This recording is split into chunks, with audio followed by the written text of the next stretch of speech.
with the roots, he let the beats build, bitch. And we never switch. Even if I'm rich, I'll be broke like I'm Mitch. Niggas talking down, but that's headed in the wrong direction. But I knock that shit out like the boxing section. Cause they can't touch what they can't see. All I gotta do is be the same me. All I gotta do is keep it G. Always be the same me. While I'm solid, boy, they can't change me. No. What's going on, y'all, man? We live from the boxing section, man. What's going on? What's going down? We're going to get it started in a second. Let some more people come on in, and we're going to get it started how we need to. So, let me go ahead and play a little bit of the documentary that we're working on. Should be done pretty soon. So, give us a little sneak peek on that.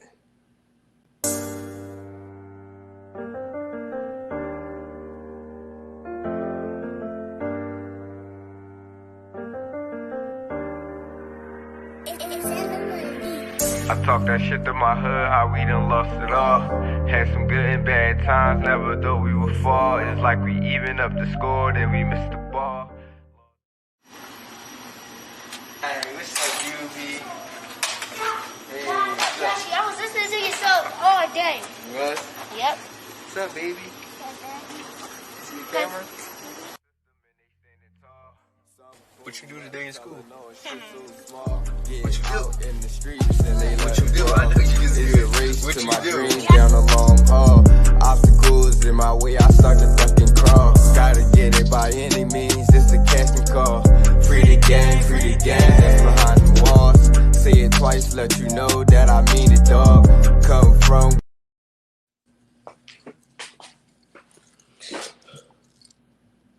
All right, man. We here, man. And we ready to go. So, man, we got a special guest, man. Hopefully, he can slide through tonight. The young homie. I hate when this shit go down like that. Damn. All right. Hold on real quick, y'all.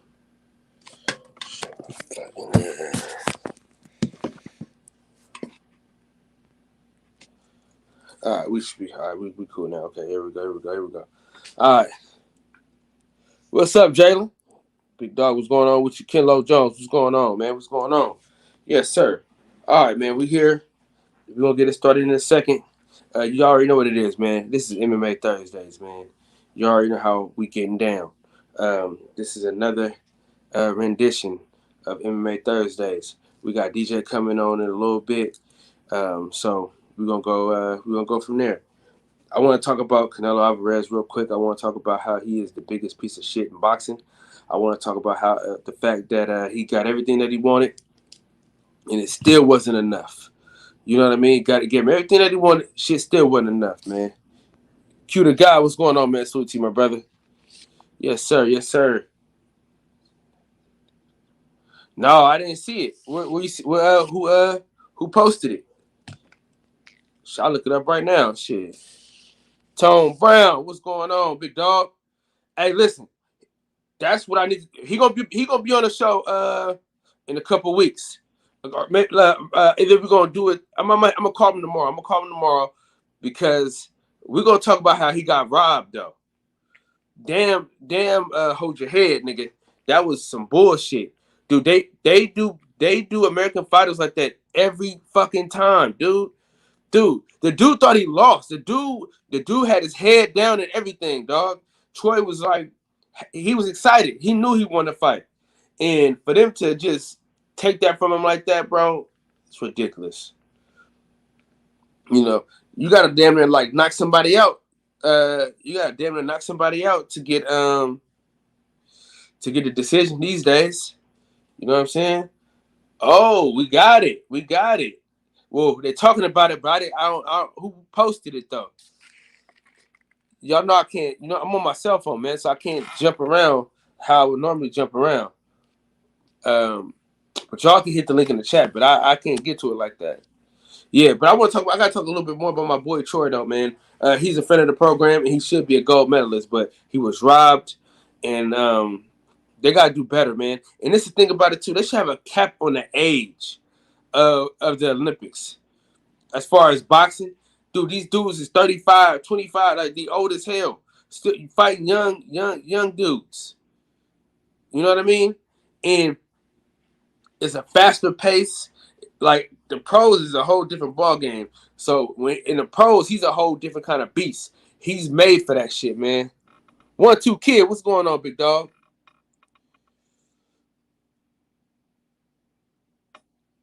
Oh, Guido fishing. Okay, I'll see what's up with that. T White, what's going on, man? Salute to my brother. Yeah, for sure. And that's just out of pocket, bro. That motherfucker was old as shit and still should have lost. That's what I'm saying. Like, you're gonna rob him like that? Come on, man. That's bullshit.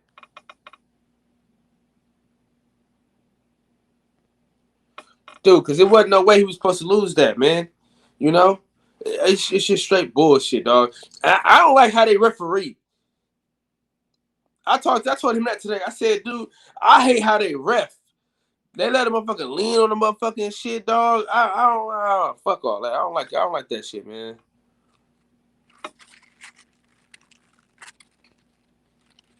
Yeah, man, that's sad right there, man. You gotta take the precautions. You know, they ain't taking the precautions, man. You know what I'm saying? They're not really taking the precautions. Let me see. Jalen said, "Oh, it's probably gonna pop up quick too." Oh, gee.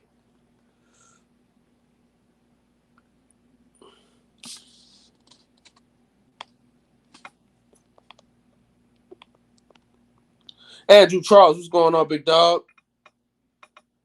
My boy CJ in the crib, what's going on, Courtney? Yeah, they did it the same way, but it's gonna make it harder on everybody else now because he's hungrier. He know what he got to do now, so the shit's gonna be good for him. So you know, I built a relationship with him, so it's gonna be good, man. We're gonna support him in everything that he do, man. We ain't gonna miss one of his fights at all. We're gonna make sure that we do what we got to do as a section, you know, as a community. We gotta get behind him and stay behind him and make sure he knows that we on his side and just keep supporting him. You know what I'm saying?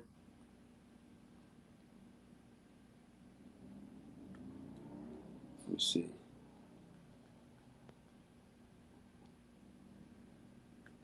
All right, I got it queued up. I got it queued up, man.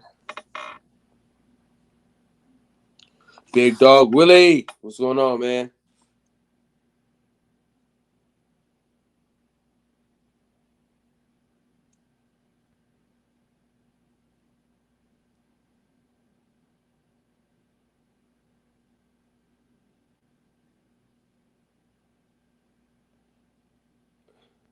You can't really see that. It's like skipping around and shit.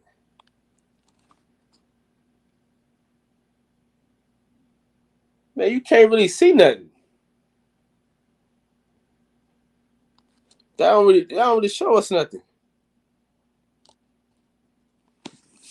So we talking about Canelo. We watching the sparring training with Earl Spence right now,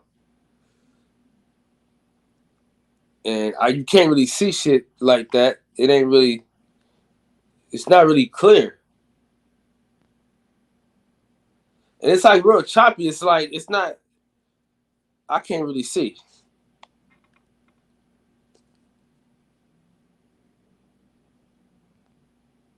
And Earl Spence is just walking through that shit though. Whatever is happening, Earl Spence is just walking through that shit though.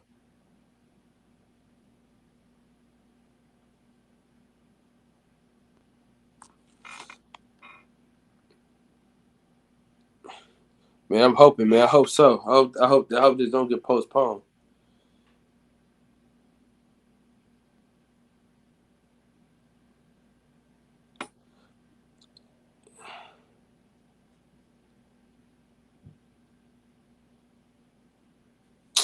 Man, fuck Keith Thurman, man. You can't even tell. It's all chopped up. It's all choppy and shit.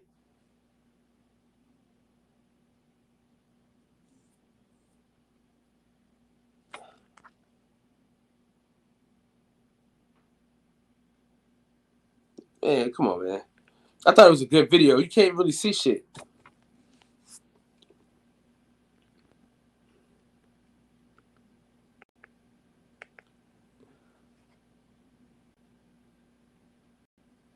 I gotta go listen to Blue Blood in a minute. Shit, I don't know who punch harder.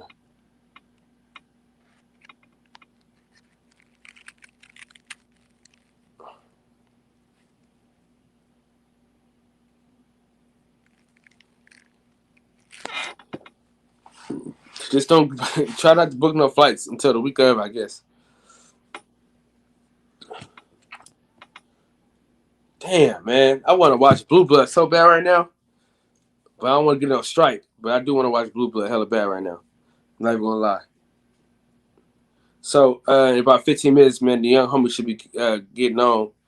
And we should be having we should be going do a little interview with him. You know what I'm saying? Hey, the guest is from your hometown, SF City Slicker.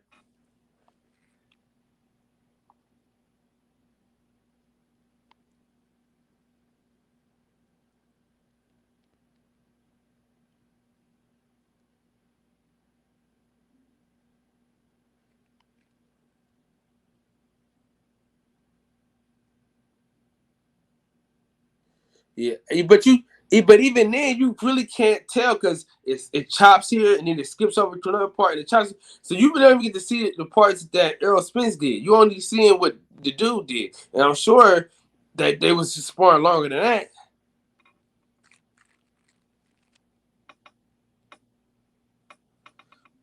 Man, you better go to that fight, man, and stop playing. Yeah, man, you better go to the fight and stop playing. I'm going. Shit, if I gotta pay $1,000, I'm in that thing. Shit, I've been working like a slave.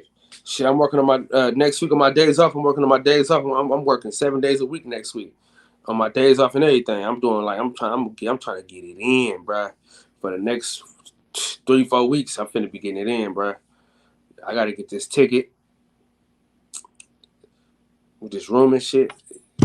Cause I had some bills come up, and so I couldn't fuck around. But I'm going to that fight. I tell you that right now. It's a fact. No way around it, dog. On the real. So I'll be there. I'll be there for sure. Ain't no split decision. It's unanimous. It's unanimous. He might stop the nigga. Earl ain't coming to play around, man. Earl ain't coming to play around with this dude, man. I don't know why people think Errol Spence coming to play with this dude. And what I learned about sparring too is sparring, you can't really tell what somebody is really trying to do. Somebody could be working on a particular thing, so they probably let some stuff happen. So you can't really gauge for sparring because when the lights come on, it's a whole different ball game. Whole different ball game. So, you know how that go. But yeah, Canelo, man, he did some bullshit, man. He did some real bullshit. Mir, what's going on, home team? What's happening? Yeah, but Canelo did some bullshit, bro, because they gave you everything you wanted. And he's clout chase. He's a clout chaser, right? Think about this. The same shit he did with Errol Spence. When Errol Spence had all that publicity, and he was like, oh, I'll fight him next and stuff like that. And then end up picking somebody else. Then say, oh, I wasn't gonna fight him. I'm never gonna fight him. So that's what he did with Caleb Plant.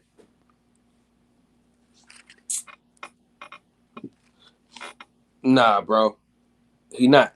He not because he ain't have a full training camp. He not gonna have a full training camp. And styles make fights, brother. Styles make fights. I seen Demetrius Bivol, and he ain't that special to me. And we had this conversation.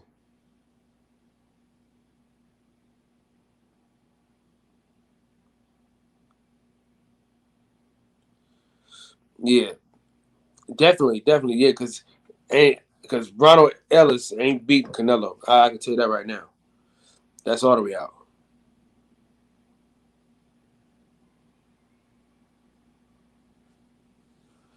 Well, shit, not bad. You know the fight is there now, so you might as well get the shit and go on.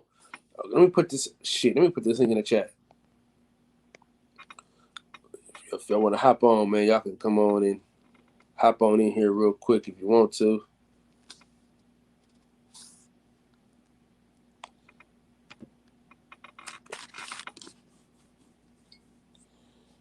Hop on in if you want to. But yeah, man. I just they get him in everything that he asked for, and it still wasn't enough. Still wasn't enough. Still wasn't enough, dog. What's up, D Hodges?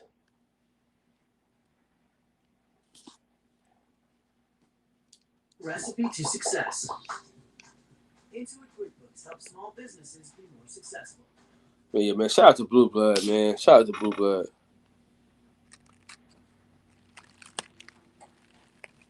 You know it. Hey, that is a fact.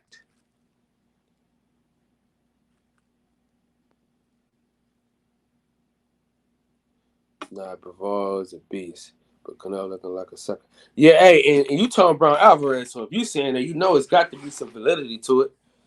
So listen, man, that's what we're gonna get into some fights in the chat. Give me some quick fights, some fights that happen quick that we can run through real fast until the MMA talk starts.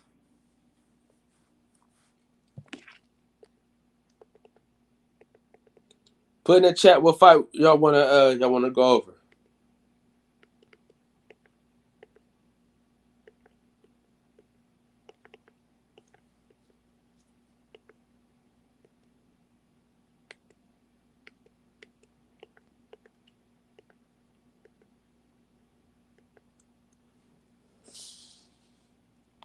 What? Oh shit! I skipped something. Hold on, real quick. Yeah, but I don't like the editing though. Don't show no editing though. They did a lot of editing. That's what I didn't like about it. You know, if you're gonna show the sparring, show the sparring. You know what I mean? Don't just play what you want to play. So to make somebody look good, you know what I'm saying? Play the whole entire thing. So if he got pieced up, then we can see it. But it's choppy. It's too choppy. Man, that shit happen every damn day. Boy, that damn thing be falling shit. YouTube and TikTok is taking over boxing. Yeah.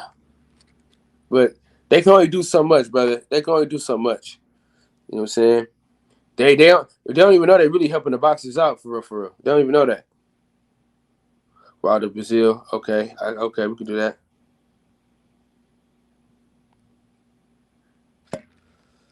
Well, Julian Jackson. All right, so let's take a vote. We got Tank Ruiz, Wilder Brazil, Julian Jackson versus whoever the hell that is. I don't even know who that is, dog. Yeah, so we'll pick. Everybody pick out of that.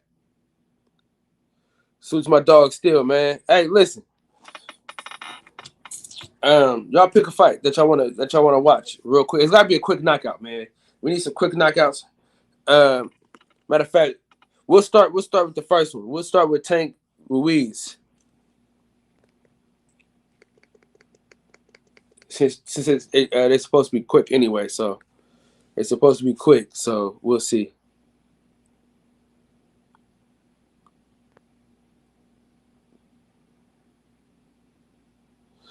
Man, you say that every time, man. I don't see that because he ain't. I don't see that, man. You know what? I'm gonna judge him after he fight the Green Machine nigga. Then I'll give an honest assessment after that. Until he fight him, I don't know too much about that. Paul Williams, Carlos Santana too. Okay. All right, let's get to this Tank fight first.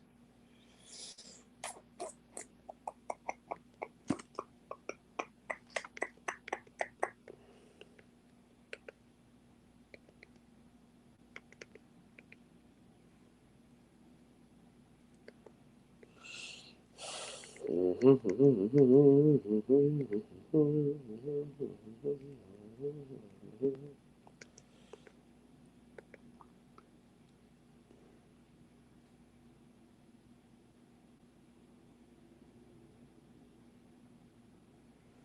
right.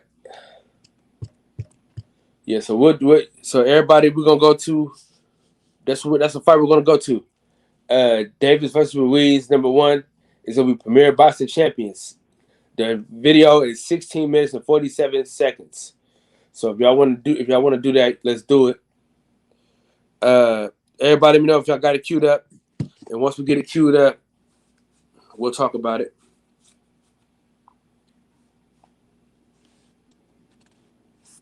Conor Ben, Sammy Vargas fight. That kid is good. Okay. Go to 5:20. The start of the fight. Okay. All right, so everybody go to 5:20. Everybody go to 5:20 on the fight. Man, I gotta call Mark Nash. I gotta call Mark Nash tonight or text him or something. I gotta have him do me a countdown video, man. That's what we need. I gotta do a countdown video. Yeah, that's what needs to happen. So everybody go to the 5:20 mark. If y'all got it, say amen. If y'all got it, say amen in the chat. Put an amen in the chat if y'all got it. We at the 5:20 mark. Okay, let me put that up on the chat so y'all can see. 5:20 mark. You feel me? If you got it, say amen. If you don't, say hold up.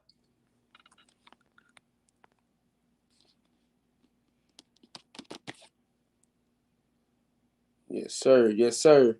So I take it everybody got it. I ain't got no amens, but I ain't got no hold ups either. So I guess everybody got it. If you don't, fuck it. We got one amen. You know what I'm saying? It's all right. It's all right, Hodges. It's all right, D Hodges. We good with it. We're gonna get it started though. Let me put this banner on that. Hold on, let me cue my shit up real quick. Make sure it's not a commercial. I knew it. See? I know it's a commercial. That's my credit. Just doesn't grow. You need credit system.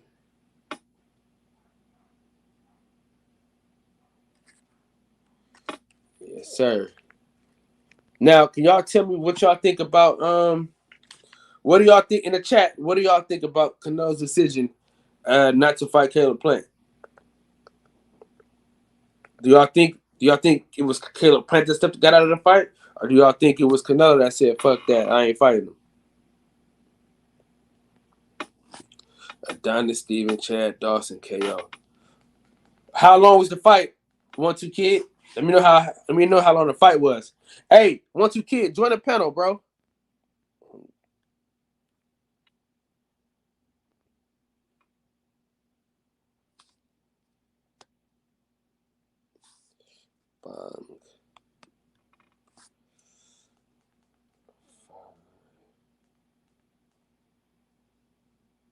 All right.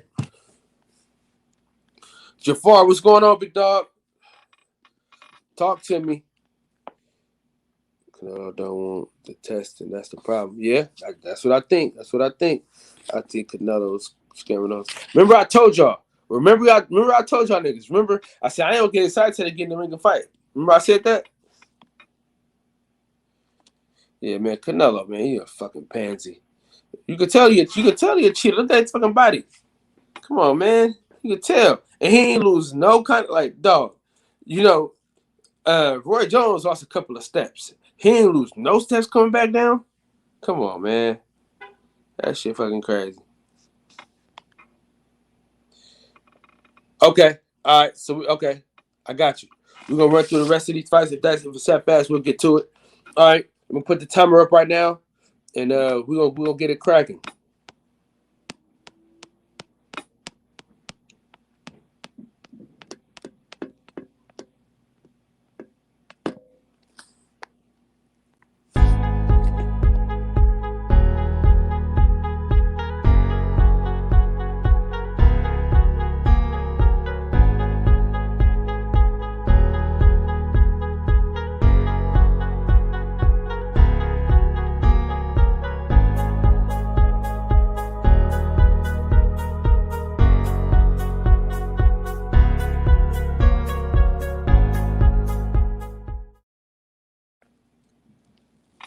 All right, here we go.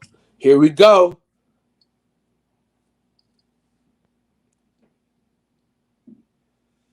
Man, look at Tank, man. Just look how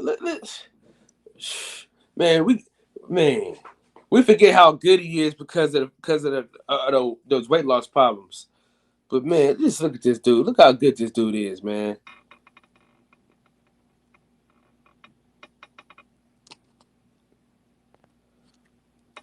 Now listen, he's always fighting taller fighters though. Always, man. Always fighting taller fighters. Look at this, man. He's a fucking beast. Look at the footwork. Look at the footwork. Shh. Even when he's tripping and falling, boy, he look good. Jab, jab. Man, he's so fast, man. Defense is just crazy.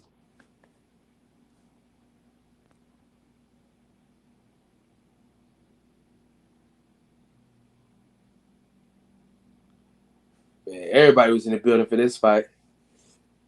See, this one the people see was special, man. When everybody was coming to the fights and shit, all your favorite boxers was coming to the fights and shit like that.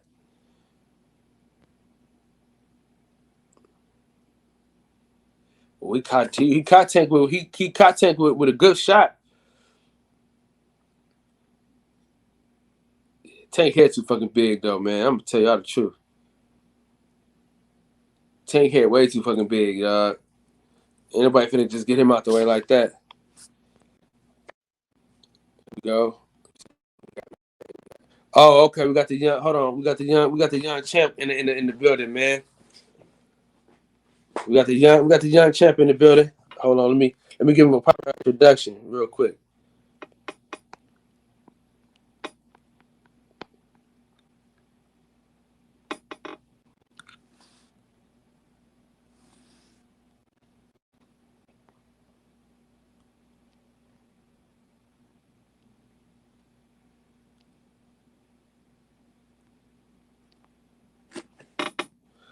That boy right on time. He right on cue, man. Let me get a young homie the proper introduction. You feel me?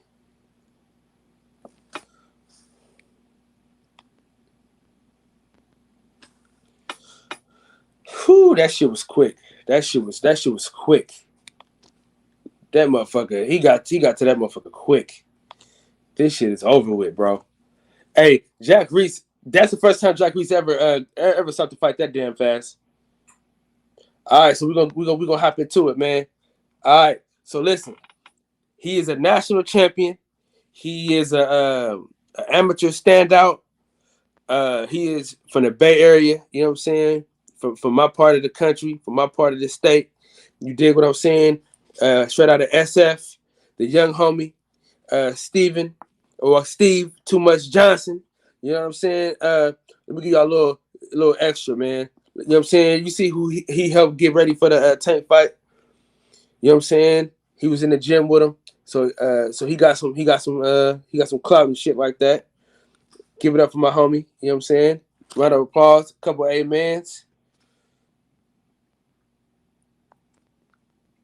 What's up, big dog? I'm all good. Man, we back like we never left, man. You know, this the second one. This the second interview, but it's on a better platform. Hold on, For sure. shit. So what's going on, man? Talk to me, man. What's been going on? Nothing. I would say I'm soaking it in, but for those who don't know, I recently won one of the USA National Championships, the Summer Festival, out in Lubbock, Texas, and I've been back home for about a week, but I've been in the gym grinding. You know what I mean? Being around my family and stuff. It's been pretty good though. Pretty wholesome. For sure. How you been enjoying these Olympic fights?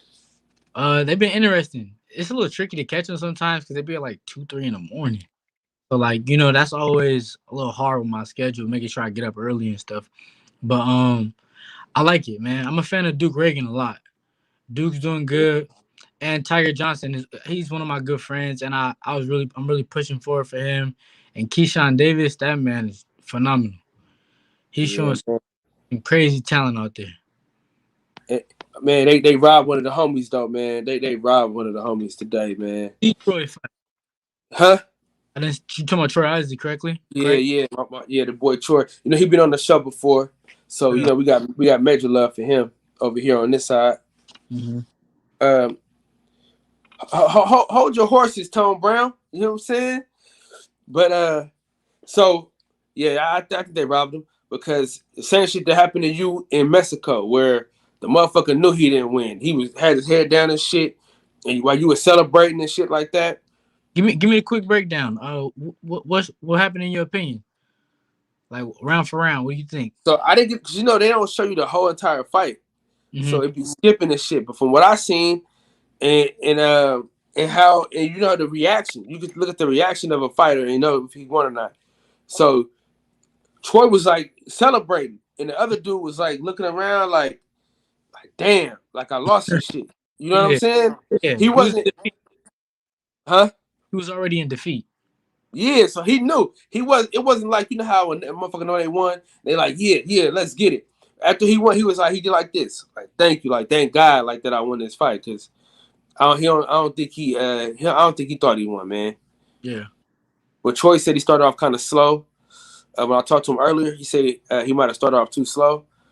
That's like the only thing about the amateurs and the pros, man. I think the pros is more slowed down. You get time to process what you're doing. The amateurs, they just want you to throw 1,000 punches for no reason. So Yeah. it'd be kind of hard. Now, what would you say your style is more geared towards, the pros or the amateurs? I would definitely say I have a pro style. My trainer, Eddie Crow, that's my head coach. He helped develop that and just my natural instincts. I'm really a counter puncher, boxer puncher. I take my time with my shots. I'm very accurate and I pick all my shots. It's always been an issue for me to really like throw in high volume for no reason. That's just not how I process. So the pro style is 100% more of my fit, but I make it work. Especially in my amateur fights, I learned how to slow down the fight. Once you learn how to slow down the fight and make it your pace, it's easy money from there. Okay. So your last tournament, not the one you won, but the tournament before that. Mm-hmm. What was that? What was that for? That was for the number one spot in the country. That was the USA National in December. That's to become number one. Okay, and you lost to the number one guy, right? Correct. Yes. Mm-hmm. Okay. And so that was the Olympic trials, all right? That was just a tournament. No, that was not the Olympic trials. The Olympic trials only happens every 3 years. It's right before the games coming up. So the Olympic trials was 2019 of December. Yeah, I was there as well, but I was only 17 at the time, so I couldn't compete in the elite men's division. Yeah, and the thing I don't like is they don't have a cap on it. Mm-mm. No, they need a cap.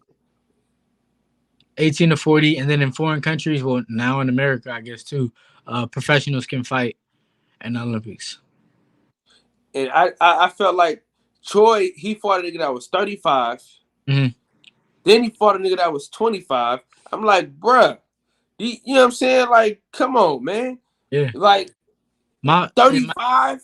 If you don't take your ass to the pros and get some money. I just beat a dude who was about 24. My last tournament, one of the dudes I competed against was 24 years old. And then the tournament prior, that dude was at least 25, 26, if I can remember. And I beat him too. But it's a lot challenge. It's challenges sometimes with dealing with like the physical strength, like when you're only 18, 19 to somebody like that, you know? Yeah, because you know, and the thing is, if your ass ain't throwing a million punches, you really ain't got a shot, to be honest. Yeah. Because I mean, it's like you could just look at certain fighters like Duke Reagan, his first fight. If you watch his first fight, you could tell he was like, man, this shit crazy. I can't really slow it down like he wanted to. Yeah, no. That second fight, boy, he beat the dog shit out of that dude, though. Yeah, but I'm a firm believer in quality blows, you know, like in that Duke Reagan fight. I think he fought the Frenchman. That was his first fight. He was real tough, rough, threw a lot of punches, bumped him, elbowed him, real aggressive, like obnoxiously aggressive. But Duke kept to his stuff, man. He kept it down the middle. He showed quality boxing, you know. And don't get me wrong, it's amateur boxing, so sometimes we don't always have the best judging, but you got to trust your game plan. You can't necessarily, you can't switch up. You can't, or it's not gonna work for you. You know what I mean? If you don't Yeah. if you practice shooting three pointers all day, why would you go to the hole? Like, why would you shoot from the three? You know? Yeah. Yeah, I mean, because it's crazy because what we see they don't see what we see. Like we see the fight totally different than how those judges see it. And I think a lot of times, man, they got the favorites too, though. I'm a biased judge. I'm a biased motherfucker too. I be on here. I be on here. You know what I'm saying? I'll tell you the truth. I don't pick against my homies, man. I just can't do it. And he got a motherfucker got to really win the round for me to say, oh yeah, he got that round. You know what I'm saying? I'm gonna win that shit. You got to win that round 100%. How did you feel about that Charlo Castano fight? Man, I still ain't watched the whole fight. All right, so listen. This is what we're gonna. That's what we're gonna. That's what we're gonna do. That's what we're gonna do tonight. That's what we're gonna do. You got an extra device you can watch the fight on. My TV. All right, so listen. That's what we're gonna do, y'all. Listen, we're gonna watch the Charlo Castano fight with the homie. We're gonna break it down. We're gonna laugh, like we always do every night. So that's what we're gonna do. So a couple quick questions in the chat before we start that. Before we get to the fight. What division do you fight in? 125 pounds. That's the elite male division. Okay. Somebody else. They love how you carry yourself. Thank you. So somebody else said, what state is you in? He got a scully on, like it's cold. That's a Bay Area thing, man. We wear fucking beanies. It could be 90 degrees outside, and nigga got I'm in my room. It's not cold at all. This is how I sleep. Niggas gonna wear their beanies, man. Man. Niggas gonna wear their beanies for sure. Let's see. Yeah, see what I'm saying? My boy from the city, my boy SF City's looking from the city. That's a fact. It don't even matter. What gym you train out of? B Street Boxing in San Mateo. Y'all more than welcome to always come by. I'm in there in the mornings, Monday, Wednesday, and Friday. If y'all come around like 7:30 to 9:30, I'm always in there in the AM. Bro, I'm gonna be honest with you, man. We got started on the documentary for you, bro. Yeah. We gotta really get down to it, bro. I'm telling you, man. We gotta really get down. I think that'd be hella dope. Cause I really wish I could. I really wish I had like more time to get to that Texas tournament. Joe Bird. Man, for real. Okay, somebody says, what style do you like more, Haney or Tank?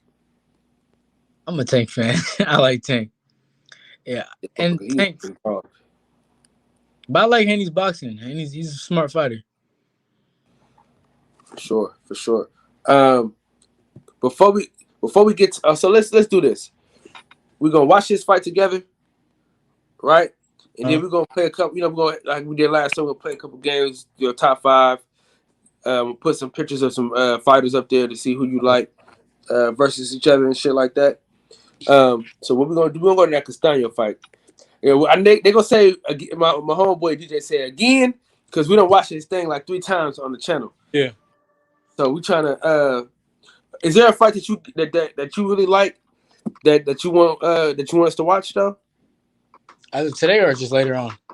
Period. If you because I know you haven't watched the fight, but if you felt like is that the fight that you really want to watch and break down, you can give us. It's not a fight that I don't necessarily need to watch right now, but I've watched it hundreds of times. It's Floyd Mayweather versus Madonna, the first one. For sure. If you watch it, like a lot of people think he really lost that fight, but if you rewatch it a couple times, like you learn a lot of tricks, like a lot of little things that most people didn't pay attention to the first fight. That I didn't pay attention to the first fight because I believe when I first watched it, I'm not even sure if I was boxing at the time. Yeah, that's the same thing that happened with the Luis Castillo fight. Yeah, that shit wasn't even close. That shit wasn't close at all. It really wasn't. and people, dude, man, HBO was I on heard, some bull. I heard Bud Crawford give him a hard time. Who? Bud Crawford gave Charlo a hard time on Yeah, Twitter. yeah.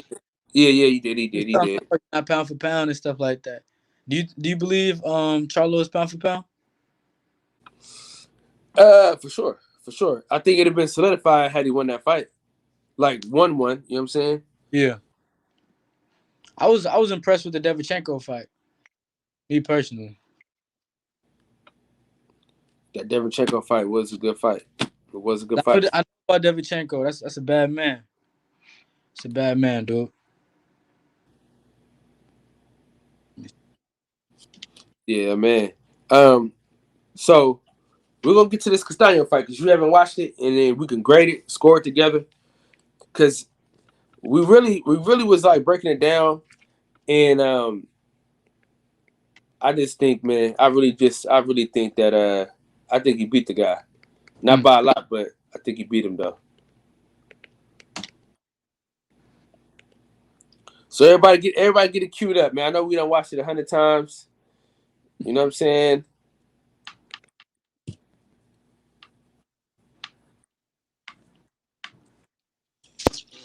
Is the full fight on YouTube? Yeah. You just all you gotta do is just type in Brian Castaño versus Yeah, I'm Jamel. on it. I see highlights and then all access. Castaño versus. I know they didn't take that shit down because we just watched it not too long ago. All I see so far is highlights. Try for a fight. It's got Ogredo fishing.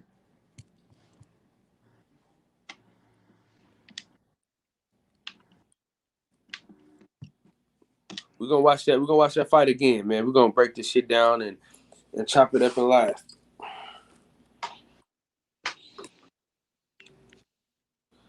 So, are you still doing the training? Yeah, personal training? Yeah, like for the getting kids ready and shit like that. Yeah, I got kids classes, women adult classes, and I also do private one-on-ones. So I'm about to. I got it. You remember I lost a lot of weight, but I need to get a 6-pack, man. Mm. You know what I'm saying? I think I'm gonna get to your classes a few times, man, for real. Okay. So now you out in San Mateo, you said, right? Yeah, that's why I train. Okay. What made you go out there? My dad actually found him. I didn't know anything about it because I told you when I started boxing, it wasn't like I was born into it or nothing like that. It was just really something for me to do on the side, and I happened to really liked it. And then my dad had ran across Beach Street Boxing Gym a little earlier because at first he had sent me to a boxing club in East Palo Alto because it was more recreational, it didn't cost that much, and I had a summer school that I was willing to pay for it. But then once I started to take it seriously, my dad had heard about Eddie Croft resume and stuff like that, and then took me down to the gym. And it's been magic ever since. For sure. Now, how is it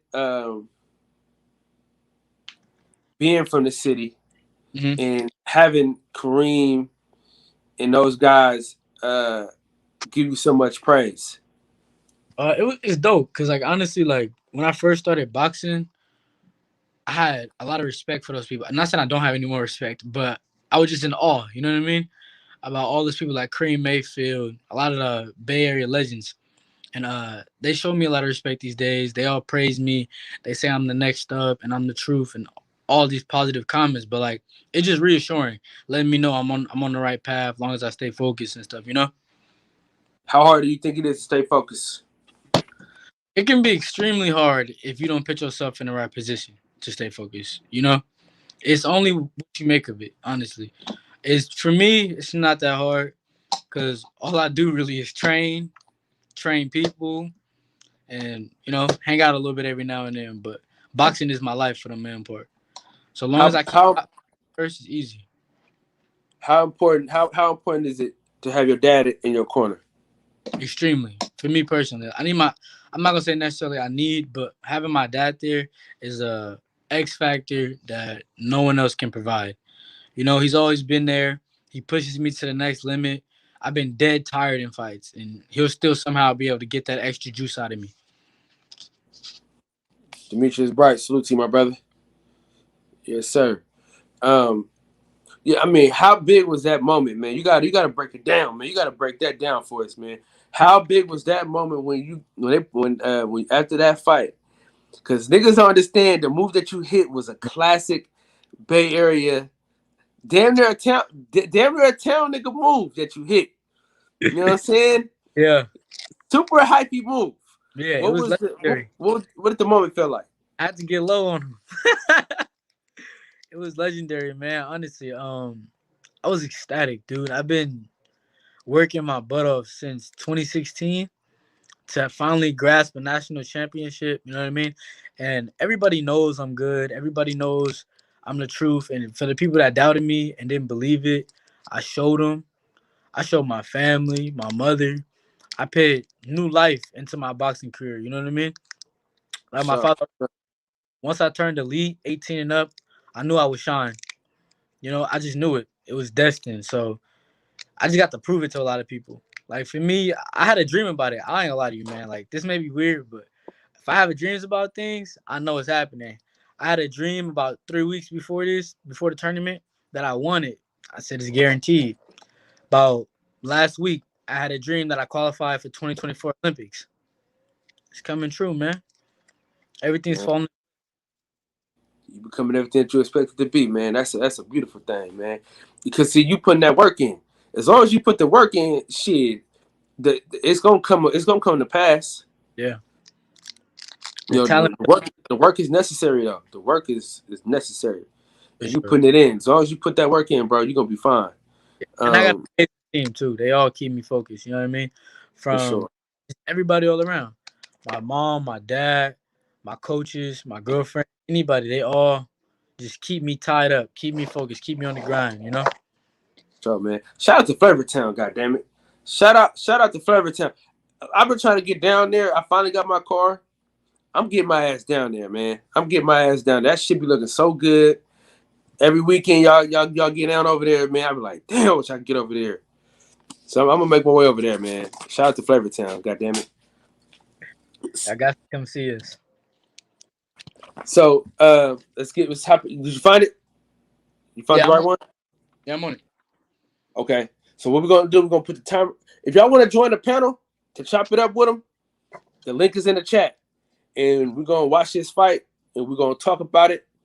And you already know what time it is, man.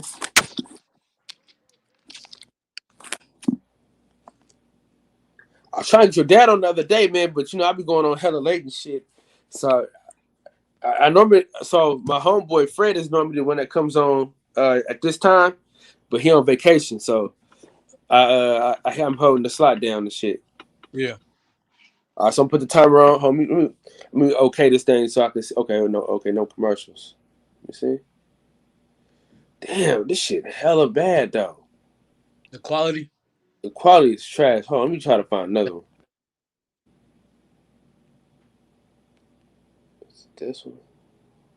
It is real muddy, I ain't gonna lie. Yeah, that's muddy as hell, dog. Damn.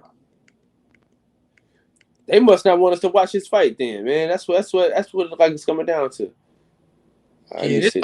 judge from it's too close, like somebody recorded from their phone.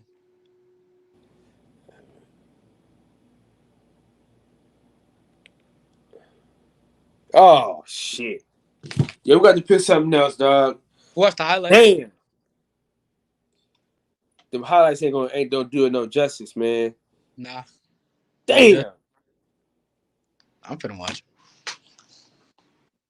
That shit crazy. We just watched it. We was just watching it the other day. Let me see. How tall is Castaño? Oh, okay, we got one. I found one. 5'7". He's small though, so it's hard to get him. Yeah, he 5'7". Charlo 5'11". Both 31. Castaño pretty old. Castaño's undefeated, correct? Yeah. With one draw. Against who? Lara? Yeah.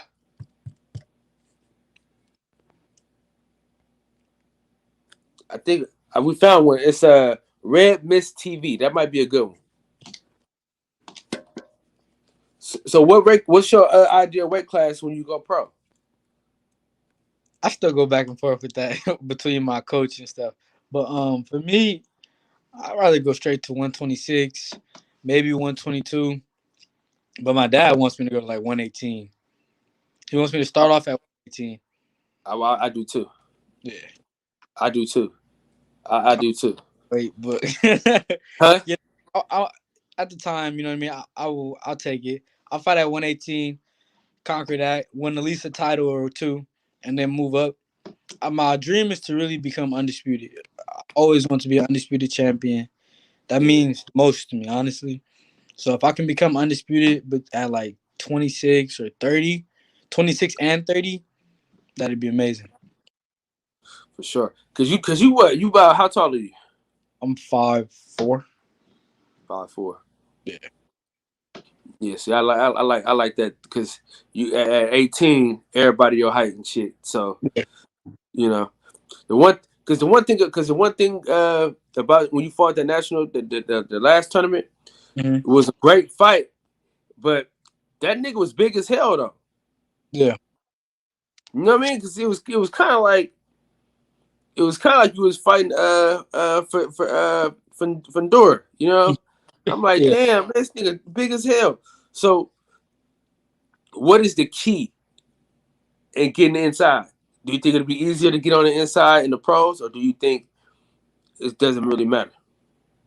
I'm not gonna say there's necessarily needs to be a key to get on the inside, because I'm the type of fighter I can beat bigger people from the outside. My last fight, where I won the championship, I fought a long, aggressive southpaw, good counterpuncher, amazing backwards fighter. I didn't fight him forward at all. I outboxed him, and he was at least what 5'8" probably. That's a lot of reach on me. Yeah, You got the skills, the timing.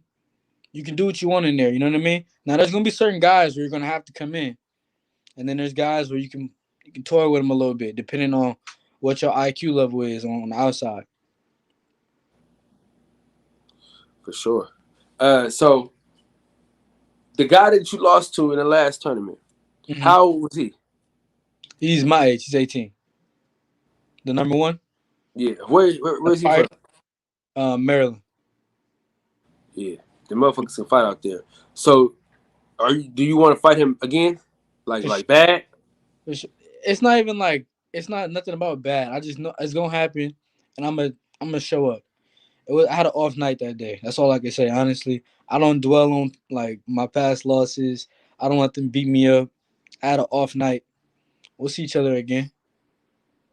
For sure. I like that attitude, man. I like that attitude. I like that attitude, man. If it was something to me, I would feel like, oh, I got something to prove. I don't got nothing to prove. I know I can beat him. You know what I mean? So, why? And he's a good dude. There's nothing against him. It's just Yeah, my standard. I know what's in my skill set. You know, yeah. and So, do sometimes, you think? oh, So do you think? So do you think he'll go up in weight, or do you think he'll stay at 126?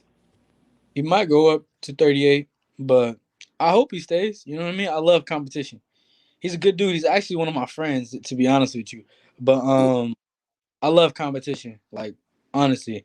And if me and him got to go at it for the next 2.5 years, 3 years, then so be it. As long as I come out on top, I don't care. for sure. Now, why was he at the last tournament? I'm not quite sure. I know he was at the. I know he was training with the Olympic team a little bit before they left, but I'm not really sure on why he didn't show up. For sure. Man, so we got national champions out here in the Bay Area, man. You know what I'm saying?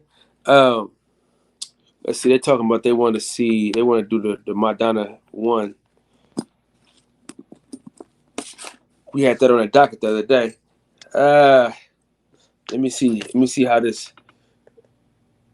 Let's make a vote, man. So, you know what I'm saying? Let's take a vote. We want to do Castaño, Charlo again, or do y'all want the Madonna Floyd fight? Hey, Picasso, if you want to join the panel, the link is in the chat, my brother. So did you get the belt or you just got a medal? I got a medal, a gold medal, and I got this hoodie. So look at him, man. Champion. Yes, sir. So how important was it to have Real come down to the city and do some work with you? So have who? Real boxing Real. Sheen Oh, Sheen. that was really dope, man. Because he was actually in LA. Like, he was Yeah. hella far. You know what I mean? And he drove all the way up here just to see me and do some mitts and stuff. So that was that's another thing that happens. Like, just like when you're talking about like the Creed Mayfields and stuff like that.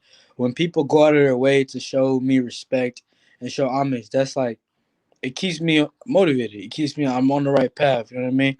These people wouldn't go out of their way. Who would drive 6 hours to mess with a bum? You know what I Yeah. mean? Or mess with somebody who they don't think has a good future. Clearly, he respects my skills, and I respect him to the fullest, and his son. You know what I mean? Sheem's a good friend of mine as well. Yeah, bad But motherfucker. it's dope, man. It was dope That shit dope. for sure. Everybody coming through. What's going on? What's going on, brother Cole?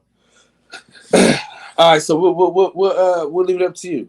You want to do the Brian Castano fight, or you want to do the Mayweather Madonna fight? It's up We to could do you. it, because the Castaño is blurry. Check this. Check the it's called Red Mist TV.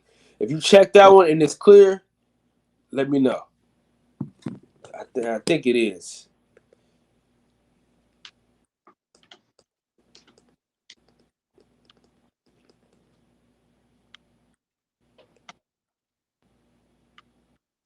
No, it's blurry as shit. It ain't as blurry as the first one, but it's blurry as hell. All right, let's go to that. Let's go to that Madonna Floyd one, man. And we're gonna see how dirty Madonna was fighting too. Yeah.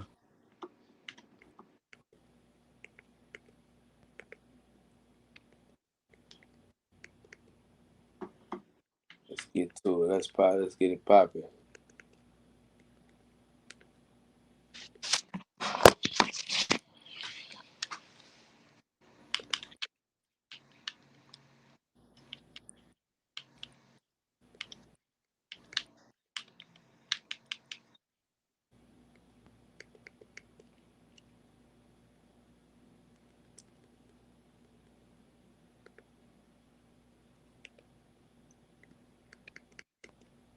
What you think was Mayweather's toughest fight?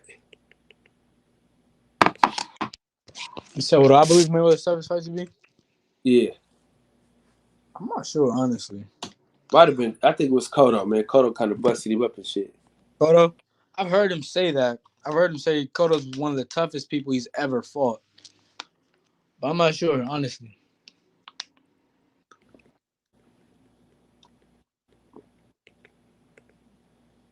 Let's see.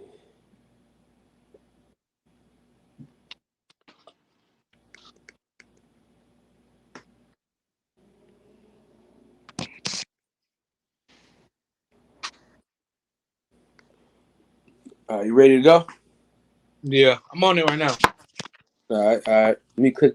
I already know I'm gonna get a commercial, so I'm gonna click it and then I'm gonna get it. Then I'm gonna pause it and get it started. I need to go ahead and pay for this premium YouTube since I do this shit every night. We go through hella fights and shit every night, and so I probably should stop catting off and Just get YouTube Premium. yeah, man, get YouTube premium. Invest in yourself. Better yourself. Longhorn, what's going on, big dog? All right. Oh shit. All right. Go to let me see. Fast forward through the peasantries and shit.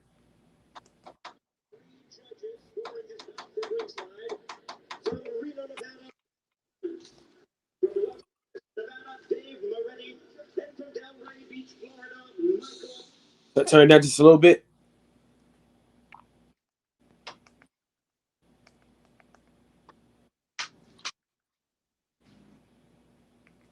Let me see.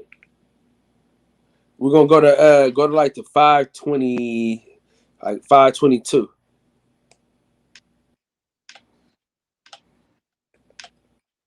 Everybody go to 522 On on the zone full fight. Floyd Mayweather versus Madonna. The zone rewind.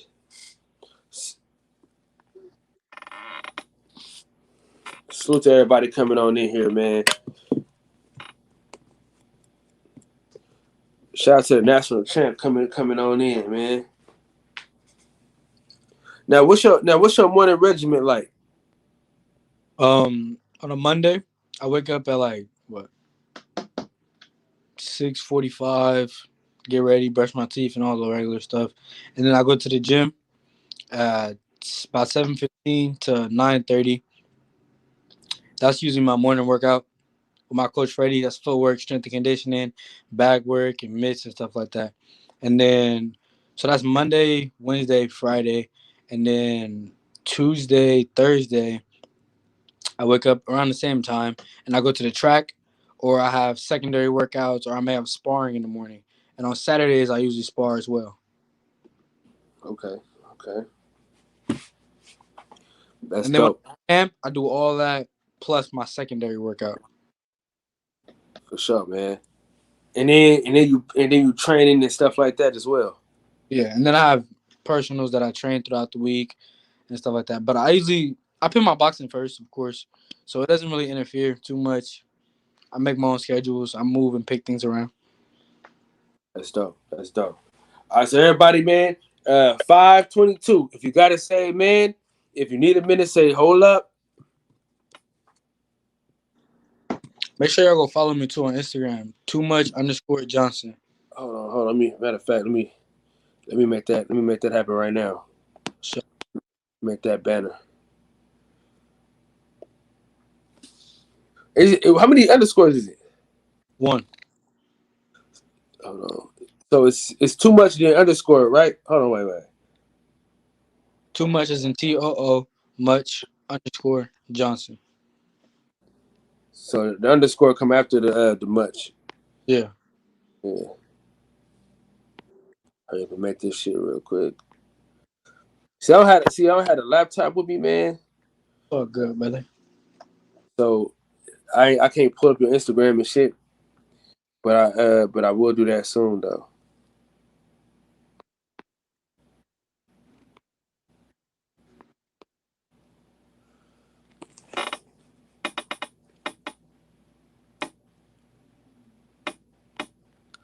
All right, that's his IG. Let me edit that shit. Let me put IG so niggas.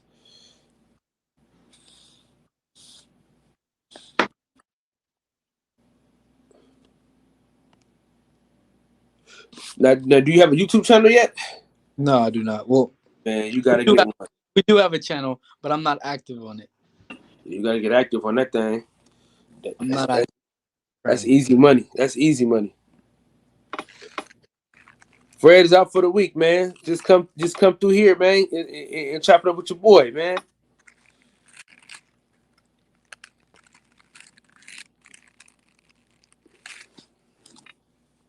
All right, we have 522. If you got it, say hey, man. And if you need a minute, say hold up. We about to start. I'm about to put the timer up right now. So we're gonna start without niggas. All right, here we go. Go ahead and put that up right now. Let me go ahead and put the timer on up.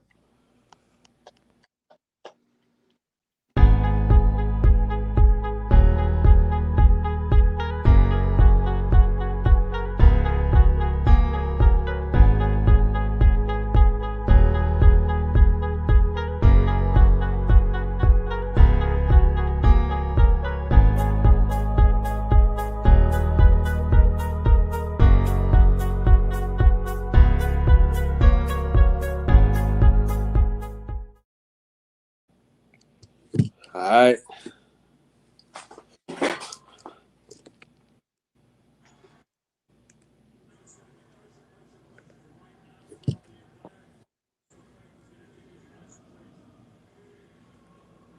It's one thing about them. It's one thing about them dudes, man. About them Argentinians, man. The motherfuckers come to fight every time.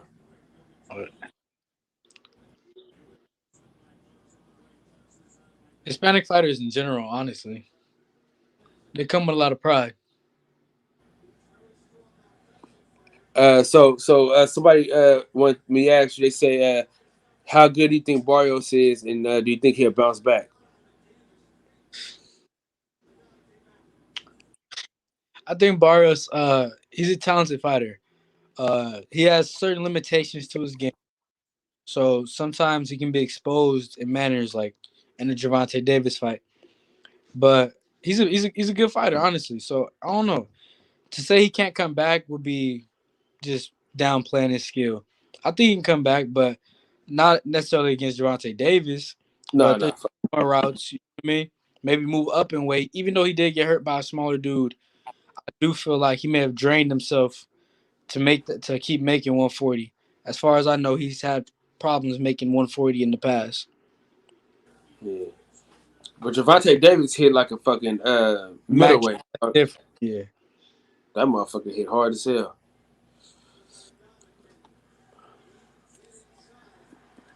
So how did the sparring go? It went good. I started off when I first got there, I was just like I was a sparring partner, like just like the rest of the guys that were there. I did 3 rounds at a time. Um, I impressed myself the first day. Like I knew he was good, and I knew my skills really like good and stuff like that. But I really showed myself how good I am that first day. I did some nice stuff in there, man. I did some real good crafty stuff in there. So that really kind of showed me what level I was on. And then maybe my team was like, oh, maybe he's holding back, or maybe it just hasn't set in yet, Yeah. But slowly but for surely, I went from being the 3 round sparring partner to the 6 round sparring partner to the full blown 12 round sparring partner for the whole camp. I was the main guy Oh at shit. that point. So I was sparring Barrios 3 times a week for 3 weeks straight. You know what I mean? They was paying me pretty well, and I was testing my skills every day, going 12 rounds with Marios Barrios, and I'm only walking around. I'm getting ready for my fight, so I'm only walking around 133 pounds, 132 pounds at the time. You know what I mean? So he got a lot of size on me, so I got to be quick, agile, and I'm still trying to give him the best work to ensure he has a good performance versus Tank Davis. But all around, it was amazing for me. I had a ball. It's like I was at Disneyland. Oh, that's dope. That's dope. That's dope. Yeah, that's a big deal, man, for you to be able to do it. Now this motherfucker hit Mayweather in the back of the head 33,000 times, bro. Tony Weeks sat there and let the nigga do this shit. That be the thing, man. A lot of people don't understand. A lot of these fights is hard because you got dudes like that, man. They do irritating stuff, throwing you off your game. If you ain't got a military mindset, that'll get to you. All them headshots and shit like that, behind the head blows, being awkward, being tough, and hard hitting. Yeah, you got a few OG. Motherfucker hitting low and shit. That shit fucking crazy. You got. Listen, man, we got a lot of niggas in the city in California in here, so you got a lot of love in this joint. I Now, appreciate all that love. do you know where your next tournament gonna be? My next tournament, where it's gonna be or when? When or where? Both of them. I'm not 1,000 on anything yet, but I'm pretty sure this is the this is the December tournament, the one that means the most to get number one in the US again. It's happening in December, I believe in Lake Charles or I think it's in Lake Charles, Louisiana. That's Why what is this? Why is this in these crazy ass towns, man? I don't know. I don't know. They be killing me with that. Man, But I gotta add. me too. Me too. We in this together, man. we, we in this thing together. Uh, Yeah, so that tournament. somebody asked a question. They said, what does your diet consist of? My diet when I'm training or when I'm not training. I'm pretty disciplined, but not with that. But nah, like when I'm on my diet to get ready for my fight, I have a pretty complex diet. Honestly, I start off just I eat whatever I want, like I normally do. That's how I start off my diet, and then I just don't eat past 8:30. That's the first part, and I'll do that for about a week and a half, and then I'll go into being a pescatarian. So then my pescatarian starts. Still no eat. All of this is no food past 8:30. I go pescatarian, so I've eliminated all red meats and stuff like that, including chicken. Although chicken is still considered a pescatarian. I just eat seafood, so shrimps and fish and stuff like that. And then I also try and lighten up my carbs, but just enough to keep going to work out. And then I go vegetarian. When I go vegetarian, it's a little tricky, but I just eat a lot more greens, a lot more fruits and vegetables, and I work out pretty hard. So I only have enough energy to work out. And then I go to my final step is I juice. This is usually like a 3 or 2 day process where I don't have any solid foods. It's just liquid supplements, protein shakes, smoothies, etc. Enough for me to work out and just be okay. And then once I get just within that 2 to 3 pound weight range, fight weight, is when I start to implement meats and chicken and solid foods back into my diet. And I usually do that for about a week and a half leading up to my tournament. So that my body is rested at that good 128, 127. So when it's time for me to cut that last 2 or 3 pounds, I'm doing some jump rope or shadow boxing. It's nothing. It come off real easy, and I don't feel dehydrated because I did all the suffering 4 weeks before. For So sure. For sure. it's Man, complicated. It works for me. bro, for you to be so fucking young and to pull that type of shit off and have that kind of discipline, man, is amazing. Yeah. I'm keeping it. I'm keeping it real with you, man. That shit crazy. That's my problem. So how you feel about lifting weights? I don't lift weights. I feel like it make you stiff. Me personally, like I know weights are good for like squat weights, like power squats, stuff like that. I know that stuff's good for you, but I do a lot of calisthenic work. My strength and conditioner, the heaviest weights we use is like medicine balls, stuff like that. And I consider myself a pretty strong 125er. Like I hit a lot of dudes and they feel me. You know what I mean? Yeah, I'm not into the weights, but I don't hate on nobody who is. for sure. Man, I'm trying to watch this shit. This motherfucker right here, man. It's a tough fight for him. Yeah. It's a tough fight to make it look clean. Who you got? Who you got? Winning the first 2 rounds. Honestly, Matt ain't out because I've been looking at you and I've been looking up, looking at you, looking out. Yeah. Ain't gonna lie. Hey, we got shit. It'd be hard to do both sometimes. TV is like elevated. It's like on Yeah, a. I'm bro. The looking way I up. got my TV, dog. Same shit. All right. Tony Weeks, man. You can't let this nigga do all this goofy shit though. Ooh, there you go. Lead.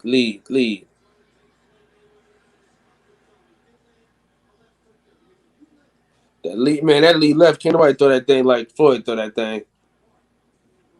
But it's like a lot of ways how he counters off a lot of Madonna shots. Like Madonna would throw in punches and bunches as if he's like an amateur fighter, right? He's throwing 5 or 6 punches at a time, which is a hell of a lot of punches. But a lot of those punches is getting slightly rolled, twisted off of, and they're getting countered. Like I don't know if I hope we're on the same time frame, but it was like I think it was like 207 or 208. Yeah. Mayweather We right were up. on the He slipped the Reggie. punch. Oh, what's up, Reg? If y'all want to join the panel, man, the link is in the chat.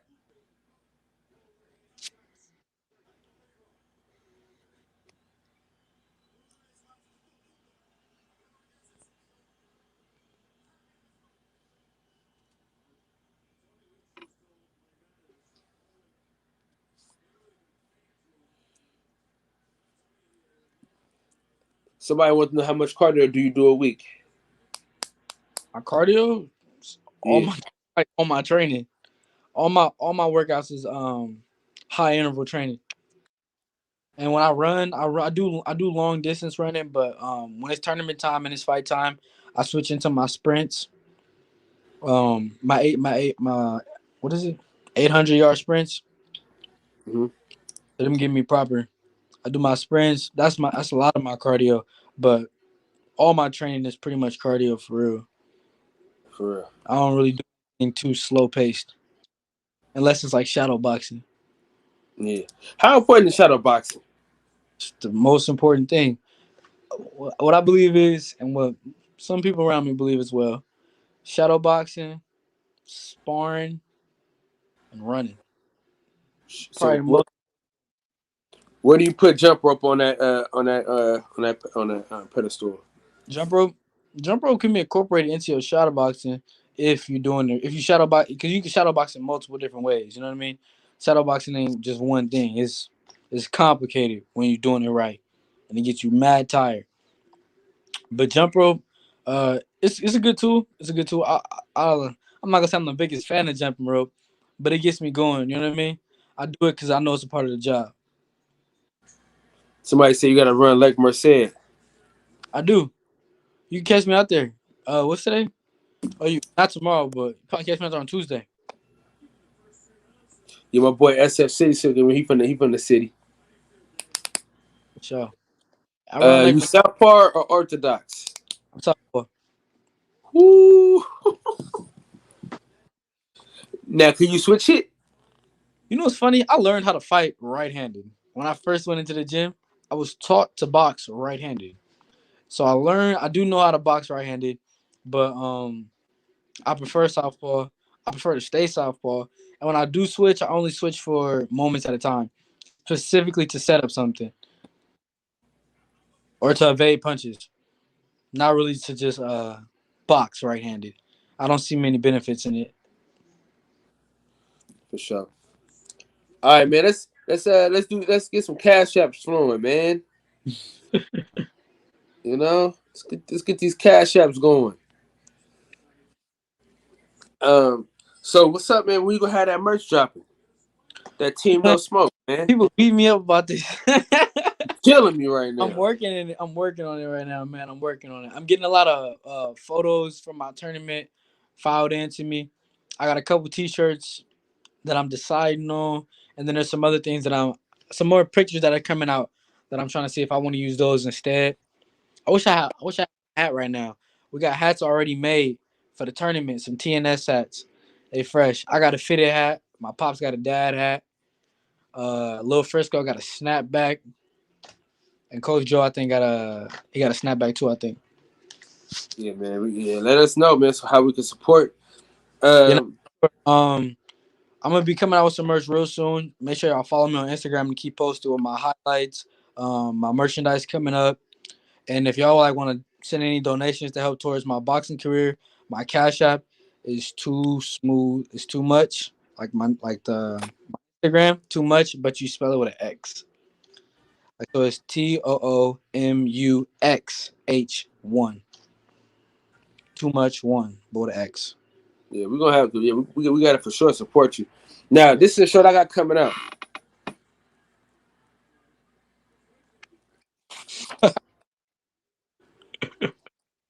You not a you not a Fury fan? Come on, man. He's a piece of shit. He cost me and the homies a lot of money with that stunt he pulled. You don't think you're ready for it? He ain't ready Water for. He dreams. ain't ready. He not ready for Deontay Wilder this time, bro. You know what I'm saying? I want Now, what's your if you, take on the change? I mean, he really like if you really people give Wilder a hard time because he don't box how they want him to box. Yeah. That don't mean he can't box. He just don't box how they want him to box. And if you watch that fight against Fury, that second fight, he didn't even look like himself. Yeah. And a lot of stuff they said happened, and I believe that it happened because all of a sudden now he keep ducking the fight now.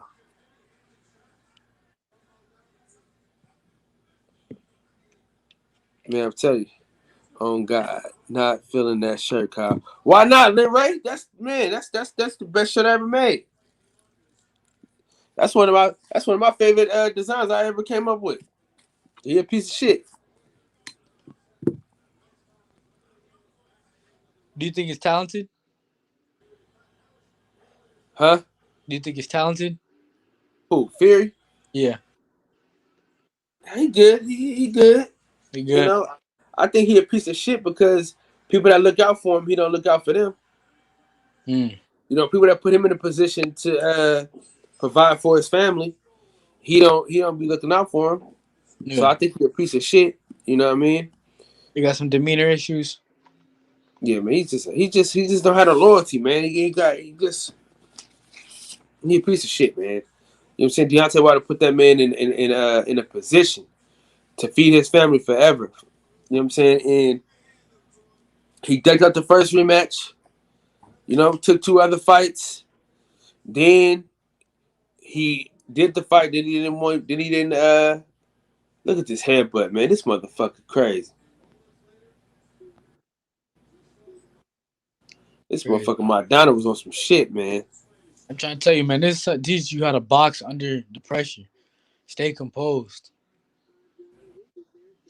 Real shit right there.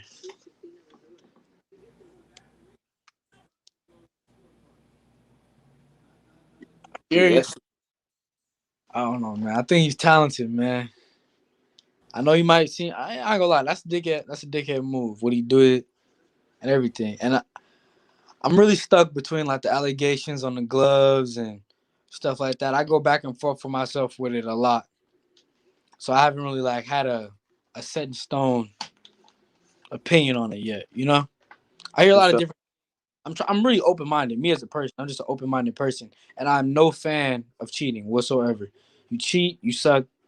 Your ass is whack. You know what I mean? Yeah, In any format.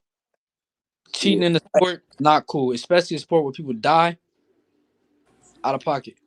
But I don't know. If he didn't cheat, I respect him. But if he did, he just a no good dude to me. Nah, man, he gonna stay focused, man. He ain't gonna be Adrian Bronner. You know, we need him focused. You know, I'm an Adrian Bronner apologist, but you know, Wait, what? he good. So this I is what didn't, somebody was saying. he said, I hope the kid doesn't club and drink. Sidetrack and promise his career. I don't smoke or drink, so it's not much. All I do is box. And I know like a lot of people like, oh, it's because you're young and stuff like that. But like, nah, like honestly, like I know what keeps me focused is boxing. So like if I keep my eyes on boxing and my family and my loved ones, I know I'm pretty cool. You know what I mean?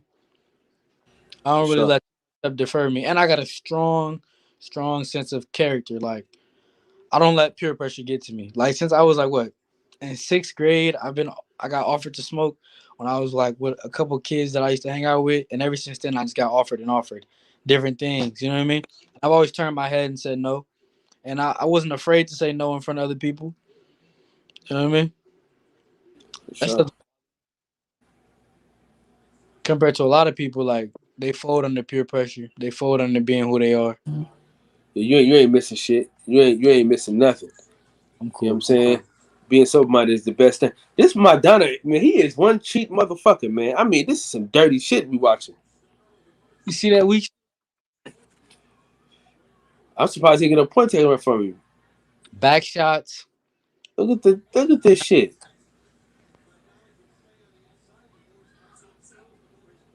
This But shit is insane. works in every clinch. Every clinch. People how Mayweather's working. He's touching the body. He's throwing him a short right hand. Like it's the little shit. Like which is turning the fight slowly every round. Turning the fight slowly every round. Maidana might seem like he's confident and in control because of the press he's taking. But if you He look at his tired as shit. demeanor when he walks back to the corner, he's unsure of any round he's won. You know what I mean? You Yeah. can tell he don't know if he's winning. He's just trying. So somebody wants to know how long before you go pro? I'm gonna go here.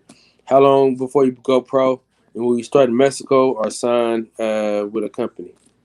My goal is to go to the 2024 Olympics, and then as long as I conquer that, I'll be turning pro right after that. But if not, now I don't like to speak like bad terms. But if I don't go to the Olympics, I'll probably be able to sign with somebody. You know what I mean? As long as they give me some good numbers and everything makes sense, I only go independent if I have to for a short amount of time, probably. But I really do. It's like PBC, some good dudes over there. You know what I mean? I'm a big fan of PBC. Nah, he good, man. His pops is solid. His pops ain't have none of that bullshit. I'm straight. Straight. I ain't got Yeah. no. I ain't letting them hoes get to me. I got a good girl already. A good girlfriend. I don't need none of the extra stuff.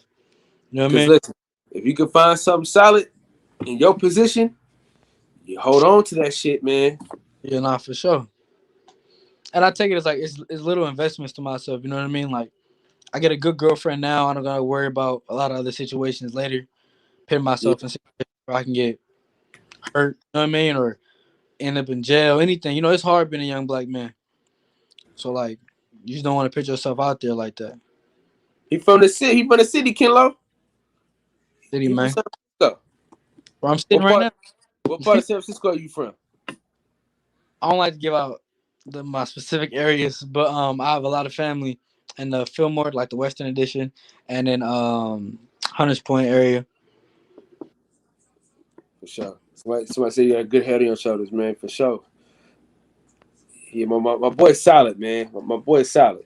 All right, so since we're going back and forth anyway, watching the fight and certain things. This is some So bull. who's your top 5 favorite fighters right now? Top five right now: Yeah, we're going right now, and then we'll do all time. Javante Davis. I like me some Javante Davis. That's man, me raw. I like Javante Davis. I like Corey Stevenson. I like Okay. what's his name? I was just talking to somebody about him yesterday. Oscar Valdez. He's good. He's like one of my lower fives, but I like him. Hit that motherfucker, man. I don't know. You don't like him? Hell no. I like Oscar. And Canelo Who- Alvarez. Oh, that's the goat. Ah, The fuck, goat. man. Oh, That's the guy right there. oh no. Oh no. Oh, he's the Oh no. goat. You can't hate on Nello. Yes, you can, bro. It's cinnamon time. Oh man, you can't call a grown man cinnamon. Fuck no, bro. He good, bro. Nah, he's a fucking cheater, bro. See who He always else? got it. Bro. He always. You say you don't like cheaters, and that motherfucker got caught cheating. It's the meat. Oh man. Oh no. He always Yeah. make concessions for the nigga. Hey, Dog. Oh no. I'm gonna keep it real. Oh I'm man. gonna keep it real with you. I really don't know. Like them niggas over there might be on some shit. They might be. All them niggas on that shit, man. That whole stable might be on some shit. I ain't gonna sit there and say that, cause they might. If they get caught, we'll do an interview. But He got caught already. he ain't get caught enough. Then clearly, Man. I don't know. Man, I'm disappointed, man. I'm disappointed right now, You don't man. like his boxing, his skills. Bro, listen, he ain't nothing but a knockoff Mayweather, man. He learned. Man. Listen, He dog. learned the best. You can't hate him. You gotta hate a nigga that's a cheater. You just said you don't like cheaters. Nigga's a cheater. I'm He not gonna cheated. call him a cheater. They just hitting hard, and I don't get it. Oh man. Hard. I don't get it, but I ain't gonna call him a cheater all around. But I don't know if you know who this guy is, but his name Evgeny. He's one of the contenders right now to fight Canelo or Caleb Plant. He's technically Caleb Plant's mandatory, but in works for Canelo to fight Caleb Plant, he might have to face one of Caleb Plant's mandatories. And the guy Evgeny, he's a Russian fighter. He's actually one of my teammates. My coach Eddie Croft trains him. So hopefully he'll be fighting the cheater. God damn, man. But Canelo's good, bro. Man, he ain't shit, man. Take Good. that fight. Listen, they offered that nigga everything you can offer a motherfucker, man. He still didn't take the fight. Yeah. Come on, man. Nick Come talented. on, man. You gotta have the same energy, man. I'm just saying he talented, bro. He all Talented. right, man. He good. He off that sauce stuff. He might be. He might be. Who knows? Man, you had us going for a minute. Soon we bring up Hey, Canelo, Canelo, man. He changed his whole goddamn tune. talented, bro. I ain't gonna sit here and say he on the juice. I don't know the situation. He got caught. You know good and damn well ain't no fucking meat, man. Come on, man. Get dirty out there. I've been to Mexico. Nah, he got too much money for that shit, dog. He got too much money for bad meat. He can raise a whole fucking farm. Real deal. Yeah, man. God damn. Man, you gotta give us Earl Spence, Deontay Wilder, Jerron Ennis. Damn. Earl Spence was my other person. That was the last person because you said 5. I listed 4. Earl Spence was my 5th. All right. See, you got us back with Earl Spence, all right? Yeah. You got the crowd back. It's a tough Only crowd. You ain't like Oscar Valdez and Canelo. Yeah, they sorry as hell, man. Now if you'd have said, now listen, if you'd have brought up the Mexican fighter, the one that fight at 126, fuck, what is it? He one of my favorite Mexican fighters too. Nah. Emmanuel Negrete. Hey, wait, do you know about that little dude, the little like 108er or something like that? Maybe 110. So I don't know how light he is. They call him El Rey. They call him the King. He had the zone fight. Estrada? I don't know his real name. I can't even cap with you. But he crazy. I ain't gonna say he good, but he fight hard. He just fight hard. He just wild. He get it done though. He get it done. He ain't necessarily my style, but he get it done. That boy crazy. Yeah. Hey, H Money, join the panel, H, and talk to the young champ, man.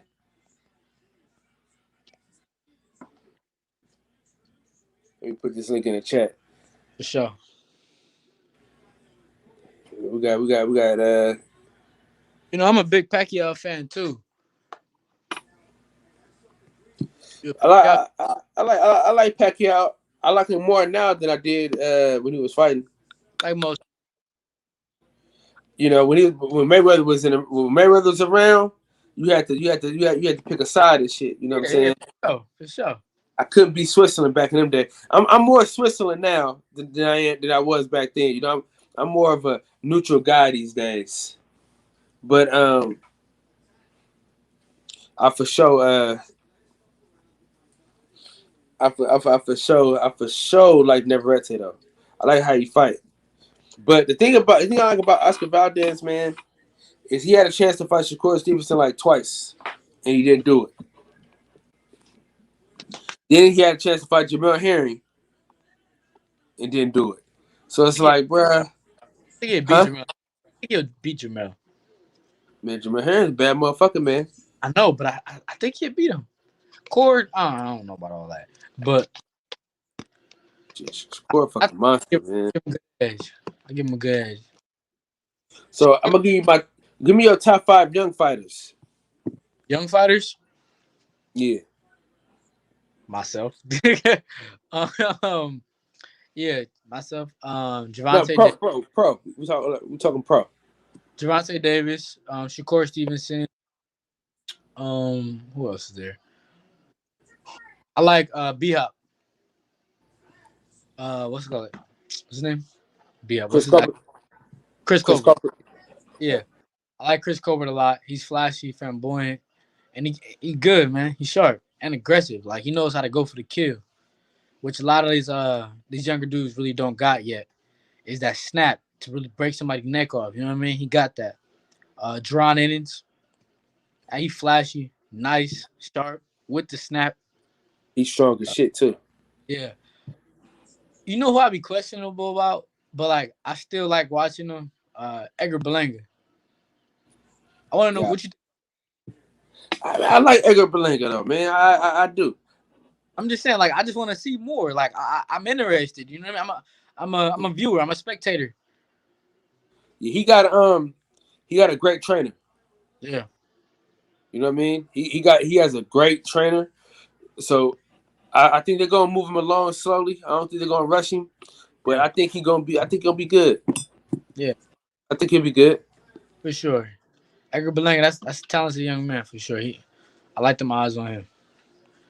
Yeah, I see some other dudes coming around, but I don't see too much light around the tunnel for a I lot of like other dudes. I like Jared Anderson a lot. Jared Anderson, I like Big Baby. yeah. He gonna be heavyweight champion. Yeah, for sure. Respect it. Now that's gonna be that pride and joy right there. That's something Yeah, different. I think he got the character to really win America. Not to say Wilder doesn't necessarily have the world champion character. It just not everybody feels him. You know what I mean? He's very yeah, blunt, speaks out a lot, and which is cool to some and harmful to others. But in the reality, it does necessarily kind of hurt his paychecks and his views.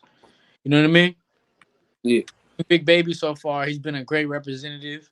Uh, promotional, like he's very promotional, just good, and he's talented. Hell, dude, good man. That boy, Yeah. good. Even since the amateurs, though, I knew he was gonna be good. What about Mac Truck? Um, he's cool. I don't know though. I don't know. I see skills in him. You know what I mean? I know he's talented, but I can't really tell you what his pro career will be to designed of yet. I'm not too far deep into his mix yet. You feel me? Okay, I'm I I, got you. I I got seen him in amateurs. I seen him lose a fight. I thought he won in trials, honestly. But I think they took it because he showboated. But he really won that. And that's that bullshit, man. I hate when they do that shit, man. I think he beat the dude's ass. Honestly, it was easy work. He made a miss and then he did the Billy Joe Saunders on him where he looked off, and I think that cost him the fight. I don't know why, but that shit was fucked up because he won. He beat that kid ass. But other than that, I can't really give you too much on oh boy. I'm not gonna speak down on him, and I can't necessarily speak highly because I don't have enough information. For sure, for sure. Very educated answer. I like it. Um, who do you like at who do you think is the best welterweight? Young welterweight. Besides like Earl Spence Jr., you're not talking about Earl Spence. Terrence Crawford, Earl Spence, they out. Who do you got? Give me your top three. What is Drawn in fights at welter, right? Yeah. Drawn in it for sure. It's this Mexican dude. I forget his name. I think he trains with in L.A. Victor Ortiz, is that his name? Victor Virgil Ortiz. Virgil Ortiz. I like Virgil Ortiz. He's nice. Them two for sure. Them my top two. Three, that's a toss up. I don't really. No. I like Rashidi Ellis more than I like Virgil Ortiz though. He's fast. He's fast. But I don't know. He athletic, he's fast, but is he durable? Think he's durable? I mean, if you ain't getting hit, you ain't got to. You don't know how durable you got to be if you ain't getting touched. Yeah. But I don't know. I feel like Virgil showed me some durability. Yeah. You got welterweight's a class where it's like you going right into somebody strong. You know what I mean? Yeah. You got guys coming from 180, all types of different numbers. Welterweight ain't really a class where you can really pick yourself from the outside all night. Even Mayweather. In this fight right here, Madonna, he stuck there in the paint a little bit more. You know what I mean? Because he necessarily couldn't. He couldn't run all night. He couldn't take angles all night. You know what I mean? He had to work with what he got. Living proof Look of at it. this shit, man. I'm saying. But that's why I say is he durable? Because see, you get somebody like Madonna, it make you look like some shit. That's for sure. Somebody How got a will you question for you. get back to you? I'm also like right now, I'm a personal trainer. So I do train a lot of kids from the city and a lot of kids from the Bay Area. So like I don't have much money right now, but I feel like I make a major impact to a lot of young kids that I do get to interact with, that follow me on Instagram.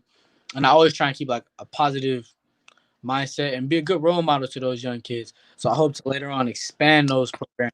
I do make that big revenue and income, open up boxing gyms in the Bay Area, um, expand my own gym, B Street, to a bigger platform so a lot of young kids can find some constructive things to do. Because honestly, like the future is always in the youth. You know what I mean? It's always going to be in the youth. It always has been in the youth. All changes in this world has been made because of young people. It's always been people minds have been changing. That's how all our changes from slavery, revolutions, everything. You know what I mean? New ingenuity. The Apple Watch. Somebody, Steve Jobs. He was young, creative. So when you change the young person's mind and you start to defer them away from old habits, good things. You know. So I believe like if I open up some boxing gyms and sport things for young kids in the projects, it will kind of change their lives a little bit. So that's what I hope to do. Like with my money when I do get it, fun stuff like that. That's amazing, bro. That is amazing, man. Like I grew up in the projects. I'm still in the projects today. You know what I mean? That's where I'm at right now. But like if I would have had those things earlier, like I wouldn't have made so many mistakes. I'm not even gonna say mistakes. Just learn. I wouldn't have had so many learning lessons that I had prior. You know what I mean? Because I would have been shown like I could really do this. You could really participate in this. You know what I mean? And it doesn't always have to be the foremost soccer or like basketball where I have to be 6 feet tall or you know what I mean? A lot of kids out here, they just got a lot of heart. They want to fight. You know what I mean? They angry with the world. They don't understand why. So if they get in them boxing gyms, I feel like it'll really show them like themselves. And I don't mean everybody got to be a boxer, but I know a lot of kids that come to the gym, they train hard, they feel good, and it inspires them to become a better person. You know what I mean? Shit like that. So that's my goal. Honestly, just use my boxing to another level. Reach out to other kids. Reach out to young ladies. You know what I mean? Everybody should know how to defend themselves first and foremost. But yeah, stuff like that, man. Just keep doing what I'm doing, but on a bigger level. Man, boy, you gonna be somebody. You already somebody, but man, your mindset is amazing, brother. And man, we appreciate it. Now I got a question for you. Mm. Where do you see yourself after your career is done and you give up boxing? As far as like fighting, where do you see yourself doing after? For sure, like I said, my community work. That's something I'll do lifelong. I feel like that just means something to me. Work in my community, work in other communities nationwide. You know what I mean? Only the future can tell, but that's just stuff that matters to me. Like just helping out people, and then for me myself, chilling on the island, having fun, man. I do love. So maybe being a sports announcer, it's kind of hard for me to defer away from boxing in general. So we'll just have to see, man. But I like to take it one step at a time, 2-3 years at a time. You know what I mean? I can't talk about the end yet. We just getting started. No, for sure, for sure, for sure. No question. We got my boy H Money on here, man. What's going on, H? Yo, what up, though? What's good? My boy Kyle, the boxing section. You know what I mean? We got one of the best prospects in the game, one of the best amateur boxers in the world right here. Too sharp, you dig? What's good, champ? What's good? I'm chilling, man. I'm all good. For sure. How's my audio? Is good? It's You good. good? You good? You good, baby? Yeah, man. Well, welcome to the boxing section, man. I've been watching you for, quite some time now, man. Steve Johnson, straight out of Oakland, California, the Nah, nah, nah, hometown nah, of the nah, legend. nah, man. He from the city. He from the city. He from across that water, man. Yes, You know what I'm sir. saying? Yeah, he from Oakland. He from the Nah, hometown of nah, Andre nah. Ward. Across that water. Nah, he from the city. He from San Francisco. I So thought he it's was from different. Oakland. My bad. I be seeing him with Andre Ward all the time. I be Yeah, seeing with Devin Haney and them. I be seeing him with them Oakland boys. Yeah. yeah. You know the Bay Area, we tight knit. Okay, yeah. I be seeing you with Amari Jones. And you team No Smoke, right? Yeah, he TNS. Yeah, no doubt.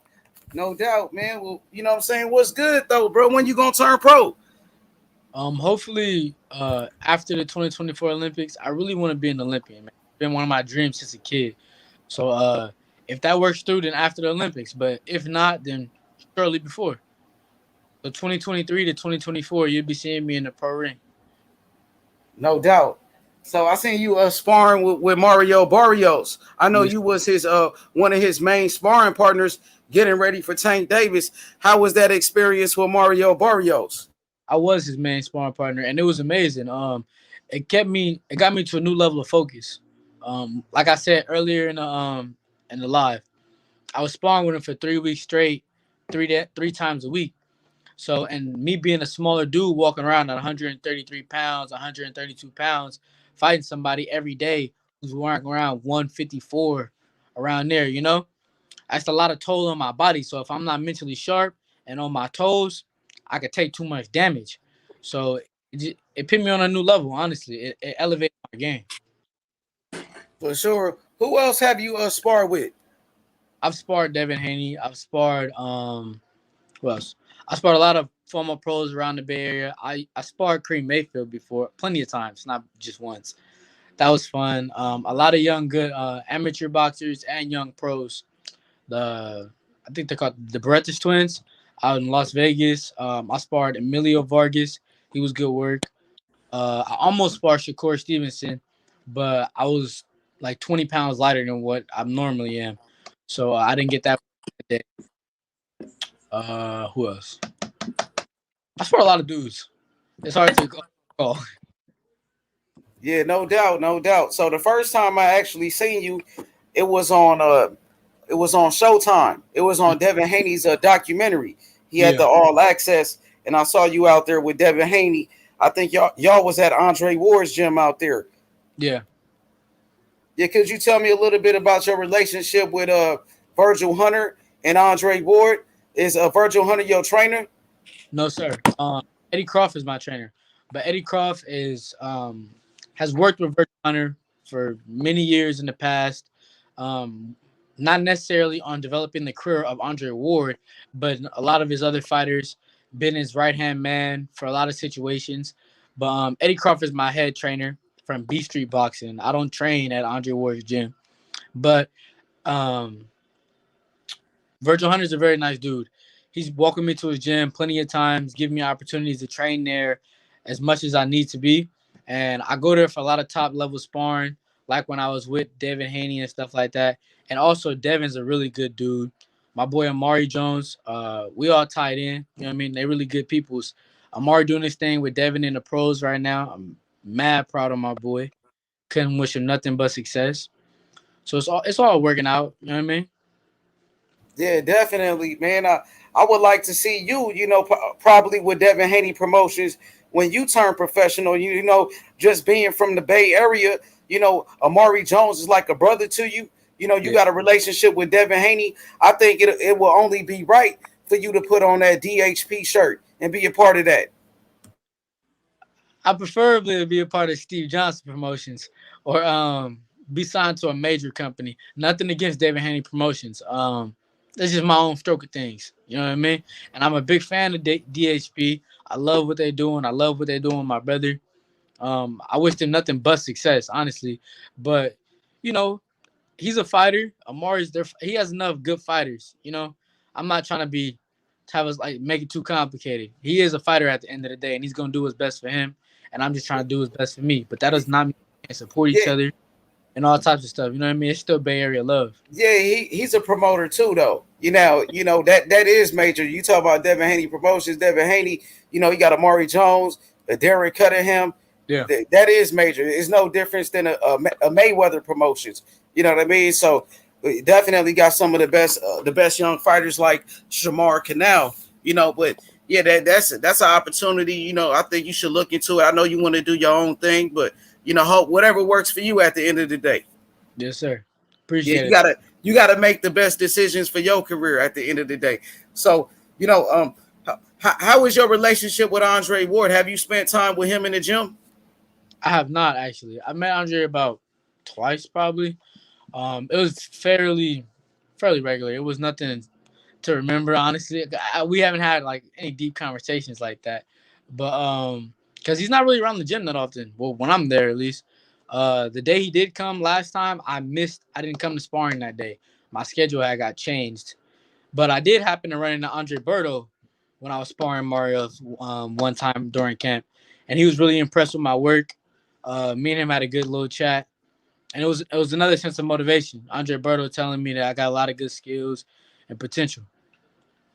Oh yeah, no doubt. Andre Ward is, a legend from the Bay Area, from California. An Olympic gold medalist. I know you want to go to the Olympics. Andre Ward, he won a gold medal. He's the last man to do that from America. So, he's one of the greatest champions of all time. You got to be a student of the game, of course, man. And Andre Ward is one of the fighters that I look up to, in and out the ring, the way he conducted himself as a true professional. You know what I mean? Yeah, for sure. And he stayed true to himself. Being a professional is always about staying true to yourself, in my personal opinion. And whoever you are, as long as you embrace that and don't cut it short, that's professionalism. For sure. So what's next for you? What's next? What you working on? Um, I might go to a tournament in Mexico just to get some rounds in, but that's in September. But hopefully, I'll be having a local show in San Francisco, August 28th. I'm looking for an opponent right now. So if any of y'all know anybody 18 and up, 132 pounds to 138, and they want to get their ass kicked, come fuck with me. I pay for your gas. I pay for your hotel, whatever you need. Just come fight. So, yeah, that was a dog, man. He a live dog. So Yeah. what would the show be like? It's an amateurs card hosted by Eddie Croft and Kareem Mayfield. Oh, It's heavy still in hitter. now, but we'll be out with more details and tickets and all that stuff. I'll be the You already main know. event as long as I find an opponent. Now I got an event that I'm about to get. I'm about to really start pushing heavy. We got what's the dude's name? Mayweather. One of the Mayweathers. He's doing a tour. So I want you to get in on that, man. I'm gonna start promoting it a little bit more. It's on my Instagram, but we're gonna start going hard on that. He'll be in. I think they're gonna do Stockton and Tracy. So I'll let you know about that. Hey, H Money, we're watching the Madonna Floyd first fight. Oh yeah, that was a classic right there. Floyd Mayweather, man, too good. He beat Adrian Broner. He thought he was gonna beat Floyd, but Floyd is a totally different level. Floyd is, one of the greatest fighters of all time, and he beat down Maidana, beat him 2 times. If Floyd, he stayed in the pocket in this fight and showed great counter punching ability. You know what I mean? Showed a great chin in there. Never been down before. Never dropped. He tearing Madonna up in this last round, boy. Jab Judah. He didn't go down though. Yeah, He didn't go down. He never went down. It wasn't like he was even hurt. Yeah, nah, I'm just pulling you, man. Yeah, shout out to Zab though. But Floyd ain't never been down though, for sure. It showed he got a great chin. His defense was on a different level. Man, he only been stung twice? Yeah, Shane Mosley. Oh yeah, that's one thing I want to mention too. Shout out to Jab Judah. He had came out to the Bay Area to come mess with me and my whole TNS squad. He was a really cool dude, man. Really cool. Really down to earth and easy to talk to. Good with the kids and stuff. Hey, tell us a little bit about TNS. Team No Smoke. I know that's your team right there. That's what you represent. Yeah. So TNS is really like his father and son created. Me and my dad, we came up with the name on a car ride. I forgot where we was going. We was going somewhere sparring. I think we was listening to music, and I had came up with the name somehow. And it was just catchy to me, like just TNS, like Team No Smoke. Like they don't want no smoke with us. You know what I mean? Because I remember during the time I had a lot of trouble finding fights. No one want to fight me. And this is kind of when my amateur career was taking the turn to where I wasn't able to fight in California a lot. And then I started to notice, not to talk about any negative things, but a lot of people was like hating or not really giving me the Bay Area support that I thought they would give me. You know what I mean? Me being so humble and appreciative when I was coming up.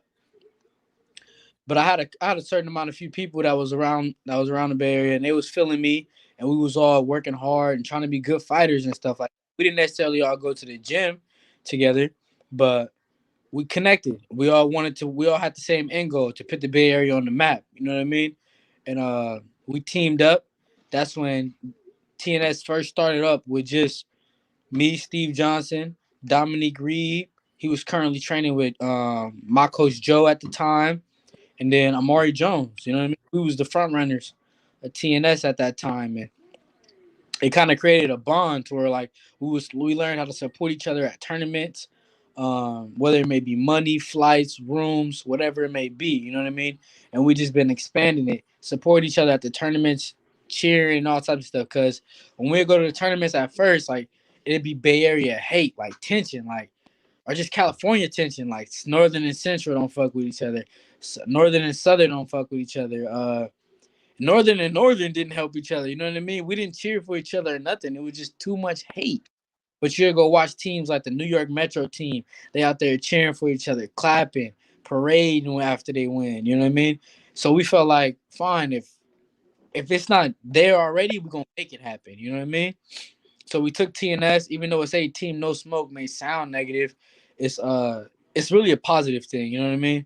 We just challenge people. We challenge people. We challenge ourselves, and we're just trying to build a better community in the Bay Area boxing, trying to bring something to the community. You know what I mean?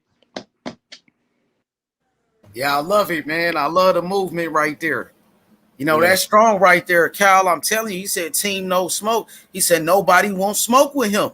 Ah. He a bad motherfucker, man. And I respect you if you do. Please. Hey, and tell me a little bit about your style. Like, how would you describe your style as a fighter? I'm very patient. I'm patient. I'm accurate. Um, and I'm just excited to watch. Like when people watch me fight, you never gonna be bored. I promise you. Like if you watch any of my fights, it's gonna be entertaining. You got some of the elite level skill in front of your face. You got my dad in the corner, who's dramatically entertaining. You know what I mean? So that goes along with my style. He keeps me turned up, keeps me in the ring focused. Let's go, Johnson. Yes, sir. High level intensity. You know what I mean? We work with intensity, we fight with intensity, and we dream with intensity. You know what I mean? So all of that, it works together. My style is dominant in all platforms. You know what I mean? Amateurs, pros, whatever. I learned to adapt. I'm a multi-dimensional fighter. I don't fight one way. I don't fight with just one hand. You know what I mean? I don't mean by one hand. I don't mean left or right-handed. Like switching. I mean literally one left or right. I can hit you with both from either side. You know. No doubt. I love the confidence, man. And before I go, I just want to know what's your weight class. You know, what's your weight class, and you know, who's your favorite fighters growing up? Who's some of those fighters that you looked up to? And yeah, that's about it. 125 elite male. I fight 18 to 40 at 125 pounds. Growing up, I don't know if you noticed, maybe not everybody knows, but I didn't watch boxing or I wasn't a fan of boxing until I started boxing when I was about 13 and a half. So growing up, I didn't have no favorite boxer. I didn't know boxing. All I knew was Mayweather. But once I started to develop liking the sport and stuff like that, I really became fond of people like Muhammad Ali. You know what I mean? Just like who he was as a person overall. He was very inspiring to me, just motivational wise and all that. One of the goats for sure, if not the goat.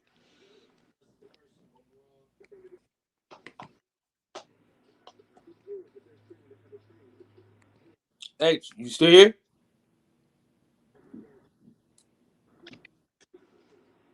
Maybe his audio off. Yeah, gotta be. How much more time you got? I don't want to keep you too long. I don't got too much time. I ain't gonna lie to you, but Yeah, about yeah, yeah. minutes. You got any more questions? You can ask me right now, or you can wrap it All up. right. Let me hold on. I'm gonna bounce them off real quick. We're gonna do the quick. We're gonna do the quick. We're gonna do a quick versus.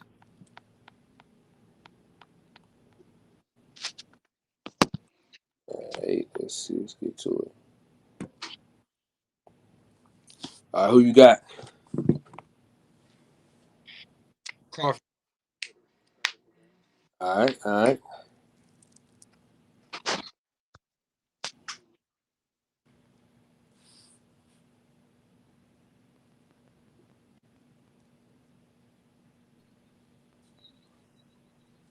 Hagler. Oh man. Okay, okay.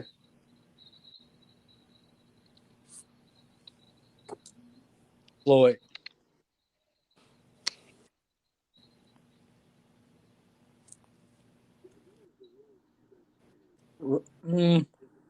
Roy. All right, this last one right here. Clarissa. By knockout. For sure. I mean, beat the dog shit out of her. Hey, real quick, Santos, get your questions in real quick because we finna get him out of here because he got to be up at 6 in the morning. Okay. What up, my man? What's up, man? Johnson. How you doing? I just wanted to commend you on your career as an amateur, your intellect, your mannerism, as well as your focus on your goals for the future. Thank you, And, man. I have a microphone there, my bag. And just just stay focused like you are, man. I think you're going a long way. You seem to be very poised and a bright young man and knows what he wants. And I love what you said earlier. I was listening in. I wasn't queuing in because I'm working and I have to get my truck loaded, all that stuff. But anyway, I heard you say that you have dreams, and it's like when you have those dreams, it comes to reality. That's beautiful, man. It's beautiful. Thank you, man. I appreciate that. And I hope you And continue to support, man. I'm gonna keep doing my thing, making you and me absolutely. proud. And I look forward to try to catch. Whenever I have the chance and I'm able to catch some of your fights, man, I'll definitely check them out. I'm talking about before you turn pro. I know when you turn pro, I'll get to see them easily. Yeah. As an amateur, I'm over here in Tennessee, man, so we're a little ways apart. But any chance I get an opportunity to check you out, I'll definitely do that. Thank you. Yeah, where was that? Where was that tournament gonna be at in December? Louisiana. You heard that, Santos? You said Louisiana? Yeah. That ain't far from you, right? Not very far. What city? I think Lake Charles, but they do stream Lake the fight. Charles. So They do stream? Yeah. You can stream them online. Yeah, that's what I like. Yeah, do you ever put that information on your Instagram page? Yes, I always when it's time to Okay. when it's time to compete, I post about it a lot and I keep everybody informed. Okay, I'm gonna sub to your. I'm gonna follow you on Instagram. Thank you. Mine, it'll have. Well, I'll send you a little message when I sub to you, and let you know who I am. All right. You know, on YouTube I go by Santos Boxing, but my name is my actual full first name in the year that I was born on my Instagram. So I'll send it to him. I'll send it to him. Okay. I'll send it to him. All right, bet. All right. Go ahead. This is the last question. We're gonna let him out of here real quick. Go ahead. Well, I really didn't have a question for him. I just wanted to commend him. No, not you. I'm talking about the question that I got up right now. Oh, okay, my bad. I'm trying to hog it up, man. Does he prioritize technical sparring over hard sparring? All my sparring, I bring intensity. I don't believe in necessarily like light sparring because that's how you get hurt, in my opinion. It's about playing around. So all my sparring is hard, and even if I do have somebody who's like, even my sparring that you call technical, it's downward. People that aren't necessarily on my level, but I spar with them to work on things. But I still keep it intense. I'm always trying to hurt somebody. I'm always trying to put my foot in somebody's ass. You know what I mean? No jokes. And no smoke. No smoke. All right, Santos, what you get your final words out? We'll go to the front. Put that banner up. I ain't put this banner up in so long, Santos. Is that I just want that's one I enjoyed listening to the young man speak about his endeavors and what his plans are, and I just want to commend him. And I have somebody to watch now. You know, I have to keep up with him and watch his career blossom. And that's what my intentions are from this point on. And every now and then, before you get too many supporters on your Instagram or any other social media, I'll be sending a message through every blue moon, you know, let you know, keep up the good work or what have you. Thank you so much. Absolutely. For sure. You give out your final words, Steve. Let everybody know where to follow you at and stuff like that, and we'll go from there. Once again, follow me on too_Johnson. Too much, as in TOO much_Johnson on Instagram. I'm very active for the most part. I post a lot of my highlights, when I'll be fighting next, and just my daily life being a boxer. So y'all can come tap in with me, man. And it's nice being here. Hope I made some fans today. And if you were already a fan, I appreciate y'all for tuning in, being on my boy YouTube page, for all my friends that did join that I shared it with. For sure, man. For sure, man. We appreciate you for sliding through. I want to get you and your dad back on, man, together, man. I really love your dynamic, man, and I want to talk about we got to really get y'all. I want y'all to have y'all a documentary, man, and really just show like the father-son bonding with this boxing thing, man. It's a beautiful thing to see black fathers doing great things, man. So keep doing what you're doing, and you know we're gonna support you 100%. However we can, we got you. Whether it's buying a plate on Saturdays or whether it's buying shirts, whenever. So whenever you drop that merch, let us know. And right before you had that tournament or that fight in August, let us know so we can support you, so we can get behind you. If you guys sell tickets, we'll buy them. So just let us know what's going on, and we got you 100%, dog. For real. Appreciate you. Hey, I just followed you, my man, so you'll see me in there. I'll look out for you. All right. And I'll send you his Instagram so you know who he is. Yeah. I'll send him that from Cal. All right. Yeah, got you. All right, big dog. We'll holler. All right, Steve. Get some rest, big dog. Thank you. We'll holler tomorrow. All right. Santos. What's up, my brother? Man, DJ didn't bring his raggedy ass on. That's what happened. He's working tonight. Man, shit. I'm gonna let you finish. What I'm gonna do though, everybody, I'm gonna end this, and I'm probably gonna end this in a little bit, just so you know, he can have this, or I might just timestamp everything. I don't know yet, but I don't want to scare people away. With seeing like a hella long ass interview, I don't want to scare people away. You know how people are when it comes to that, but I don't know. We'll figure it out. I think this is going to do pretty good. We had a lot of people in here tonight, so I think this is going to be good for us. But Santos, what you got, man? Because I'm getting ready to shut it down. Shoot, man, I'm just out here working, man. You know me. So you want to keep it going or what? Be nice to have a co-host with me because I have to drive and I won't always be able to look at the chat. But I'll try to keep it up for a minute. See what I can do. Man, hold on. But how soon are you going to go to bed? I'm talking like right now. Right now, because so you know I got nobody be able to get on then. Man, if they get on right now. I don't know if anybody's in the chat that normally come on. But whoever's in the chat and you want to join the panel, go ahead and hop on. Hit that link for the stream. Hop on. Let's chop it up. Let's ride. Hey, Santos, you know what I don't understand? Why don't you be telling them crazy stories, man? You can just do that. What I do what now? You gotta bring back the Santos Chronicles, man. I didn't name that show We for no reason. we talk about it. You be asleep when we're talking about it. Cause you be having a whole bunch of stories, man. So that's how you get us through the night, man. All them stories you be telling. Yeah, I be trying to watch the chat sometimes, though, just in case.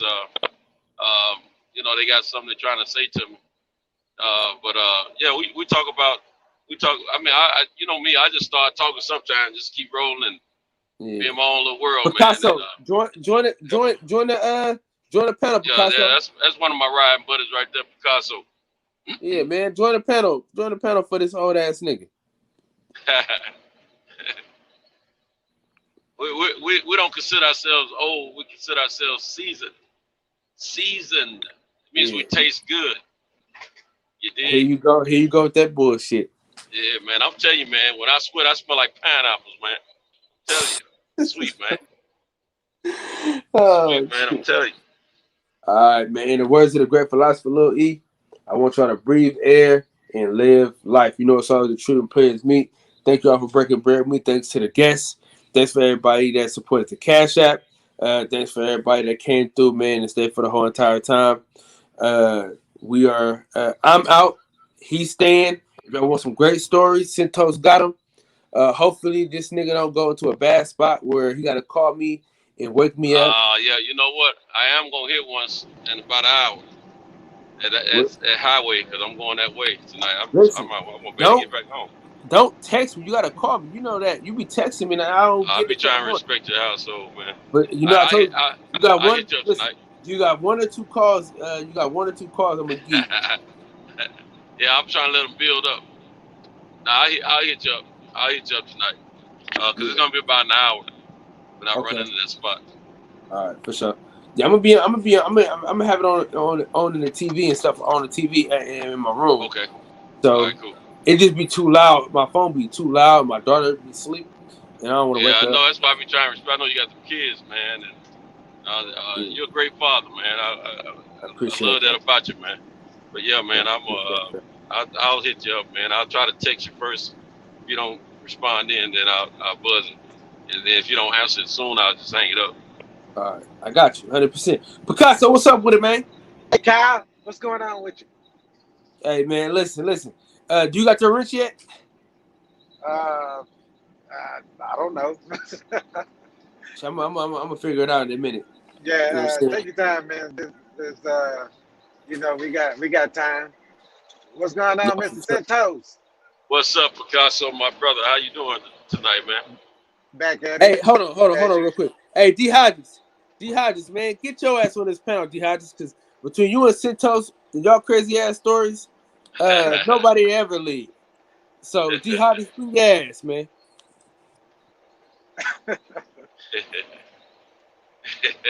D Hodges got that Milwaukee best stuff going on over there. He's up there in Boston, man. Oh, my bad. Yeah, Boston. I got one of my older homies, man. I got a lot of older homies that I always clean to, man. That's how I get my knowledge, man. But anyway, this cat, man, he's from Boston. He's a trip, man. I remember he was telling me we both used to sell cars together, but he's older than myself. He's been in the car business longer than me. But he left the car business. He started his own business. We just happened to be living in the same area outside of Nashville. And we got pretty cool. We were cool when he was in the car business, but we got real close after he left the car business. And man, he would tell me all kind of personal stories about himself.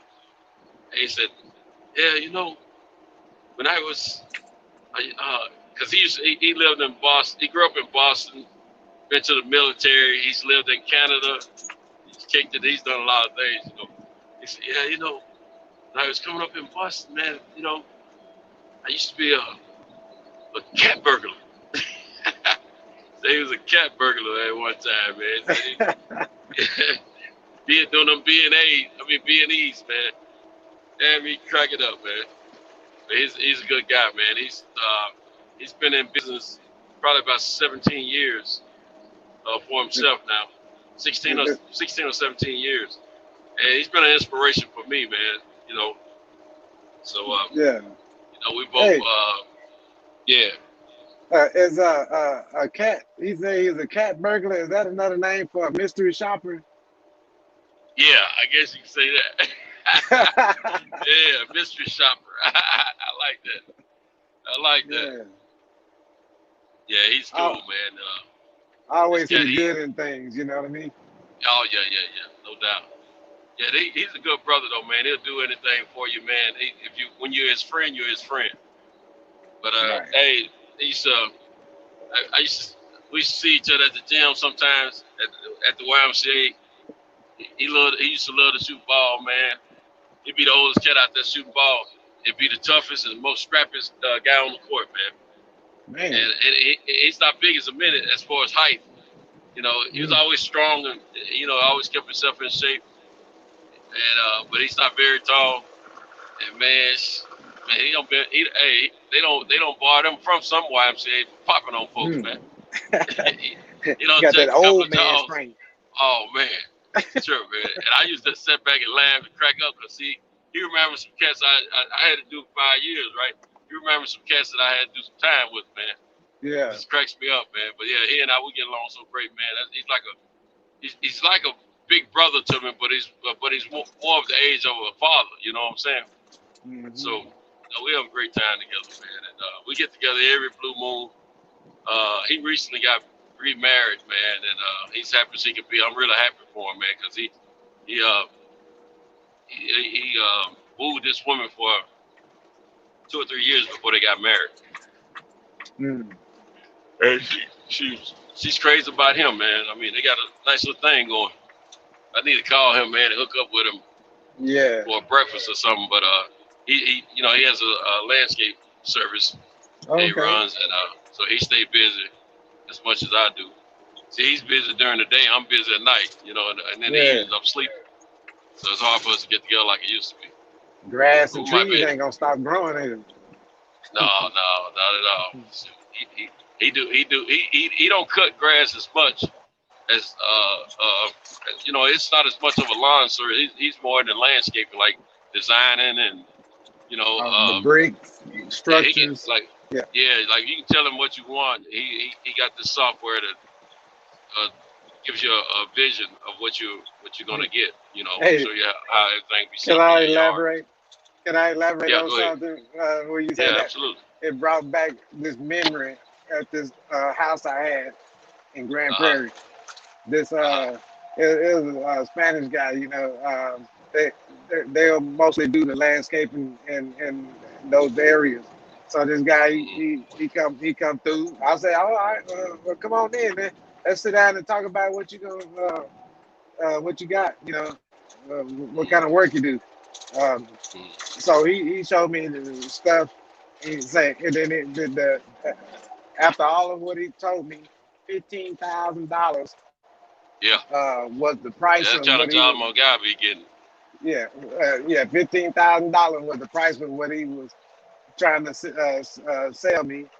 And I said, man, if you don't get out of my motherfucking house, Yeah. I went out there and The put only- them bricks together my damn self, man. It Yeah, didn't cost yeah, me that's nothing. the best way. Right. Yeah, my guy, he get pretty good jobs like that, man. 10, 15, 18,000, stuff like that, man. Yeah. And I've done some work with him before a few times, man. He's always paid me great, I never had a complaint about it, But I've always when it came down to my yard, I always like I haven't had any landscape work done, but I let him cut a tree down for me one time. But other than that, as far as like I don't cut my own yard, I got another guy come to cut it. My wife set all that up, and I let her deal with that guy. But my guy don't particularly like to do cut grass. You know what I'm saying? He will, like some of his old clients, but they don't particularly like it. But he like doing the landscape, the harder work. You know what I'm saying? Right. Designing, digging, do those tractor trailer ties, the building retainer walls, all that kind of stuff,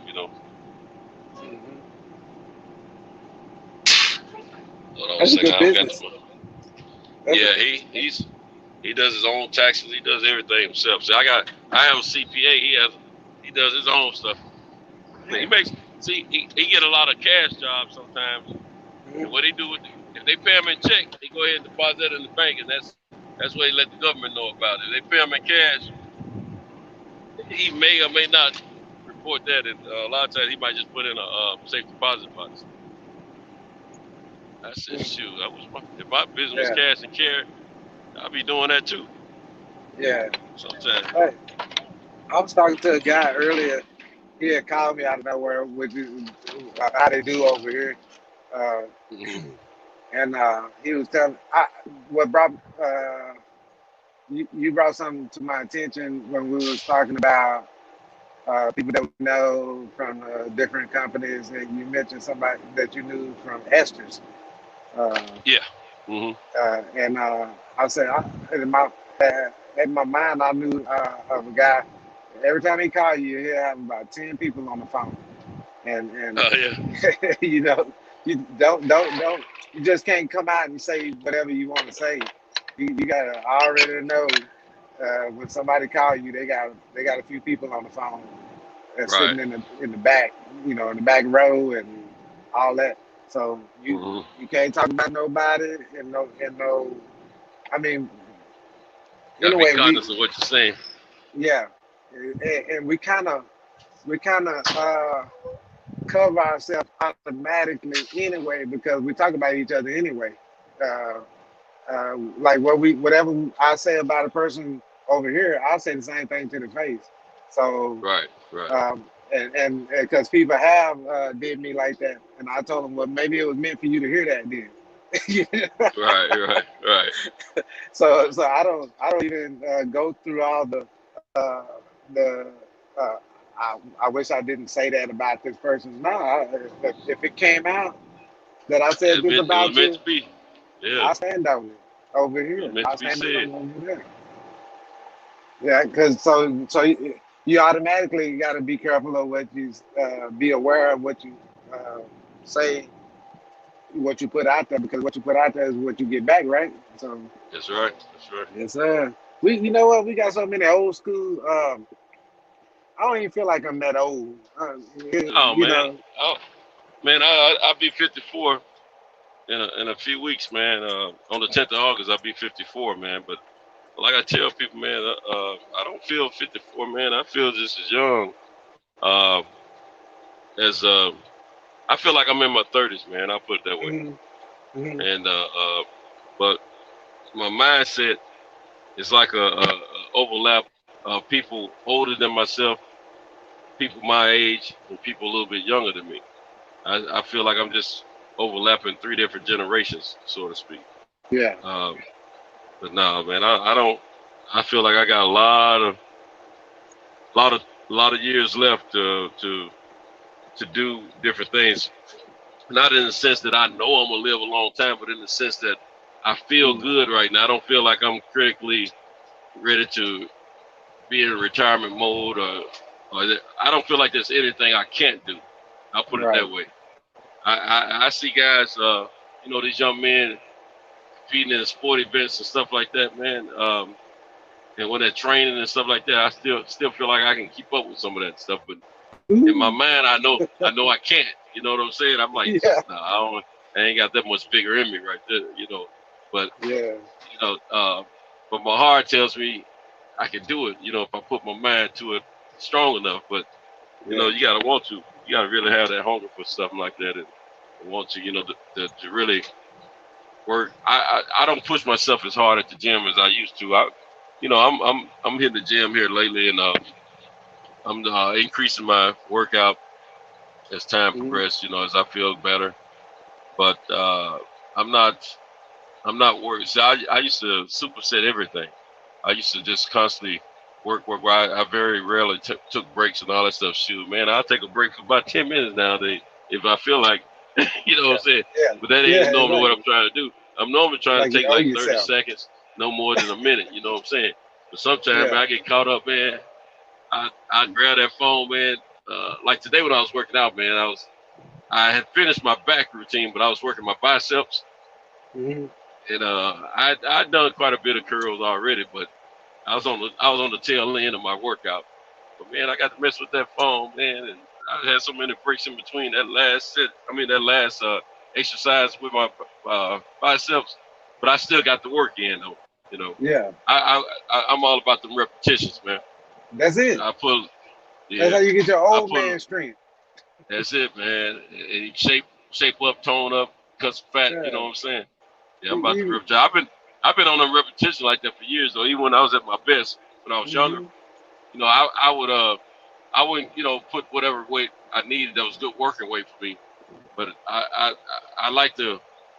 I wouldn't max out. I would like to work. I like to do like 20 reps a set of whatever I'm doing. That's my mindset. And then you know, I used to do that a lot of supersetting. Like I start heavy, work my way down, or I might have like 2 or 3 different stations going at the same time, depending on what part of my body I'm working.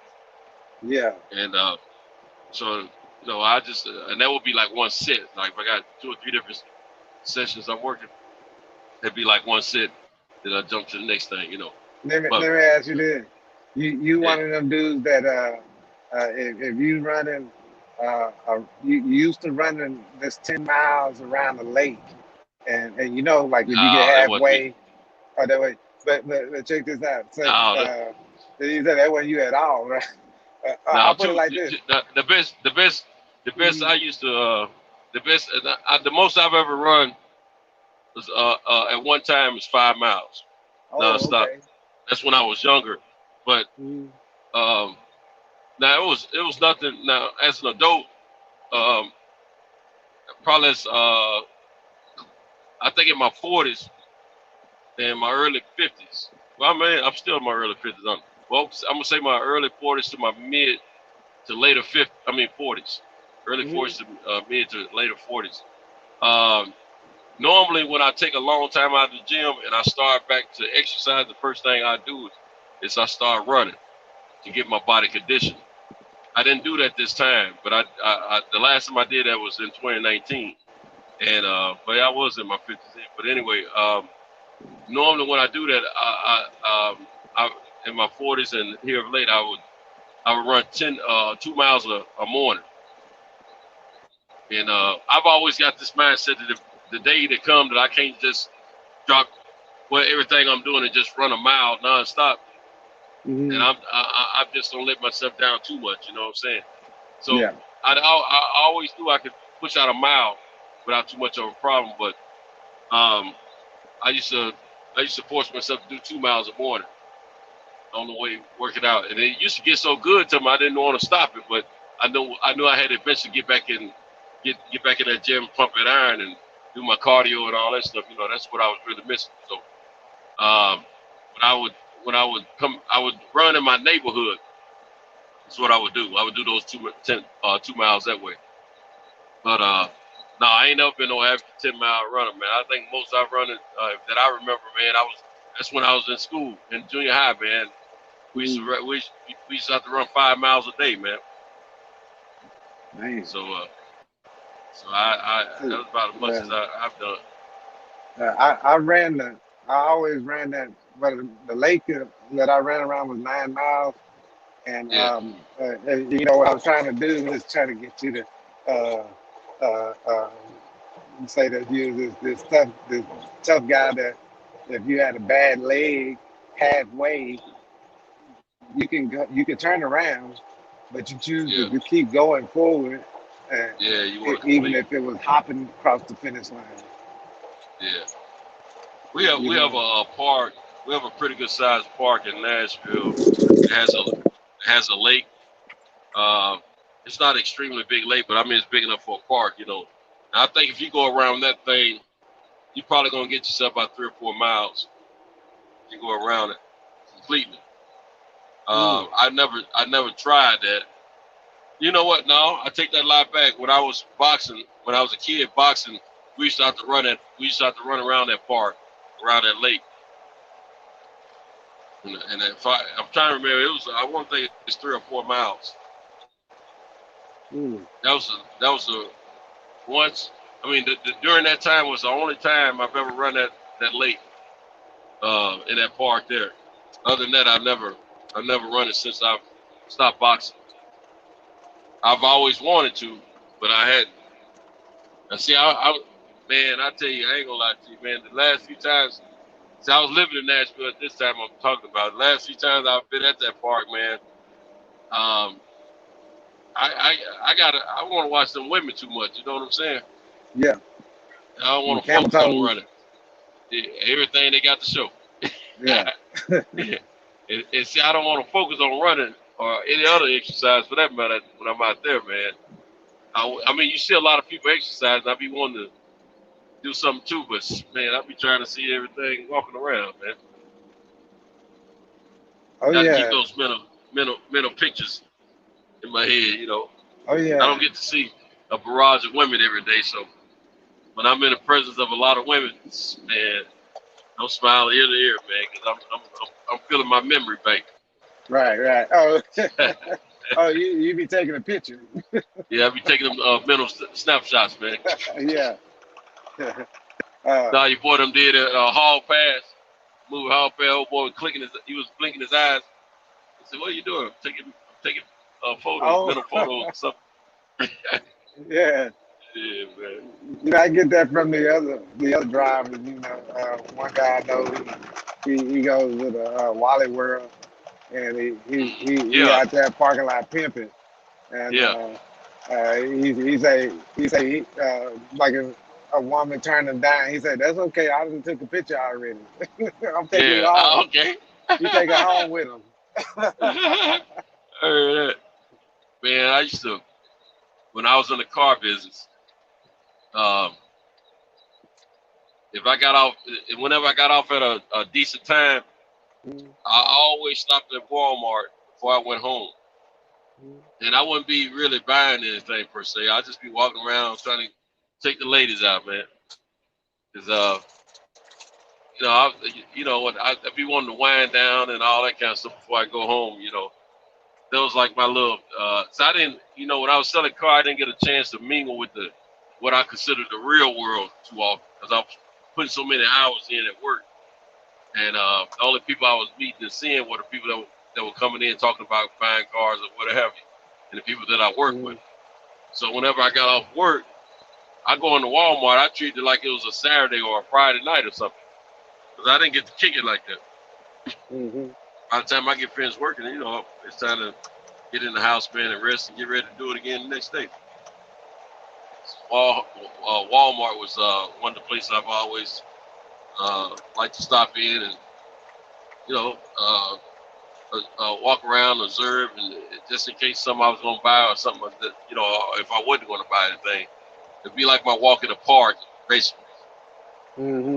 But what kind of women you think that not to cut you off, but what kind of women do you think that different?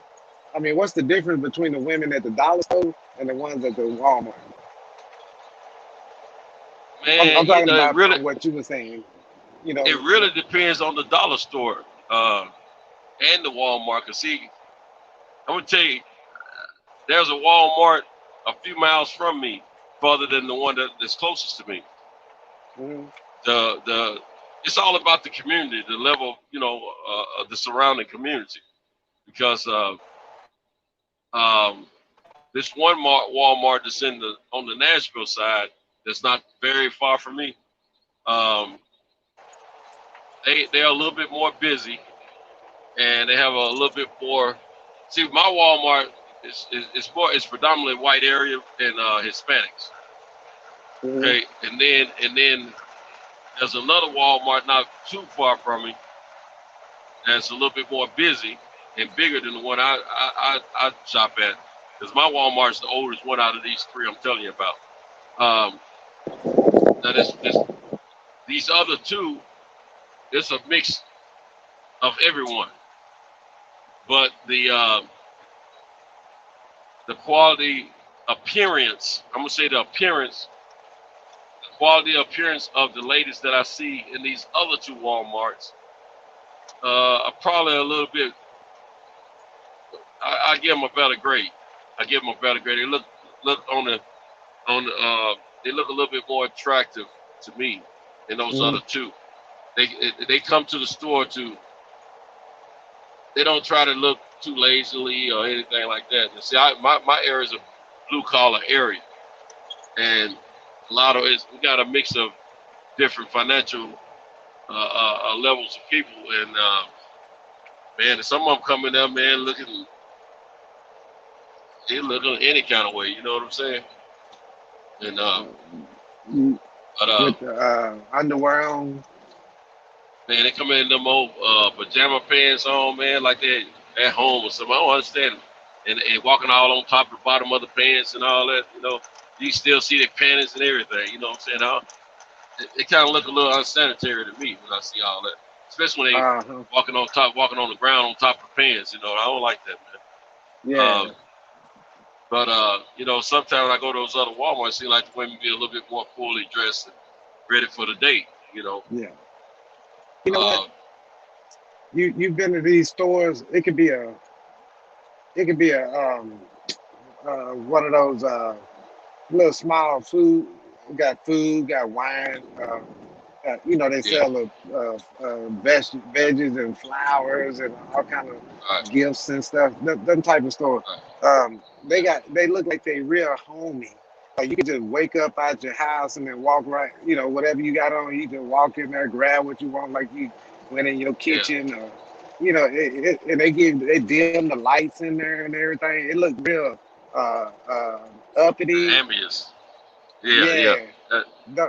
See, yeah. Do y'all have Kroger's? Yeah. Okay, a lot of our Kroger's are going to a setup like that. They have the like wine and all that. Yeah, they upgrade a lot of them like that, man. And newer ones are built that way. And you know, Kroger's have a different level of women that I see pop in there on a regular basis. Ben, I'm gonna tell you the to me the nicest as far as grocery stores, not necessarily just shopping stores. As far as grocery stores like Kroger's, do y'all have Publix? Picasso. Can you hear me? Do y'all have Publix? Do y'all? Yeah, Publix. Do y'all have the Publix grocery stores? Nah, we don't have that. Okay. Nah. Publix. Do y'all have Sam's and Sam's Club, and do y'all have Costco? Yeah, I got Sam's. I get Costco too. Okay, you know Costco seem to be a little bit nicer than Sam's, right? A little bit level up. Actually, I've never been inside of Costco. Okay, you know what? I'm not a patron of Costco either, but I've been in a Costco's twice with my buddy, just recently, and so I noticed, and I used to hear about it, but I can see that it's a little bit upper level as far as tidiness, and it also depends on the Sam's Club you go to. But they look a little bit nicer than the average Sam's, but the prices are similar though. But anyway, man, the difference between Costco and Sam's Club is about what Publix is to Kroger's. To me, which one is Publix? The Costco Publix is a grocery.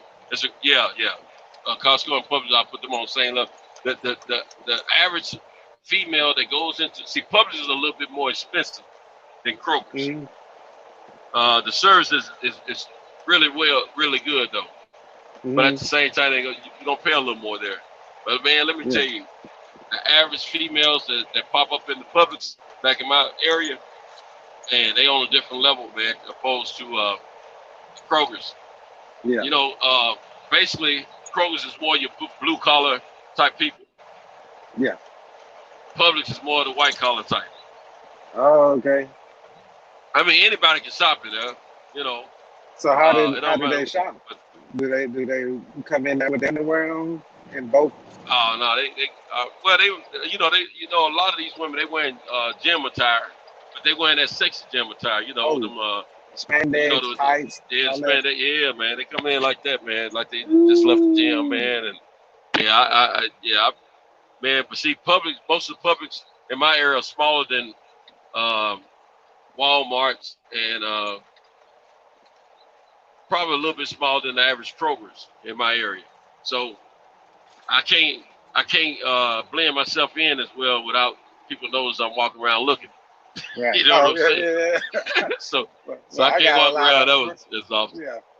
I got a lot of co-workers that do the same thing. So you have another set of people that are right there with you. Yeah, yeah. I love Publix, man. But I just thought about another store. Y'all have Whole Foods? Whole Foods, Yeah, Whole Foods. yeah, It's like, yeah, you know they got yeah, a lot of but organic this that. And it's like an upscale shop. Man, let me tell you something. You know they're more expensive. Out of all the stores I named, that's the most expensive store to shop at. And let me tell you something. those Whole Foods. Yeah, they bring in the upper echelon of all them women. Oh, Yeah, some they of the be women trying might to be eat right, huh? some of the women might be housewives and all that. You know, their husbands might be out. You know, they probably 6 figure or more per year. You know what I'm saying? The wives don't have to work or what have you. Man, let me tell you something, man. In most of the areas where the Whole Foods are in my area, where I live at, they're in the upper echelon areas. Right. So you know the average person up in there, you know, they probably got a little change, man. Man, look, man, I could be in Whole Foods all day. Yeah. The only reason I'm not, because they're too expensive for my blood. I don't like all that price, man. Right. They have good food, man. Publix has good food too, but man, shoot, they'll charge you about a pound on them plates, man. They got them So you prices at going, the front door, like we don't need you here. yeah, man. Shoot, I went into Whole Foods a few years ago, man, to have lunch. When they got me I got me 3 veggies and an entree. It cost me $14 and some change. Man, I was mad in the summer gun, but I ate it. It was good. Yeah. But I sit there and ate it so I was could watch the good. women. You know what I'm saying? Yeah, and the view was nice. The view was excellent. You know what I'm You took saying? your time with it. Oh man, I had to, man. I don't spend $14. I'm going to watch every woman come through this door. You know what I'm saying? But And yeah, money man. changed every. Oh man, I haven't gotten a plate from Whole Foods since. That's the flavor of money. See, and my money wasn't nowhere near as you know, secure as it is now. Yeah. Like Man, God, yeah. That I go in these places. Go ahead. I go in these places. The one time I was at the dollar store, and there was a fight that started out. You know, it be little stuff like that, like it'd be a fight in the inside that coming out outside, and I walk up, and then and it be girls. It be some girls trying to steal something, and um, they end up running, jumping in the car. We gonna come back and get you and all this.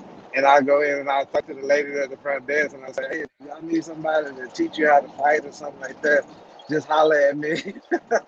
yeah. But that was right there in the hood though.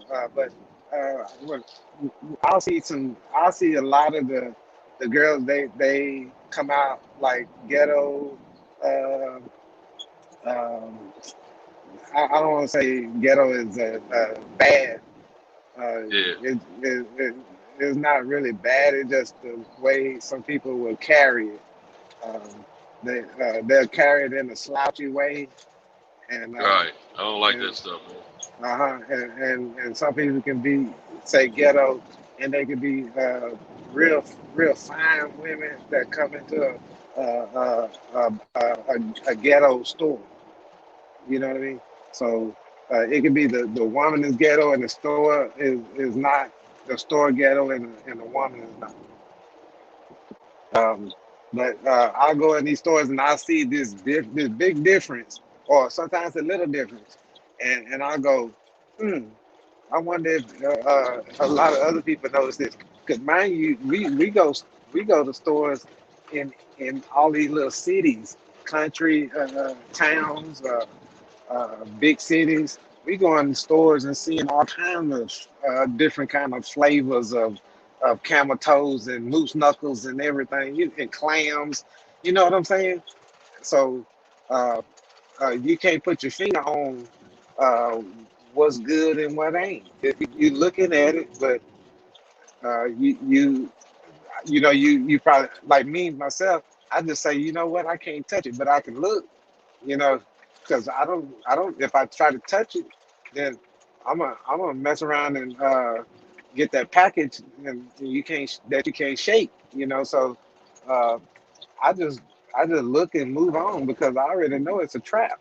You know, so um, that was my whole point of mentioning it to you that there's a variety out there of people that you just can't put your finger on. They'll dress a certain way, um, shop in certain places, and once you put it together, I guess then you can master that art of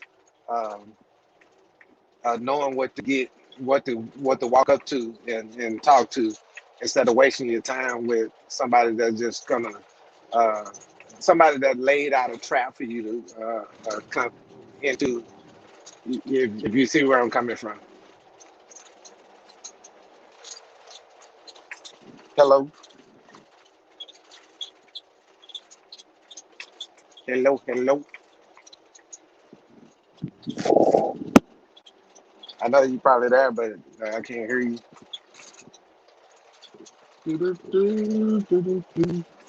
Oh, you're in that bad area. I can't see the chat. Uh, got my eyes on the road. Yeah, guess we probably wait till Santos come back in. You probably can hear me.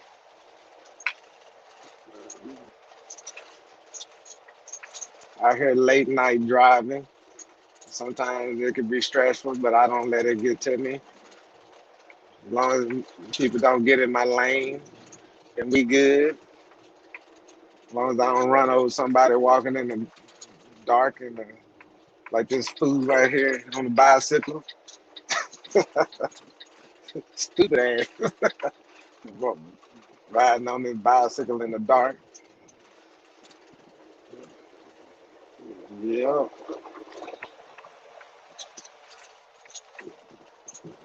Let me see. All right, he got me back in, man. I hear you. Uh, yeah, hey, Cal, this is I forgot about this spot, but I'm gonna need you in a little bit when I get to the bad highway.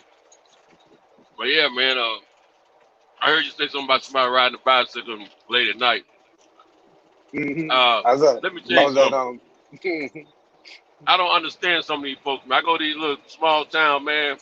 They be dark in the summer, gun. They be walking alongside the road, one person, or they be riding a bicycle. I'm like, man, it is 3 o'clock in the morning. Folks out here, what's going on in their world? You know what I'm saying? Mm-hmm. It's crazy, man. Let me hit let me Somewhat of hit a the death chat. wish. Yeah, exactly. That's what I be saying. Let me holler at the fellas in the chat real quick. Okay. Send a shout out to D Hodges and Lynn Ray for hanging with us. Uh, and the Majex, that's DB. He was here earlier. Oh, DB Um, in there? he was here earlier. We missed out on the MMA stuff. Oos, my brother. Lynn Ray said, Centos always got the antennas up. Hey, that's exactly what I call it, Lynn Ray. Have my antennas up so I can check stuff out.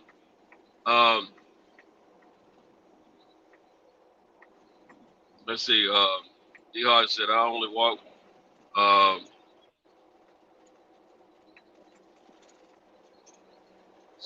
I can't make out what he said.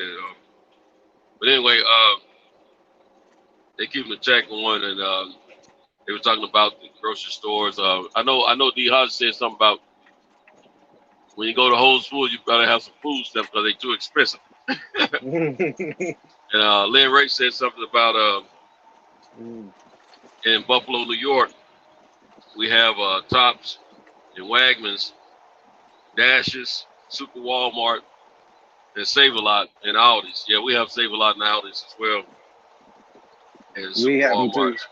You know,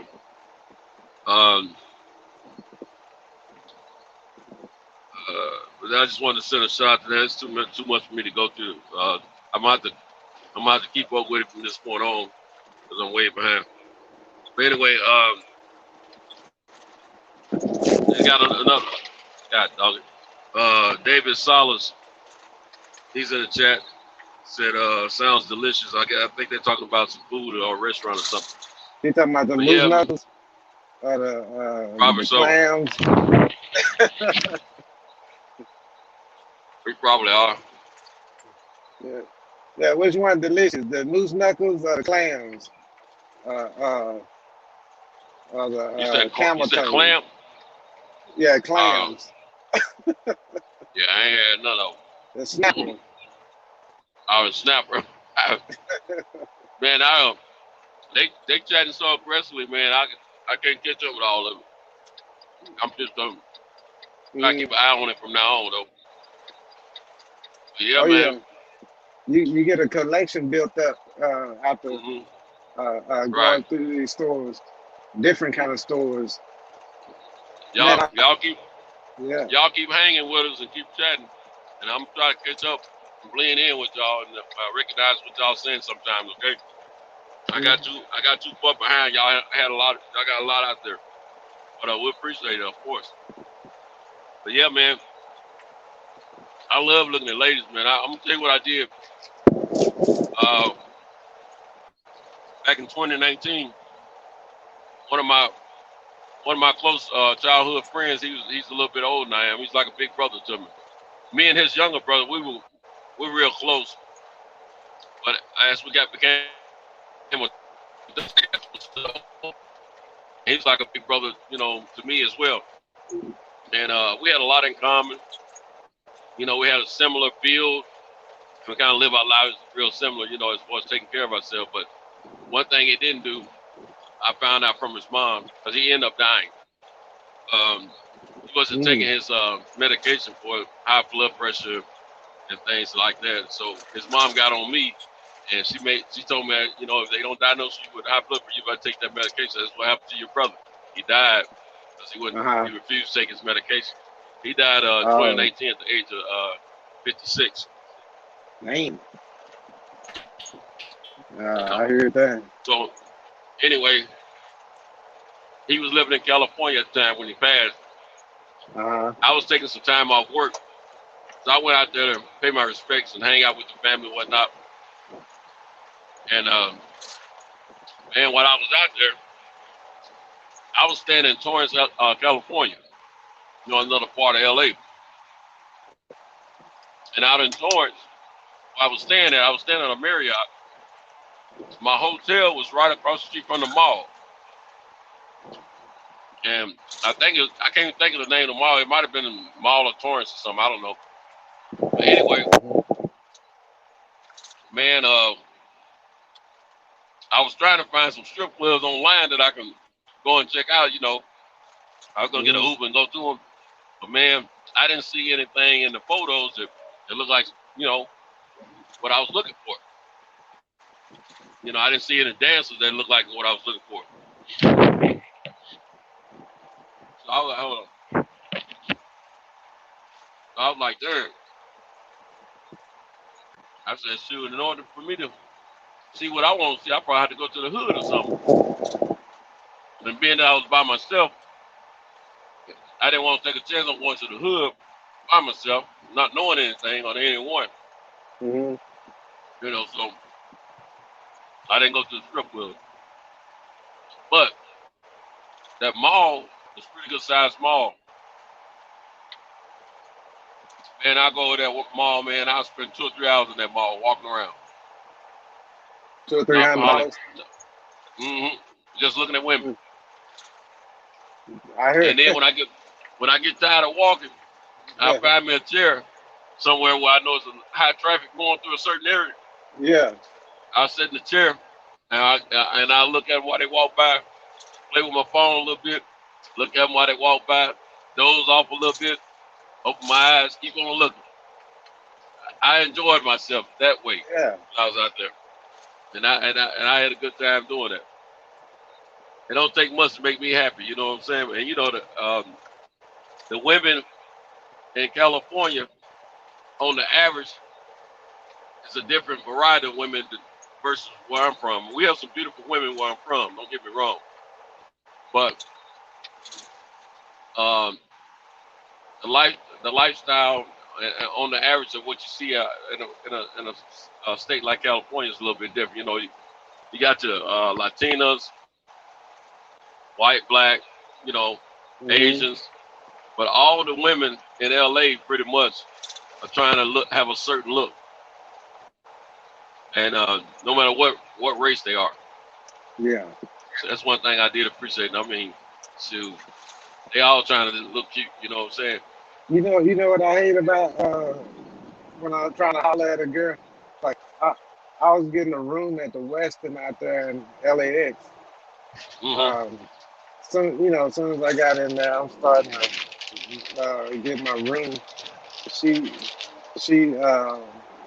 I'm just being, a little friendly with her. Um, uh, so next thing you know, this guy in the back comes out, stands behind her, like he gonna stop me from putting in my bid. You know what Yeah, I'm like you saying? talking to the chick. Yeah, Uh, he player hating. He player hating on you, huh? yeah. My coach was had walked up later on, and because I had to sit out there in the lobby and wait on him. Mind you, I went in before I was hitting on that chick right there. I was hollering at this other girl in the little eating area. She was sitting by herself, so I asked her could I sit there and and bother her for a minute. Did she mind me eating in front of her and all that? Just joking with her. She was had like her hair was all gray, but she looked young in the face, and um, Yeah, ended I up love going out with her. you said her hair was gray and she looked young in the face. It was great, but she looked young in her face. Her body Oh build, man, everything was you young. know what? That's one of Uh, my weaknesses right there, man. That woman's one of my weaknesses. When I see a woman that looks seasoned and she's mm, fine and beautiful, oh man, my yeah. wife know it too. My wife, she don't worry about me with the young women. It's the older women. hmm This girl But right here now, claiming. This girl right here mm, claiming she was some kind of director for the Sprite Festival in New Orleans. mm-hmm. But that's New all. Orleans got It some didn't go bad through. women down there too. She invited me to her room. At the time I was a brown belt, and was it purple belt, jiu-jitsu, and my coach. No, I was brown belt. I was brown belt, and and my coach he showed up. After I said I was rapping to the other chick, and then we sitting there and wait in the lobby for everybody to start showing up. When he showed up, he said, "Well, why you didn't go up there?" Because she invited me to her room. If my room Mm-hmm. wasn't available at the time, she said, but she told me she was gonna go to sleep. I can't bother her, and I was like, I took that kind of seriously, and so I like kind of waved it off. And when I told him about it, he's like, "Man, I would have demoted your ass." He said, "You He should still have went to went her up room, there and man. knocked that off." Now, what were you saying? Even if you didn't knock off then, still went up in there and y'all got to know each other a little better. And then later on, before she leaves and you leave, you Yeah, have to make a pit stop. I, I don't know what's going through my mind, man. They be I like don't it know what. sometime, man.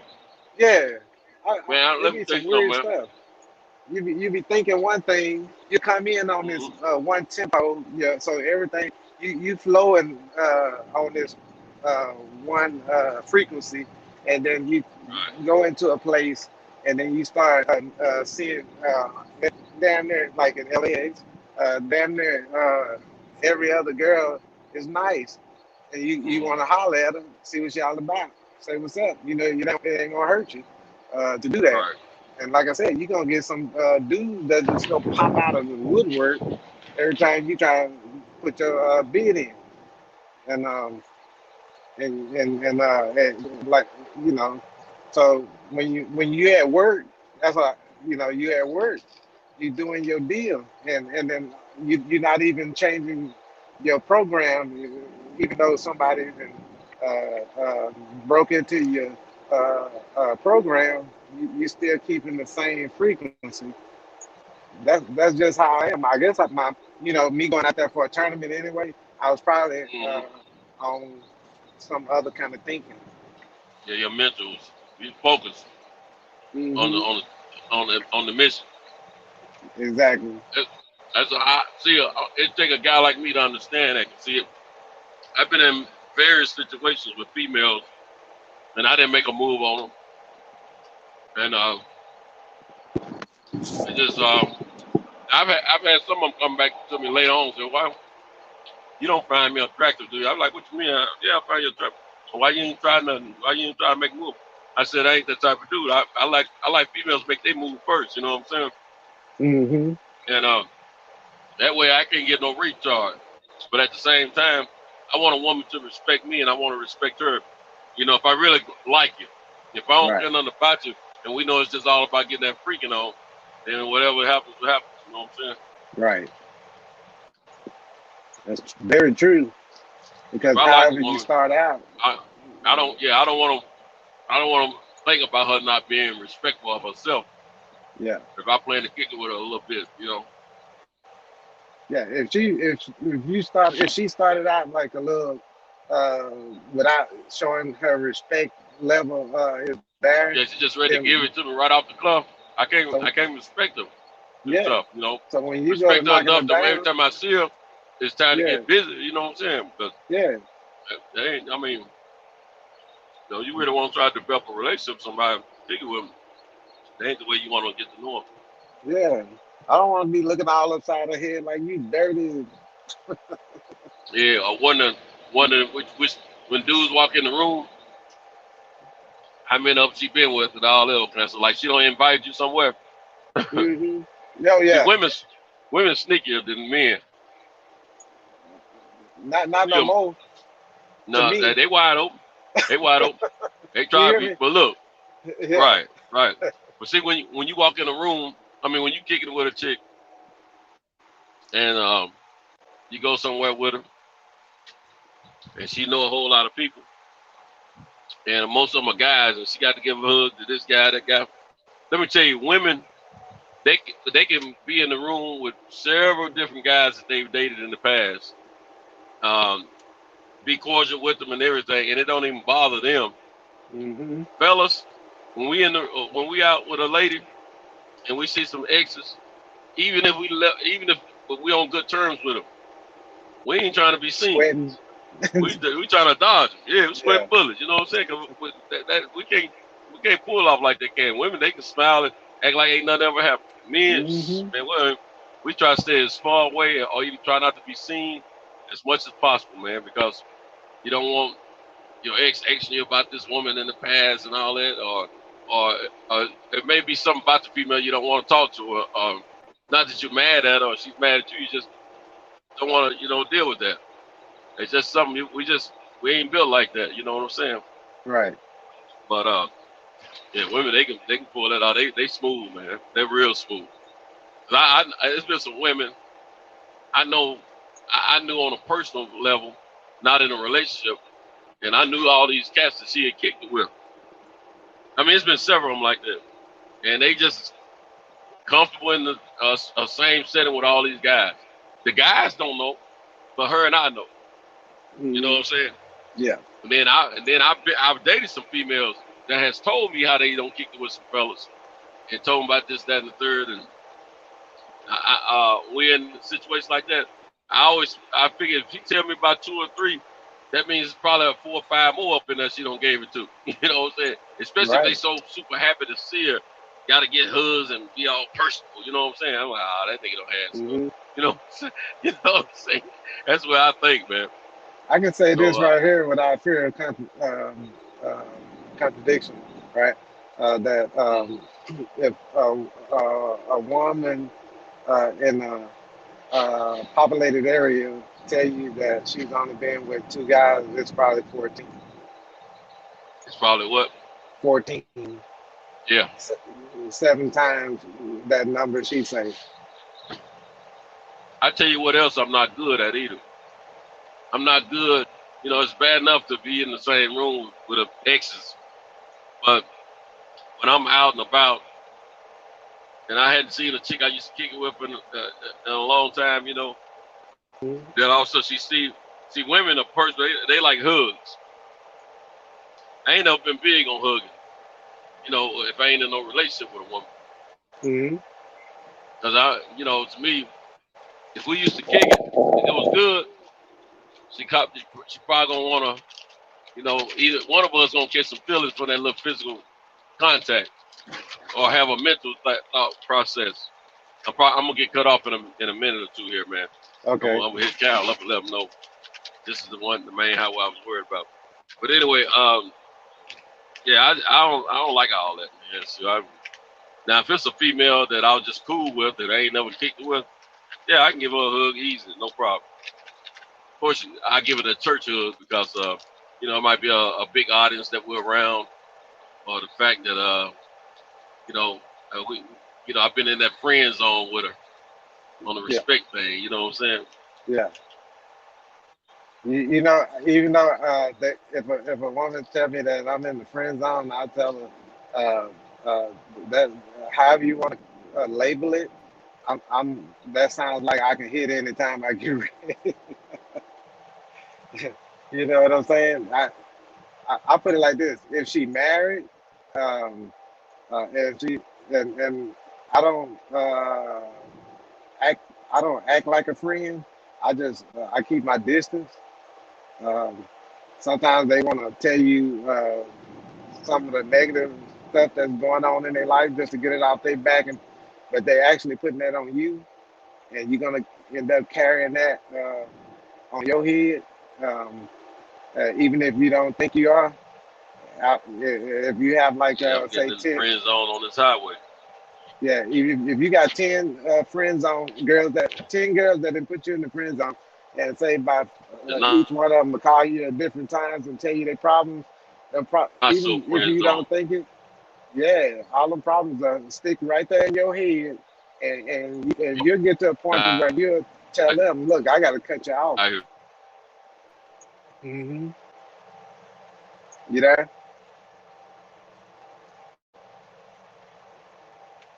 Hey, you there? Yeah. All those girls when they start giving additional problems out, and oh, he did, this girl, my kids, this, all that's gonna stick on you, and if you don't take it in and then dish it out right, it's gonna hang with you and become some kind of um, thing that's gonna stress you out after a while. And uh, I was talking to a few people, and all it took was them to tell me all their problems, and my nerves got bad. I just started cutting everybody off. I just say I don't need nobody else's problems. Don't put that crap in my lap. Um, I got things to concentrate and focus on in front of me already. You see what I'm saying? In order for me to stay busy, I got to and safe with what I'm doing. I got to focus on what's in front of me. If not, then I'm gonna fall off. So that's why I start cutting them off. But they'll eventually start trying to call me back and just talk friendly and I've talked to other people that say just you supposed to cut them completely off, you know. And I just I don't settle down with nobody. So sometimes if I talk to not an ex or whatever, but just somebody that I've known, I just we would say entertain the conversation at the time. It'll just be passing time by. Like sometimes at night like this, it'd be late sometimes, so it'll work out then. But like I said, you just don't want to keep hearing all these problems and then all that stuff sitting on your head. That's why I think a lot of people have these heart attacks and strokes and crap. But I had this saying that without fear of contradiction, uh, 99, I say 99, so I don't, so I can't say that I'm, if I say 100%, then that's just saying, I mean, that's putting a blanket on the whole thing, but I just say 99% of men in their grave is behind some woman. Uh, and like I said, I stand on that 99%. So I don't have a problem with saying it. I want to say 100, but I just say 99 to cover myself. So if you got a situation, yeah, or if you know a situation where somebody uh, is in their grave, a lot of times that could be it's a woman behind it, and that's not nothing bad against a woman. It just means that um, whatever she was going through, that dude had to consume that, or whatever. Like say, I mean, something simple like. Um, she find his own or what, and he go out to the stores and stuff with her, and you got dudes that's probably coming after her, and say one disrespect her, then now he's defending her honor, and he and get caught up in something that cost him his life. That's just one example, So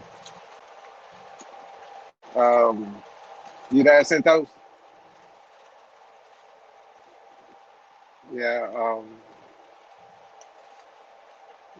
You got to like in my case, a lot of people um, think that I talk to a lot of women by the way that I look and me being real active, doing a lot of things, traveling and, for work, traveling for my hobbies, or just for pleasure or whatever. Uh, a lot of people got this. They assume that I got a list of women going on, work I'm working with, but it's not true. I actually speak to the women. I try to be respectful to them, and if they're not, um, if they have a good conversation, I'm fine with that. It's just that a lot of times when I start uh, getting into these. Conversations with them, and we we're like talking down the road. All this bills and all that talk comes out of nowhere. Some other stuff that I never thought came out, or she been in did something in her past that you and then told you, and then you can't deal with that shit. It's like, damn. Um, she might need to be with somebody with that type of experience, because a lot of these women with, if they're like wild at a younger age, which a lot of them are, um, they got to be careful of what they say and what they put out there when they meet somebody, because nobody really wants to somebody that's been around the world and back. You want somebody that's um, not everybody. I know D Hodges, he probably want a woman that's been around halfway around the world. I put it like that. I don't want to put put that type of deal on you. But because I don't know how old you are, D-Hodges, but I think you probably about somewhere around 50 or 45. I can't see the chat, so when Santos come back, he can look at it for me. But um, you know,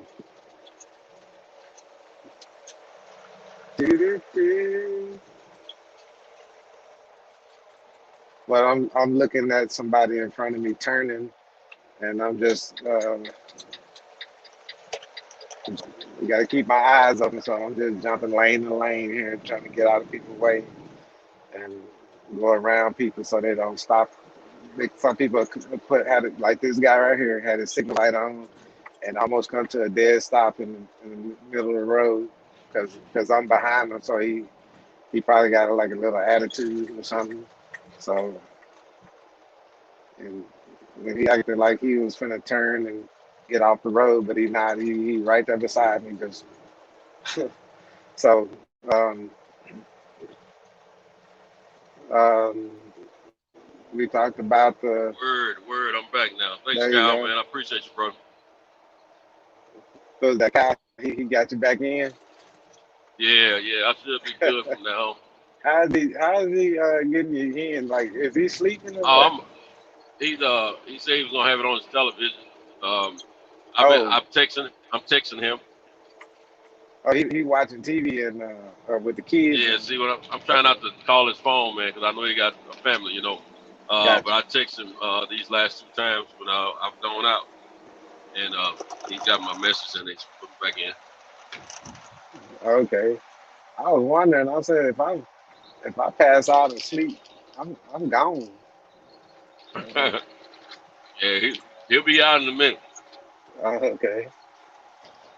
Man, I know I had one already. thing. I can't hold no show by myself.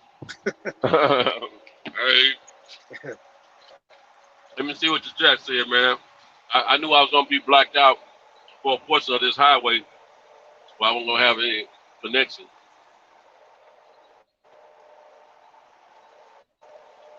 Taylor Bell don't step in. He said, How old this dude talking?" Oh, that must have been when you on there by yourself. Yeah, he's scared of commitment. I sure am. I already bought somebody a house and car, and I'd I be had other scared too people then. in line ready to get a house and car from me too. Right. Lynn Ray saying, really, do I have 2 here every day? How you was supposedly screwed over? And then Taylor Bell said, nothing wrong with the women, my brother. Seems you the one with the issues. No, Yeah, I got don't issues. mean to be rude, Nah, you're but not that's rude. not normal for a 45-year-old man. But I think they having a conversation amongst Yeah. themselves. Then D. Hodges says, nope, I never left the country. Scared to Oh, fly okay. over water. He might be talking about Mm. something else. And then Lynn Ray said, Now that's when I brought up. I said D-Hodges. I don't know how old he was. I was trying to tell him how he's gauging certain women because I heard him oh, okay. before mention on the liquor spot. Yeah, they be cutting up over there, man. Look Oh spot. yeah. I be going over there every now and then, man, on Saturdays, man, right before some fights happen, man. And Mhm. see, I love what they be talking about. I love when women just keep it real, man. Just talk about things that most women might not choose to talk about in front of men. You know, Right. I like that stuff. And they knowledgeable about boxing, man. That and sports in general. That's Hmm. another thing I love about that channel.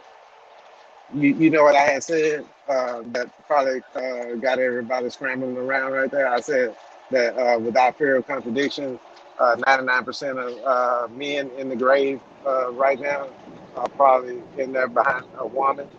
And I Yeah. gave an example, and I said a man might have a a beautiful woman. He goes outside to the store, wherever, and they get approached by a lot of disrespectful people, and he's defending her honor, and he's the one get caught up. Yeah, it's been a lot of. I'm gonna tell you two things that have caused a lot of deaths for men: Exactly. And we money and live women. shorter life.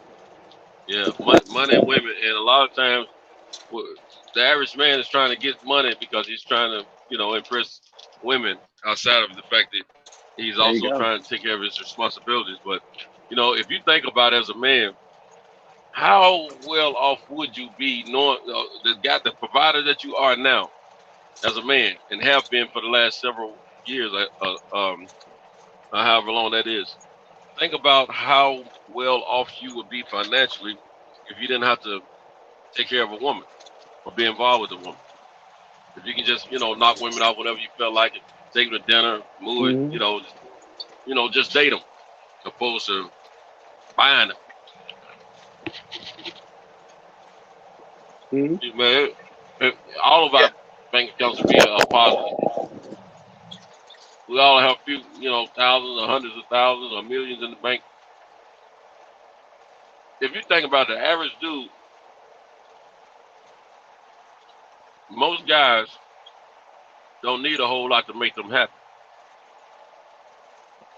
But it's because you're trying to make sure these women approve of you or like what they see in you, or you just love them that much you just want to take care of them or whatever. So your money is spent differently than you probably would if you were solo dolo by yourself the whole time. Yep. Man, when I think about what I do for my wife, I've been married to my wife 20 years, going on 21 years. When I think about what I've done and what I do, Mm-hmm. man, I'd be straight right now. Mm-hmm. I would have no financial problem. You understand me? Yeah, yeah. Mm-hmm. You understand me? You understand me? So yeah, man. So it changed the whole perspective, man. Because But that's a good experience. mm-hmm. I've been We as married. men, you never Uh, been married. no, I have. Oh yeah, Uh, okay. I had some. I had like at least four bona fide relationships. One was 1 year. The next one 2 years, and then after that, my um, ex-wife, and then which I had one kid from, but she put the other kid on me too, and Mm. the fourth one was my youngest daughter. She could be 16 in October. Her mom, Mm-hmm. and I had one more other relationship, so that makes five. That lasted a long time too, and but she had Five kids or five relationships. five relationships. Okay. And so that last one, I've been with her for so long that she had two kids and two boys. So I kind of worked with her with the boys and everything. And Mm-hmm. one of them passed away in a car accident, and uh, we started going through some stuff, and she Sorry started to hear being that, more man. But disrespectful, and I had to, I just, you know, uh, I let her know that, being disrespectful to me just gonna get you easy way out of my life. And so uh, that's what happened, and that was earlier this year. mm-hmm. But mind you, like when I'm on the liquor side, I tell them I haven't been with no woman this year at all. As a matter of fact, it's going on a year. Even though I talk to these women, uh, um, like in a relationship and everything, even though I was with this girl all this time, it was off and on really, but uh, I just call her up. 'Cause I'm gonna tell you like this: when I get older now, I don't just call them up every day or nothing like that anymore. It's more of I'm free. You know, I call Right, her up about 5 times in 3 months. You know what I'm saying? And right. I'm too busy. I'm too busy trying to maintain a business and maintain my work that I do right here because this simple driving at night and everything. I see people Mm-hmm. falling asleep, crash. I just saw somebody pulling a truck out of the median Yeah, about 15 minutes ago. Um, yeah. so I passed a truck that fell off on the shoulder a there few you minutes go. ago. It ain't easy. Mm. So that's the stuff No, that it's we hard. deal with out here, plus our Mm-hmm. own personal lives. Yeah, Yeah. and But we man, got to go you ahead. Go ahead. you're in a valuable position though, bro. You're a free agent. You ain't got nobody tying you down. You can do what you want to, man, and you can date or you can chill or whatever. But at the same time, um, I've been married going on 21 years, man, and shoot, these last few years they've been what I felt like they should be. I mean, the biggest problem I have with my wife here in the last few years, she don't think she's supposed to be productive on the intimate side of the marriage.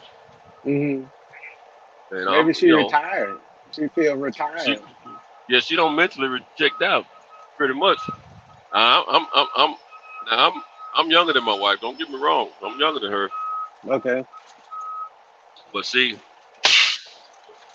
I still got some I still got some loving to give, and I still have some loving to get. Hmm. You dig what I'm saying? So, I told her back in November, you need to decide what you're gonna do. I said, shoot, if you ain't gonna, I said, if you don't feel like you can, help out in that department, then we might need to get a divorce because I ain't gonna be sitting around here just, I believe in being honorable to my wife, but I don't think the Lord meant for me to have to suffer. He Hmm. want me to be with my woman, but he don't mean for me to suffer just because she don't want to have sex. Because when we say those vows, we're supposed to be taking care of each other. I'm not supposed to have to leave out of the house and think about, um, worry about, not having any sex with my woman and be tempted to want to kick it with some other women. I shouldn't have to go through that. But I told my wife back in November, hey, Yeah. if you can't do that, then you're gonna be the only one not having sex. I ain't took up on that yet, but You, you, shoot, hey, in man, hey, Matthews, you can be forced.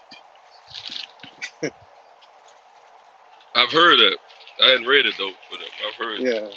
I'm not saying it's not there. I'm just saying I've heard about it. But she need to come on with the come on, because hey, look here, her body's still capable. Hmm. Like my mom say, I might be old, but I ain't cold. Right. Shoot. But hey, it is what it is. I try not to dwell on it so much. Well, I talk about it a lot. I'm upfront with it, man. I'm an open book. I talk about it a lot, as everybody know. But I mean, I turned down more opportunities than if my wife only knew. I mean, I'm not some dude out here. I'm not an eyesore. Hmm. I can get past the barrier with some females to have some conversation. I put it that way, Right. and I can take it from there with no problem, and that you can be whatever. But I just ain't trying to do it like that, right now. Hmm. I don't want to do it like that, but sometimes you're left with no choice.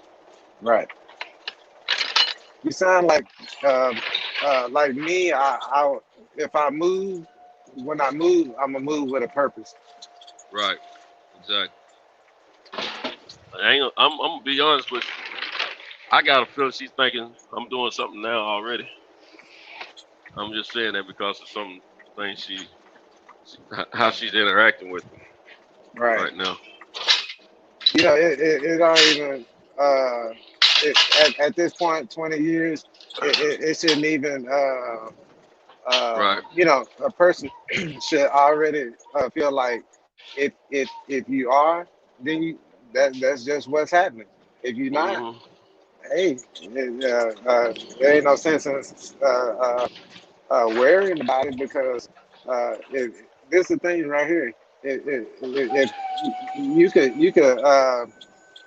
you could be in a tangle in I say Entanglement. entanglement, yeah, entanglement. Stuck, you could be stuck together with somebody, and that person uh, does not control you, because you're gonna go outside of where they can follow you. So, Right. and then you being the man, or she being the woman, y'all gonna move differently, and you and her got to accept the way each other is. Um, that's why I always when I'm talking about this type of stuff right here, I say Hmm. no handcuff zone, because I don't care if you're married to somebody, they can still walk out and do whatever they want to do and then Absolutely. come back. Absolutely. So after 20 Absolutely. years of guessing and wondering and worrying and running your nerves bad, um, you got to learn somewhere throughout that time that it doesn't matter if that person run off and do this and do that. If they know where they're supposed to be at the end of the day, then and they come back home, uh, then obviously they want to be home. They Hmm. whatever that's out there, they probably thought about it and probably attempted it. Probably went out there and did something, but they know that they get it out of their system and they come back home all the time. You know what Yeah. Um, yeah, but I would tell you the thing that scares me, outside the fact that I don't really want to be in no situation like that. Um, but man, I can't even really see me in another relationship because women want to have. You got to be able to give them time, equality time, I mean? and the average female, she gonna want to spend time with you. She gonna want to go places with you. She gonna want to be. She gonna want to feel like she's serves a purpose with you, and I can't provide it. And then some of our American women, they about that dollar bill, and I can't afford none of that. I don't have the time to give, You know what I and I don't have noticed? the money to give.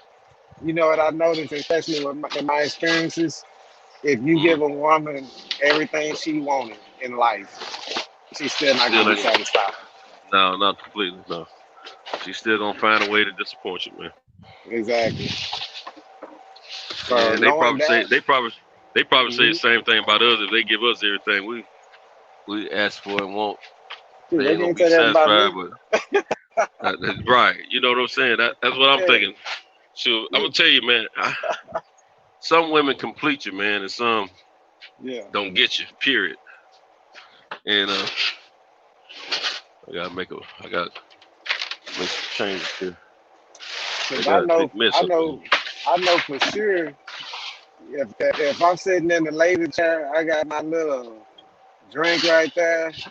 I got my little sandwich or whatever you want, a plate of food, whatever it is, and Hmm. I'm watching whatever I want to watch. And I don't care if it's just offline Call of Duty or whatever. Um, Hmm. I'm basically just that little bit right there. I'm basically getting my rocks off right there. You good? If she if she come into the play and break me off do it like that, hell, what I ain't complaining. I'm I'm I'm, Right. I'm satisfied. You know what I mean? But if Hmm. she don't come into the play, I'm used to being. without.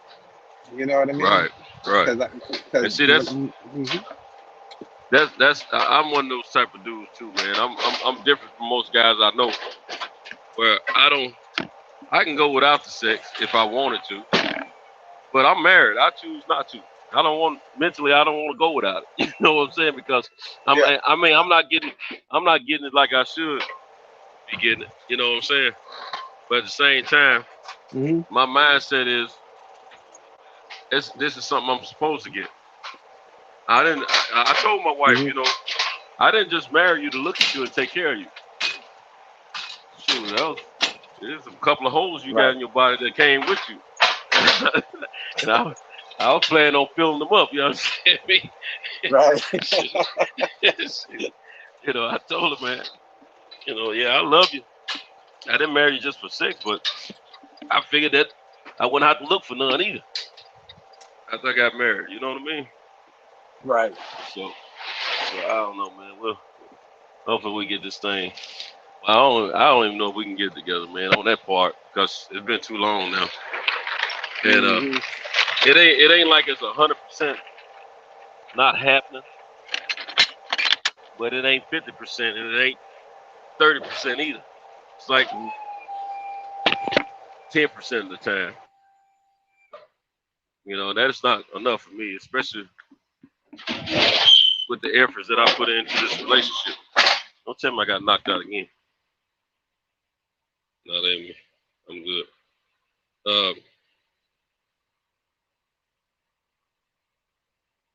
That's Picasso. Try to get to the backstage, Picasso, if you can hear me. I sent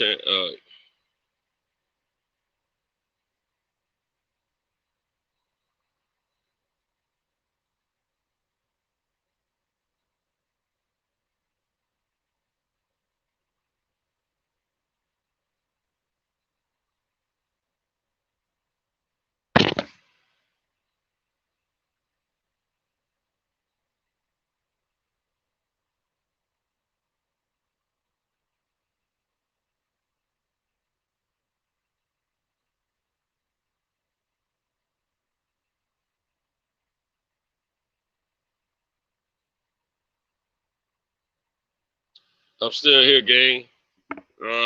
Picasso got knocked out. I don't know if he's gonna be able to get back. And I sent Al a message. I don't know if he's still able to receive my message. But if Picasso, if you can get to the back end, I might have to see if I can get a link to hit you up for. But if you can get back in into backstage, if Cal sees he'll probably come. If he's still awake a little bit, he'll probably put you in. But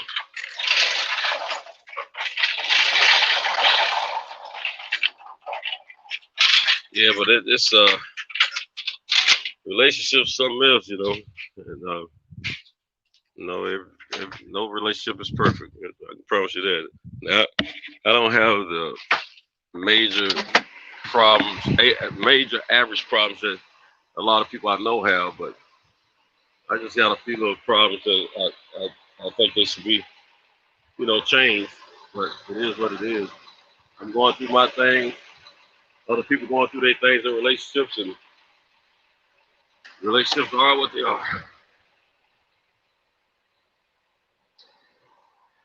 Some are better than some others, and some are not so good. So, you know, do what we can to make it work. I think I'm gonna go ahead and put my shirt back on.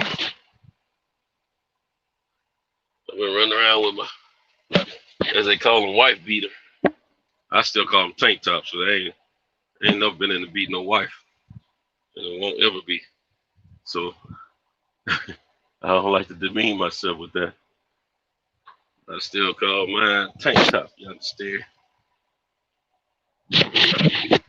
But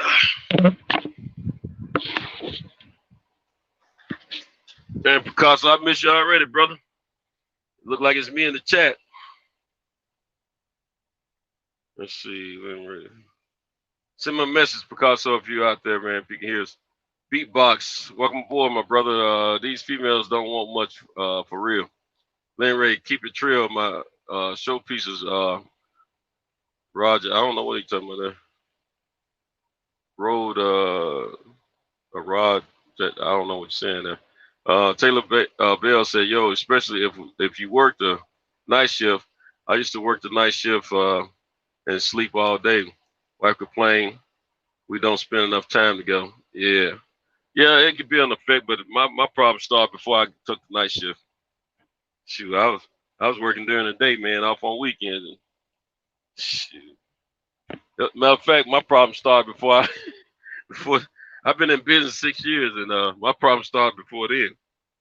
It started decreasing. Okay, brother. D. Hodges said, "I got friends who cheated on the good 1.4. Okay. Look, I think Cal's on board here. Yeah. Hey, Picasso, if you're out there, man, try to. Maybe there's no link. Put a link in there if you don't mind, Cal. Maybe he'll see that. You can try to get it. Oh, Picasso say I was back. He's trying to get in. Hey, there's a link, Picasso, if you need it. I got friends who cheated. Lynn Ray Cento, you need reading glasses. I know, man. I got glasses in my truck, but I don't be wearing them, man, unless I just really need them for driving.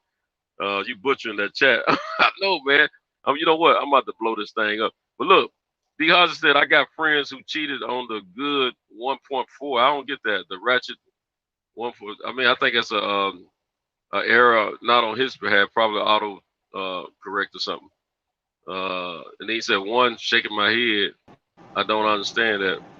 There you go, Picasso. He's back. Right. He's back. Appreciate you, Cal. Thank you. Appreciate where's TBS? The F is we even talking about. Well, man, Cal is resting. He's sometimes working behind the curtain, but he's mostly trying to get some rest in. You know, he's a family man, working man. Me and my man Picasso, we trying to hold it down. Now, if you want to talk about a particular topic, beatboxing, beatbox, just go ahead and put it in the chat, and we'll talk about it. We freestyling, bro. He was saying he got homies cheated on the good ones for the ratchet hoes. Oh, okay, yeah. Love Cal and no homo. Leah Ray. Leah said, you need some glasses. Yeah, man, I've been prescribed. You know what? You know what's crazy, man? For years, man.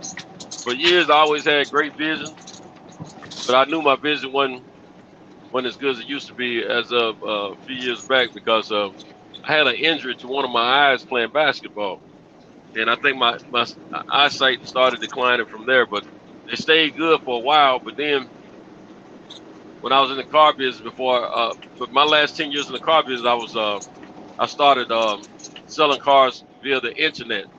So I stayed in front of a computer all the time, all day.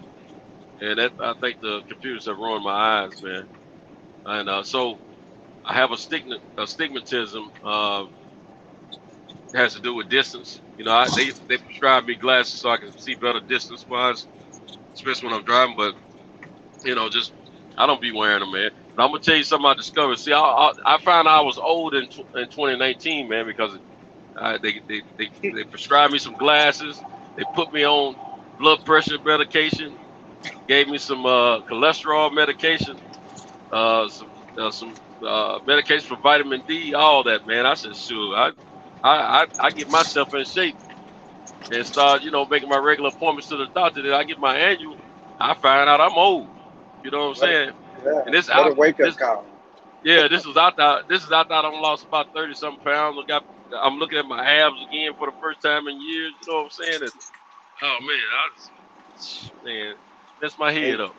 And you an athlete. Yeah, I used to keep myself pretty trimmed up, man. I always kept myself in shape, you know, for the most part. But then when I got to selling cars online, man, and got into management and all that stuff, man, I was behind the desk all the time, man, and I was putting a lot of hours in, and I just lost some of my active. I was just wasn't as active as I used to be. I used to play ball at the gym. I used to meet up with some guys 6 o'clock in the morning at least once a week, man. Sometimes twice a week. Play basketball before work, and all that fell off too. But anyway, man, these glasses, man. When I first got them, man, I put them joints on, man. Man, it was like HD, man. I was like, darn, I've been missing all this. I couldn't believe it, man. So the only thing I don't like about them, you know, you get dependent upon them. And when I put those glasses on, man, for a little while, when I take them off, I have to readjust, you know, refocus and readjust my eyes because they're not used to working as hard to see with the glasses on. When you take the glasses off, of course, they have to, you know, work a little bit harder to focus.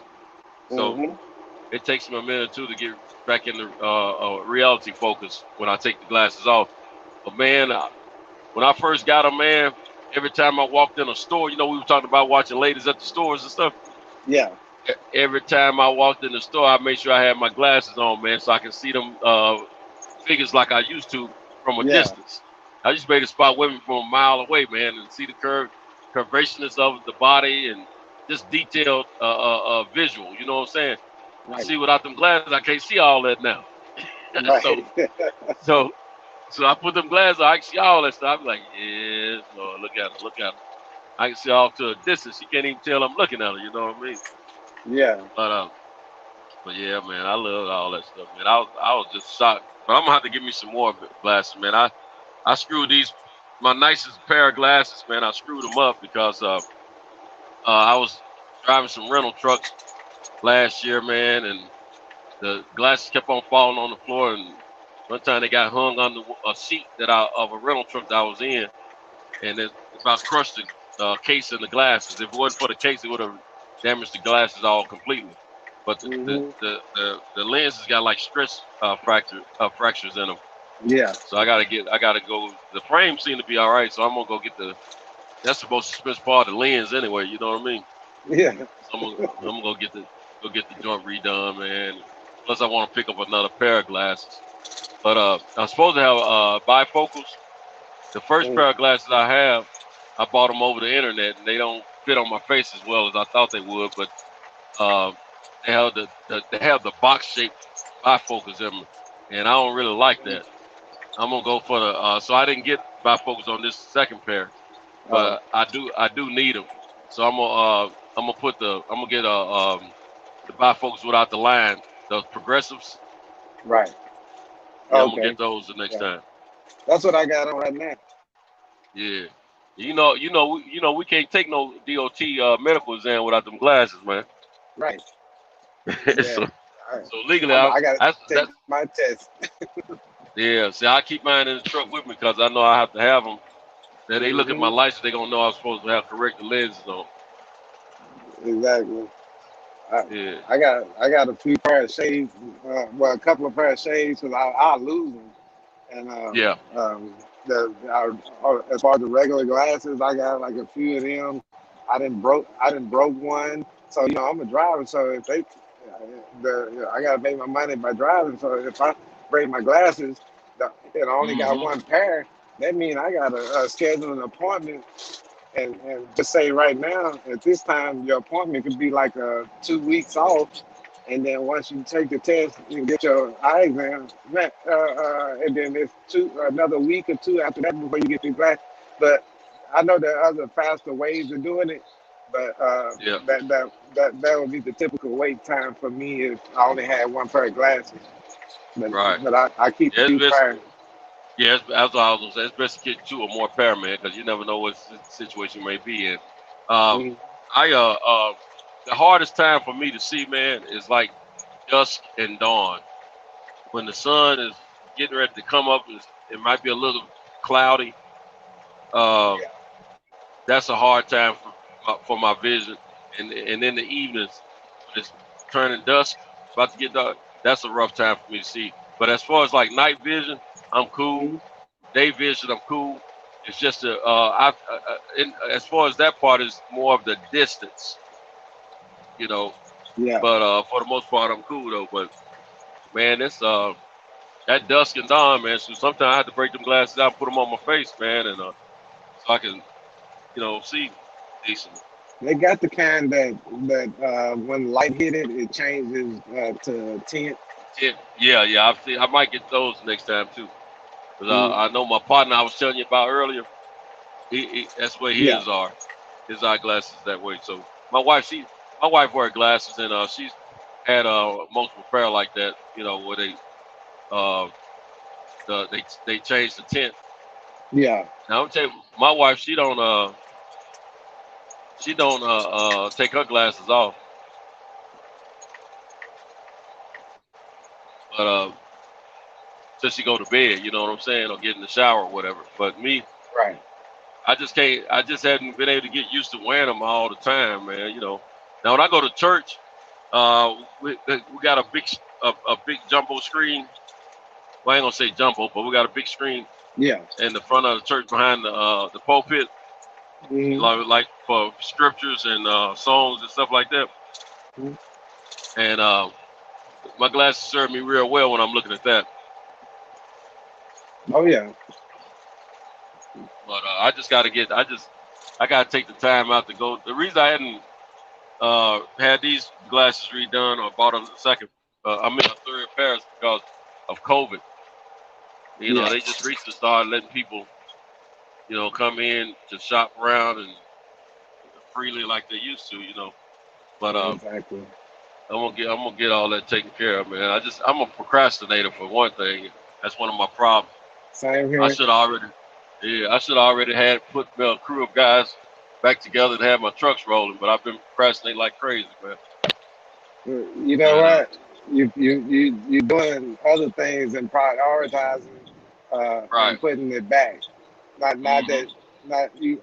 I say I call myself lazy uh, or procrastinating, and yeah, not knowing that I'm staying busy. It's just that I'm just putting it on the back burner. right.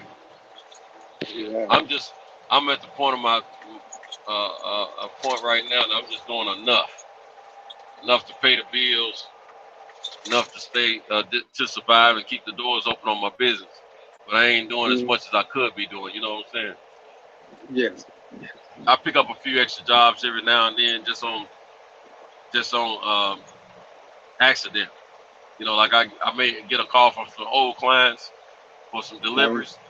I take care of those. I got to do one early Monday morning. I got to do this coming early Monday morning. Then I got to do another one the following early Monday morning. When the truth of the matter is, I should be out there doing some Amazon, trying to make me about $1,000, with Amazon for the weekend, and plus that other Right. work. You know what I'm saying? Or if I had like something lined up, so when I get back home in the mornings back to the city, uh, I have something that I can do. If I can do at least one or two loads expedite around, somewhere in the city or just outside the city, 5 days a week. Yeah. Shoot, I'll be making the kind of money I want to make. You know, as Okay. far as being by myself. You know what I'm saying? Right. Yeah, people used to ask me why do I stay working, and I tell them I just transferred all the energy that I had on the block to Mm-hmm. I legalized it. Right. Now I'm out here hustling, Making snow, this legal money. yeah. So it's a lesser risk of going to uh, eh, jail for the wrong reason. I put it like it would be going to jail for the wrong Right. reason. You know what I mean? Right. Because this right here doesn't make me immune from going to jail. Because I Right. bumped somebody and not on purpose. There's an involuntary manslaughter going on. Uh, with I think a maximum of 6 years, 5 to 6 years or something like that. Mm-hmm. Um, stuff like that. So I ain't trying to. You're not trying to do it. It's just that if it ever happens, it's Right. like it's just your time or whatever. It was gonna happen because Right. you're doing 3,000 miles a week. Um, it's just like when you go swimming, you're gonna get wet. That's it. So Yeah. I've had my share of, I'm not immune from having accidents, and Right, right. um, I've been in I've been in an accident where somebody lost their life. So um, you don't see it, and I'm speaking to the people that we was talking about. I was talking to I'm into the yesterday. business. Yeah, Yeah, and yeah, another little yeah. That's thing to add to the list of why I things to want to worry do about. something. Uh, Yeah. you know, everybody want I to do something that's gonna make quick money, but they Yeah, don't know yeah, all absolutely. the ins and outs of it, to where Hmm. when they jump in there, they start having regrets. Right. Yeah. See, What were you gonna say, Kyle? I was telling you yesterday. I was worried about that Cinco, when something. can you hear me? Yeah. Can I you, was saying, what did okay. you finna say, Kyle? And then I said, oh, Cinco. Yeah. Yeah, I was worried about not being able to stop that truck, and I thought I was gonna kill somebody. But by the grace of God, I didn't. But at the same time, you never know. The road is a dangerous place out here, man. Uh, Believe it or not, though, man, since I've been driving this night shift, I like it more than I do the day shift because it's not a lot of people out here to have to worry about when you're traveling Right. up and down these roads. You just got to stay awake, I'm pretty pretty sure much, some and people not then lose swerved control of in the your truck. lane. Yeah, yeah, yeah. Oh, yeah. But I mean, for the most part, when I get off the main highway, I'm in these, different cities, little towns and stuff like that, and, Mhm. I'm doing these drops. So it's a little bit safer for me, I guess. Now, if I was just mostly just driving highway, you're gonna have a few people you're gonna catch up with. They're gonna be rolling by you, or with you or whatever, and you never know what they're doing. You gotta watch them as well as watch what you're doing as well. So you just gotta be careful all the way around. I gotta be careful too, but you know, like right now I'm on Highway 231, which takes you in from. It'll take you all the way from the outskirts of Nashville all the way down to Huntsville, Alabama. Um, but I gotta stop. You know, I got one stop before I go to Huntsville. We'll be turning off this highway, but this is it's a highway, but it's like a main strip going through multiple towns. That's kind of, how you go to these little country parts. You run from one town to the next town, all up and down the same highway. Yeah. So in those type of situations, we got 2 lanes on this side, 2 lanes on the other side, and a median in between. Not a big, well, it's turning lane in between. It's like a main city road, but it's considered a highway. Oh, okay. So I'm going too slow right now too. I should be doing Yeah. 55. As But far yeah, as those so towns, mhm, over here in Texas, mhm, we got these little towns where they might have kicked out all the black folks, and mhm. next thing you know, they're starting to die out because they need black Gentrification. folks. Uh, yeah, exactly. Mhm. The early type of gentrification, and Yeah, it's going on all over the nation right now. Been going on mhm. for probably 15, 20 years now. Oh yeah, you know what? It's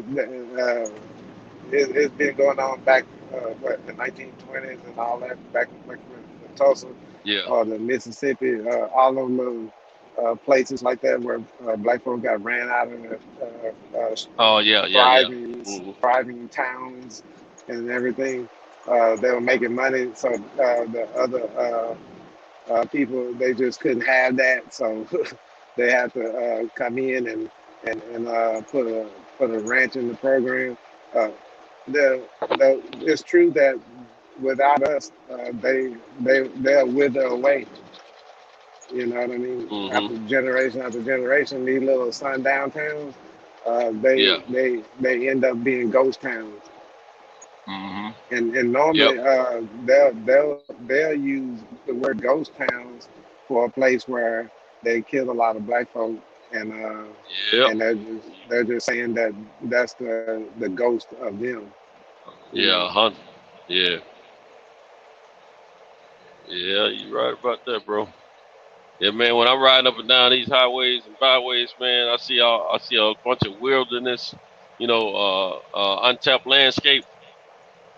Uh, man, I be first thing come to my mind. I wonder how many bodies over the years that they've killed and hidden or killed in those areas and just Hmm. left for dead, or that they've hidden bodies out. Because you can tell, some land is look pretty much inhabited. Yeah. Um, when I see stuff like that, man, there's a lot of it. I was like, man, they don't tell them who they don't took off in there and did them up, because you never know, man. Some folks Yeah. have been done so wrong, man. There's some I, terrible things done to some folks, man. when you look at those Martin Luther King, uh, Yeah.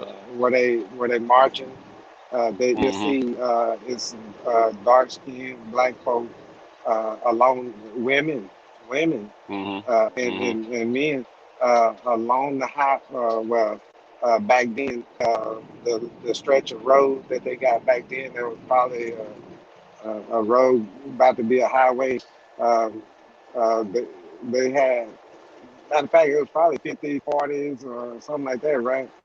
Uh, like where? No, no, no. 50s, 60s, that area. So you would have black people along those highways with hoes and rakes and stuff, Mhm. chopping and cleaning the grass. Like you see people that's doing community service or something from jail or Mhm. prison, and they Right. Right. I guess we were prisoners. I don't guess. I know we were. So we just didn't know. A lot of people just did, like they said, Harriet Tubman, she could have freed a lot of them, but they didn't know that they was slaves or whatever. Mhm. It was a lot of people on those. Just looking at those Martin Luther King and Malcolm X videos, you can see if they're on the road doing those marches, you can see people on the side uh, chopping. They'll stop and look at the people marching for their rights, right? Mhm. And they're Right. over there chopping the grass. I say that's a sad deal right there. Uh, Yeah. I can't see it all the time because it ticks me off Right. because Right. I'm one of those type of people. You're a soldier. You know what I mean? So Right. once you're a Right. soldier, you're always a soldier. Mhm. That would be something that I would fight for my freedom. Absolutely. I won't Absolutely, I man. won't be standing. I ain't the type to stand by. That's me. I'm not the type to stand by and watch fights. Even though we watch Right. boxing and everything, um, Right. only way I can deal with it is because I have been there in the ring, Mhm. uh, Yeah. or on the mat, so I can look at it now. But um, because I'm looking at it for sometimes I'm just seeing how a person is going to defy, um, say, like Mighty Mouse. Uh, Yeah. he, he Demetrius he Johnson. does, yeah. He Yeah. does things that to defy the norm. You Yeah. know what I mean? Because Mhm. he did this one move where he pulled the person up and then did a move to him in the air, and then before he even hit the ground, he was already trying to tap the guy. Yeah. So um, he do all these little. I think he's one of the most. I don't know about. I know what his name. Alexander. I can't say his name. The guy that's Oh, middleweight he's maybe. you talking about Israel? Israel's Israel yeah, that might be me, man. Alexander or something. Yeah. He Yeah, bad he boy. he he's technical. Yeah, he real Mhm. technical. I see that. But a lot of people be uh, a lot of people be looking over Mighty Mouse, Yeah. Demetrius. Mm-hmm. They look over him. He won that fight with that guy. The one guy he left UFC behind after that fight that he lost in. He really won that fight in my eyes. And then he went over to somewhere in Asia. Now he's fighting under one. I think he's doing good over there. I don't even know if he had any losses over there now. I think he's probably I undefeated. don't know.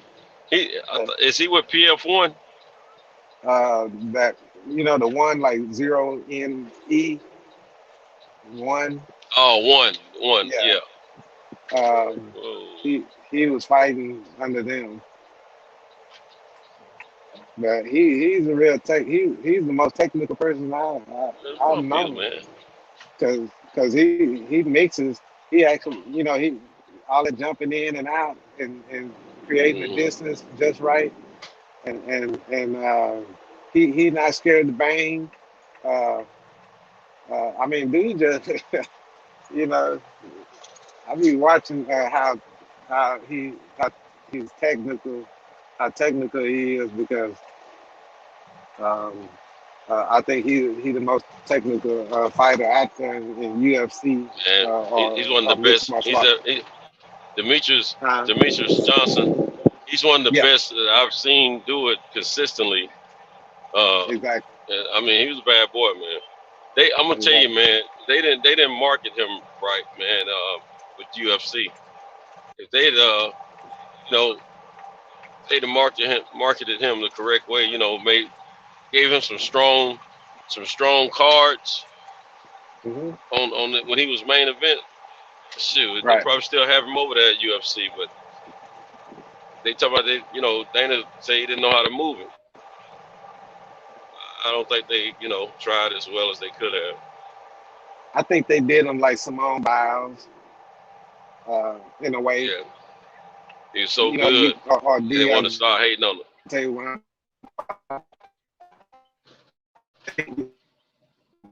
and I think it's my connection, man. Oh, okay. You there? Yeah, I'm still here though. Yeah, I'm here. Can you hear me? Oh, okay. Can you hear me? Yeah, I hear you. Yeah. I hear you. Okay. I can hear you.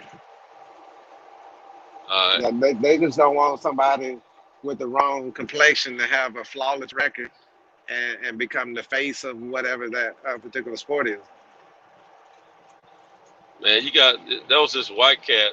I don't know what media source he was from, but I saw it on Instagram on the DL Hughley. He posted it. This white cat is really coming down on Simone Biles, man. Her teammates know what's going on with her. That should be good enough for the rest of us. If they supporting her. On that part right there, like I said yesterday, her teammates had this little joke about her, saying that when she do that flip that haven't been done since, that nobody's done before since 1950s or something. They said that when she do that flip, she gonna have her bowels, that like a loose bowel, Yeah, like she gonna take a poop. Yeah. So I thought that was kind of funny for her teammates. There's like an inside joke if we talking amongst each other, but for it to get out in public, that sounds like something grotesque or wishing bad on you. So you just don't have no flawless career here. Without somebody having something negative to say about it. So I said the teammates got this not a disdain, but they have this what's that word? When you have when you want to be like somebody, you want what they got. They're envious of her, but yeah. I think that got a little bit of envy of her, and which is okay because everybody is allowed to have a little bit of this and a little bit of that. So we just got to learn how to consume it when it comes our way. We got to learn how to be on top all the time. You know, if you're gonna be up there all the time. Um,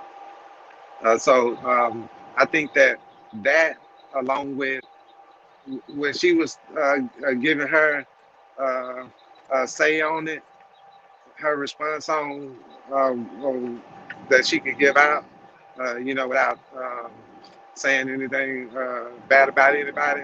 She did it articulately uh, uh, to me.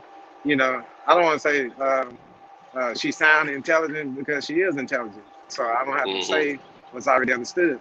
So the way she said it, I could see that she's saying that even though her teammates got this thing about her, and even though they changed these rules or whatever you know they did to, um, they were doing other things to her, you know, inside, and her history and her experience with um, the coach with all the touching or whatever, illegal touching, all of that build up. And the best move she could do is tell the U.S. go fuck yourself. Excuse me, French. Yeah. You know what I mean? Yeah, I got you. Because the U.S. is the one that did that to her. Right. They hired that guy or let him work in there. Probably knew he was a pedophile. Same thing they do with us when we on these little league football teams. They send us to this well-known doctor that's, you know, he got a nickname. He got to grab your testicles and turn your head and cough. You probably don't know what you're gonna get.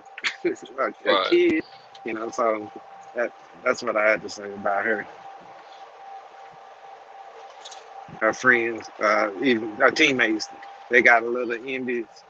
Uh, uh, they are a little. I'm trying to say that right. They are They probably want envious of her. They probably wanted to get some of that sunshine back. You know, I mean, spotlight back. You know, Endorsement. She's gonna be the main one they interview. She's gonna be the main one they pay attention to, and maybe the teammates, you know, kind of got a little sick of that.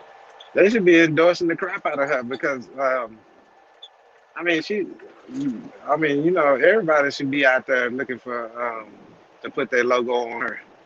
You know. Yeah.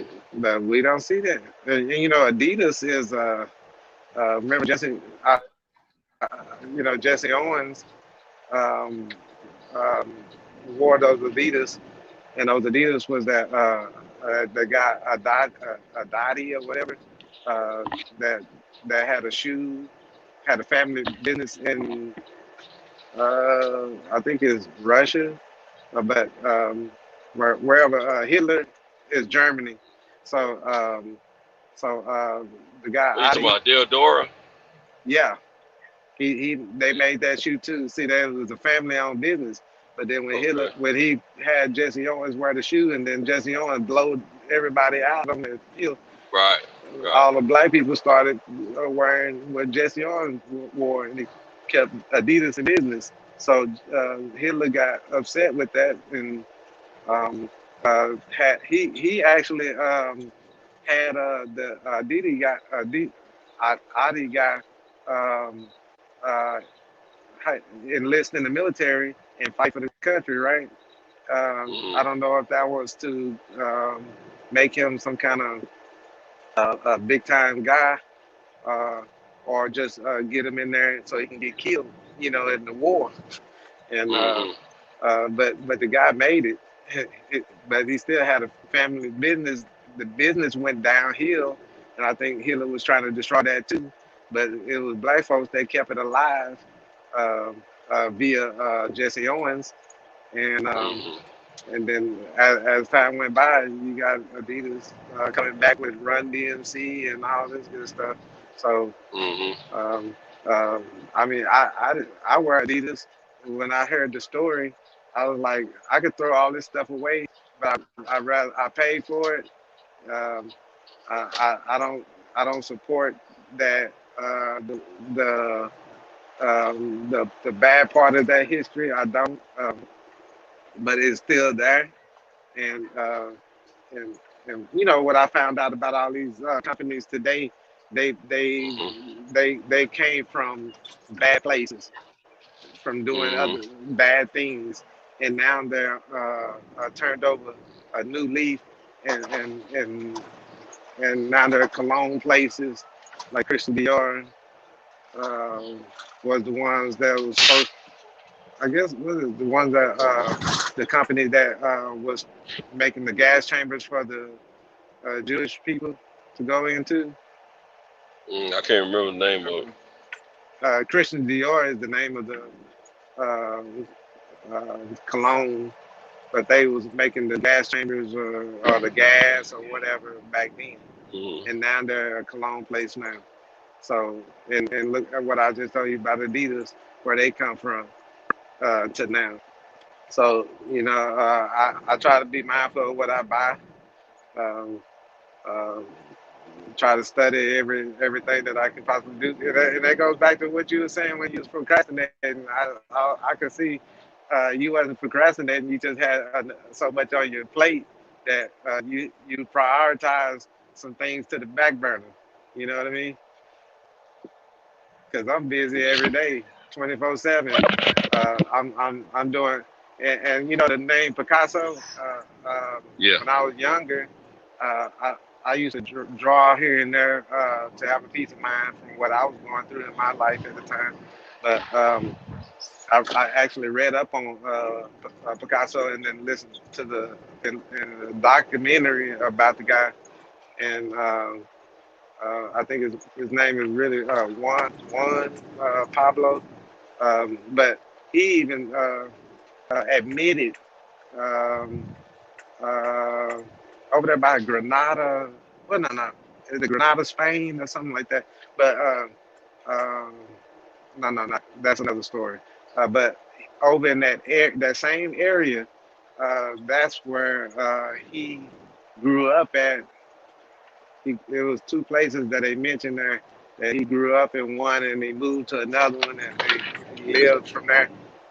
But the thing was that you know every time he broke up with um, a woman, he painted her face like it's broken up. Who, Picasso? Yeah, he painted her Okay. face like it's Yeah. broken up, and Yeah. I took that because used to be every time I left a relationship and the woman I uh, ain't laughing at you, man, but uh, that's a hell of an analogy. I mean, where you came up with that? yeah.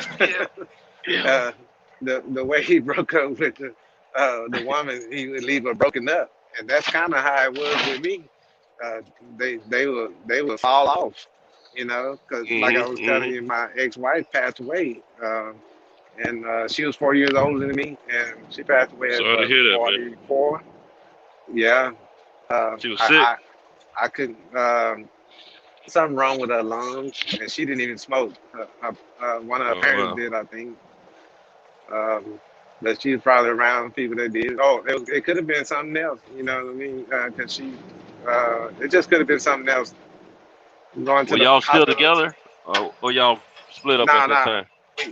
I had already got out of the relationship because the court, when we went to court, they told me you can go back to my own damn house.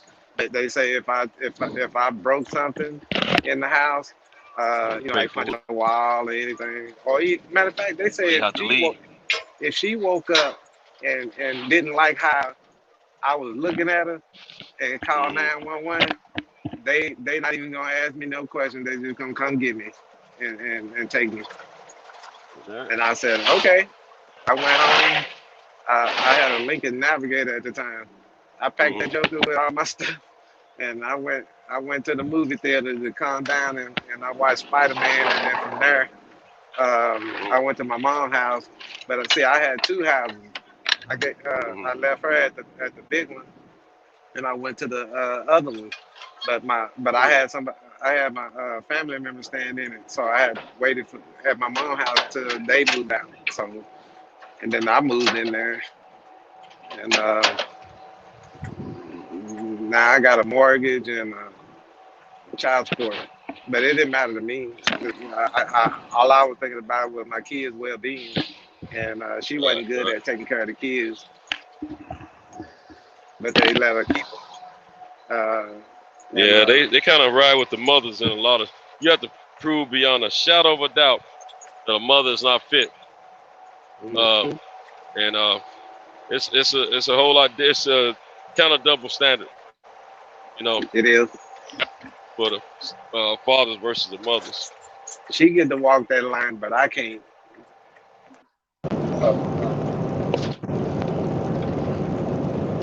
Old champion Hart, I saw him and Cam in the chat.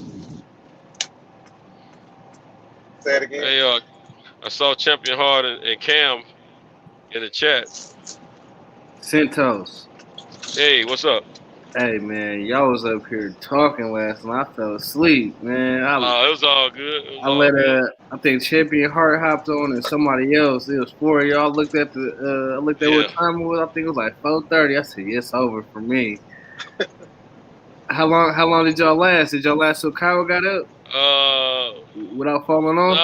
No, it was. I want to think. I fell off. He fell off last, and Okay. I was riding out for a second by myself. Then I started getting phone calls this morning after 7 a.m.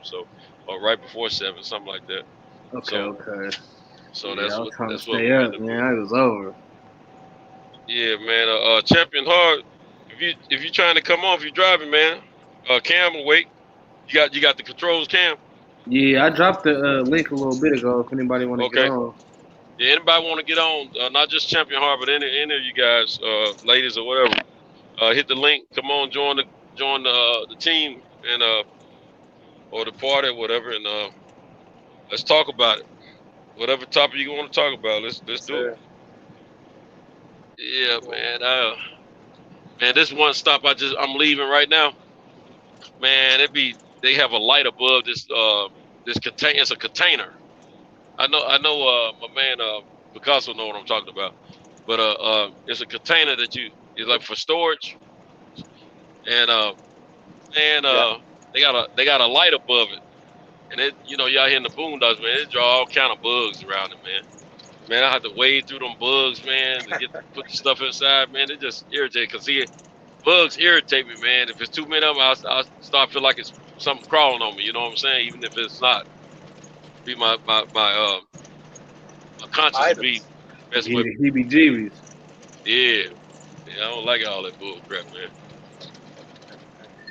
Hey, let me tell you this right here. Speaking of them bugs and that bug light,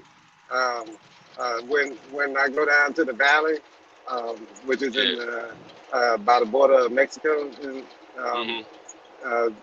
we have a terminal down there and they put a light over the door that I got to go in to do my paperwork and hit the clock. So I already know what's gonna go on. I go down there. I got the long distance road spray, right? Or spider spray, or whatever you want to call it.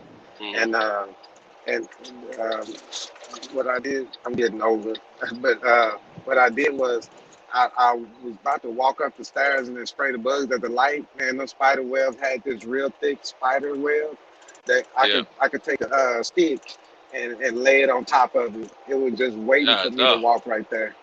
Imagine if they would have got on me. I'd have to strip down out there in that parking lot in the middle of the night. I know, man. Shit, I can't stand that stuff. Man, I'm gonna tell you, last year, man, I kept a can of Raid with me in my truck. I got it in my other truck, man. I'm about to get it and put it in this truck here. But I kept a can of Raid with me, so when I come to this one particular place here, I will spray it before I open it. But see, I be trying to be in a hurry and get stuff done quick as I can, so I don't be out here longer than I need to, man. And I don't want to be doing all that. But man, them bugs they right out here, man. So I got me and bugs don't get along like that. And I know they ain't trying to cause no harm, half of them, But still, I don't want them on me, man, because if they get on you, you don't know if they're biting or not. You know what I'm saying? They biting because that's what they're web for, to trap them. Yeah, yeah.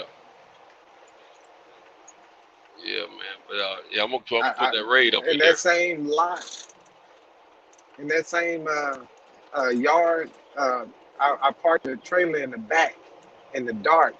Once you get in the dark, they got these mosquitoes that they like a cloud. You know how you see a cloud in the sky, dark cloud or something. That's how they probably look in the daytime, because at night they just swarm, and everywhere I walk they just own me. So what I did was I had to run back to the tractor and then grab a spray and spray behind me. You know how you walk. So I know that they're following me. I sprayed back behind me just to get them. Mosquitoes. What's up, brothers? Champion What's Hart, up? what's What's going up?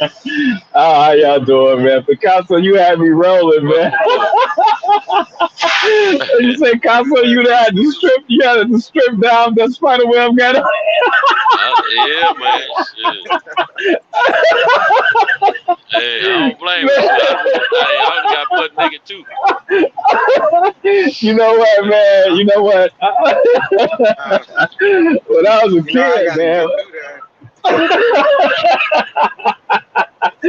Picasso said that I'm started rolling, man. But That now I was clock gonna getting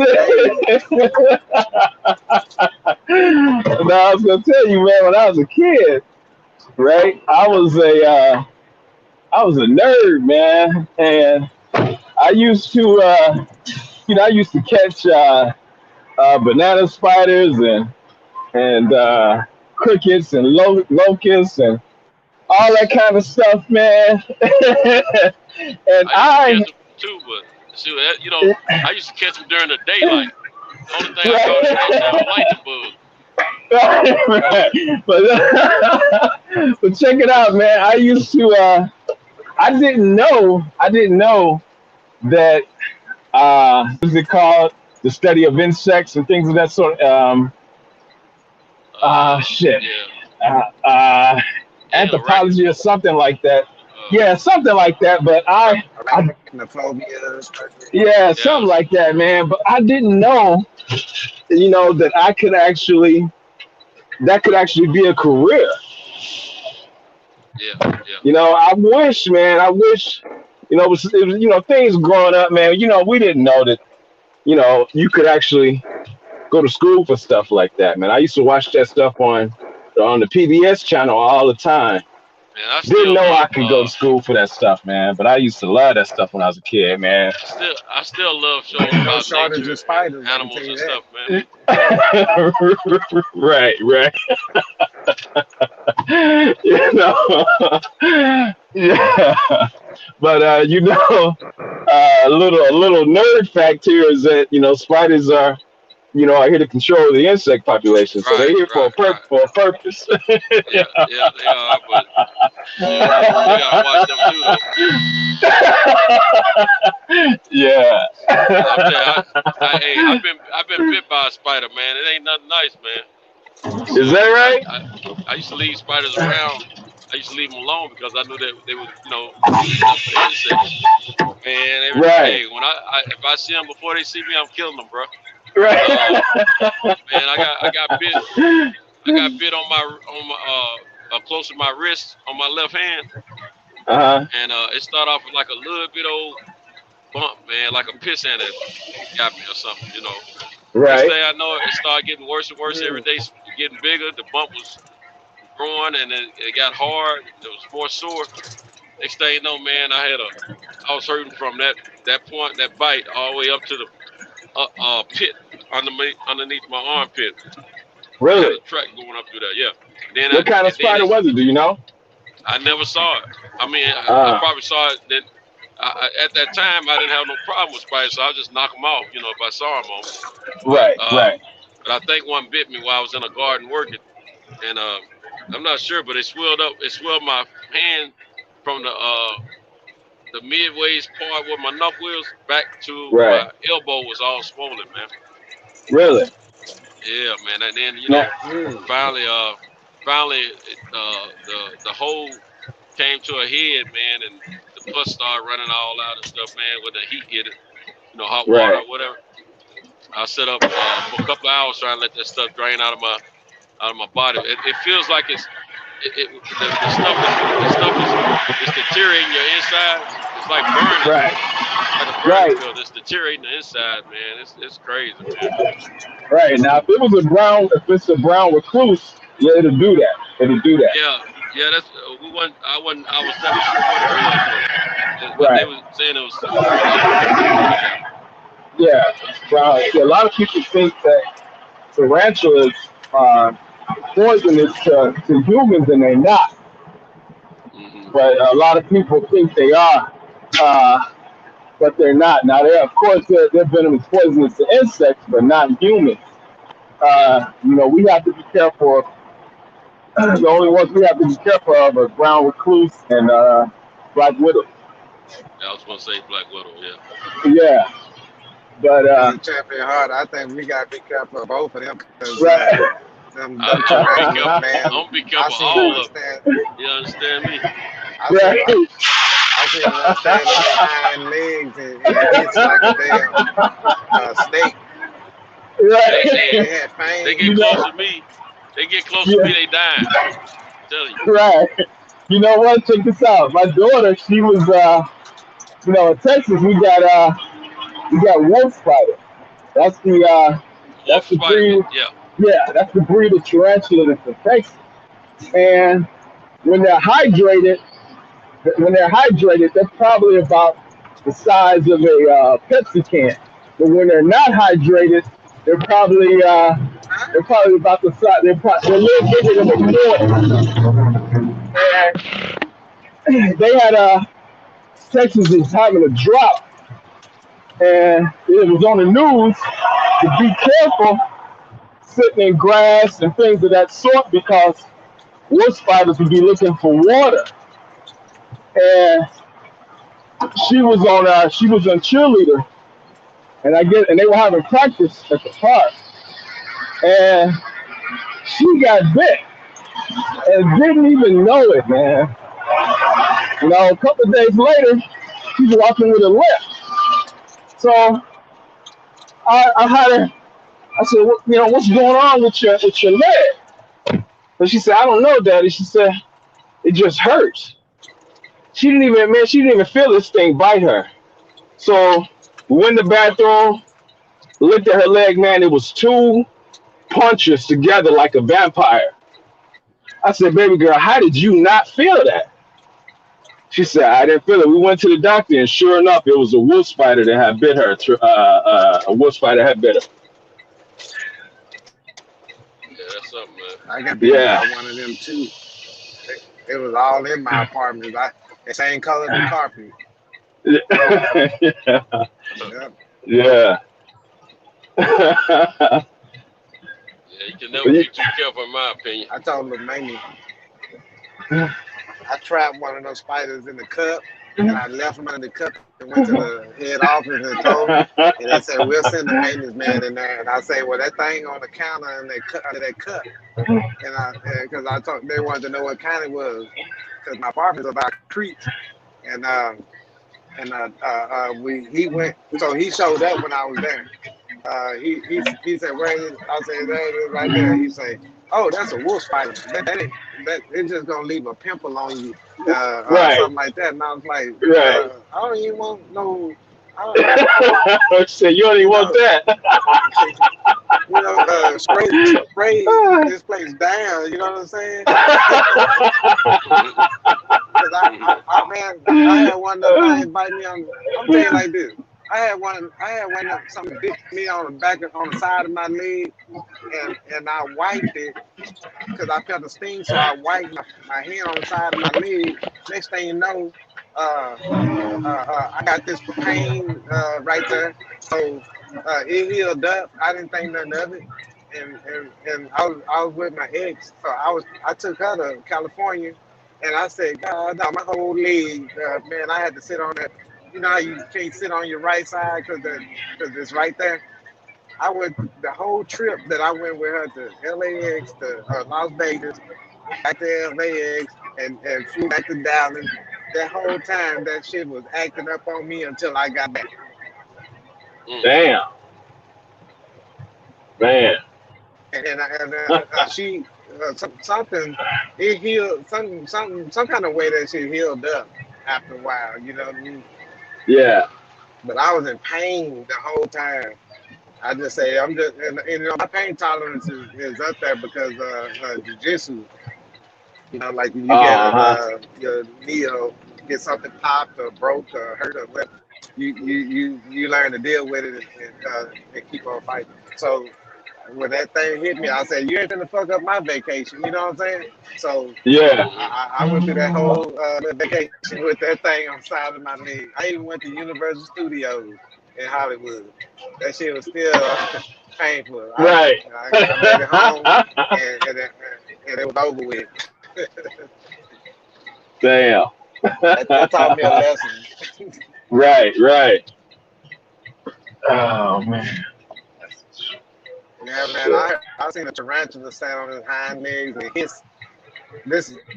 I was in Fort Sill, Oklahoma at the time on base, and this On guy base. he decided, he was about 5 Yeah. or 6 of us just walking around, and then and right there, the guy we caught it outside of his hole because it was in a hole in the ground. So Oh, that's a trap. That's a trap door. That's a trap door tarantula.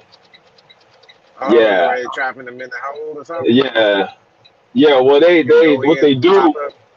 Yeah. Well, what they do is people tarantulas don't make webbings. So what they do is they spread out like like webbing. You know what I'm saying? Kind of outside of the hole. So when insects Mm-hmm. walk across, that webbing, they feel it inside of the hole, and they actually they actually make like a trap door, and they come out, grab it, and then go back go back on. It's amazing, man. Mm-hmm.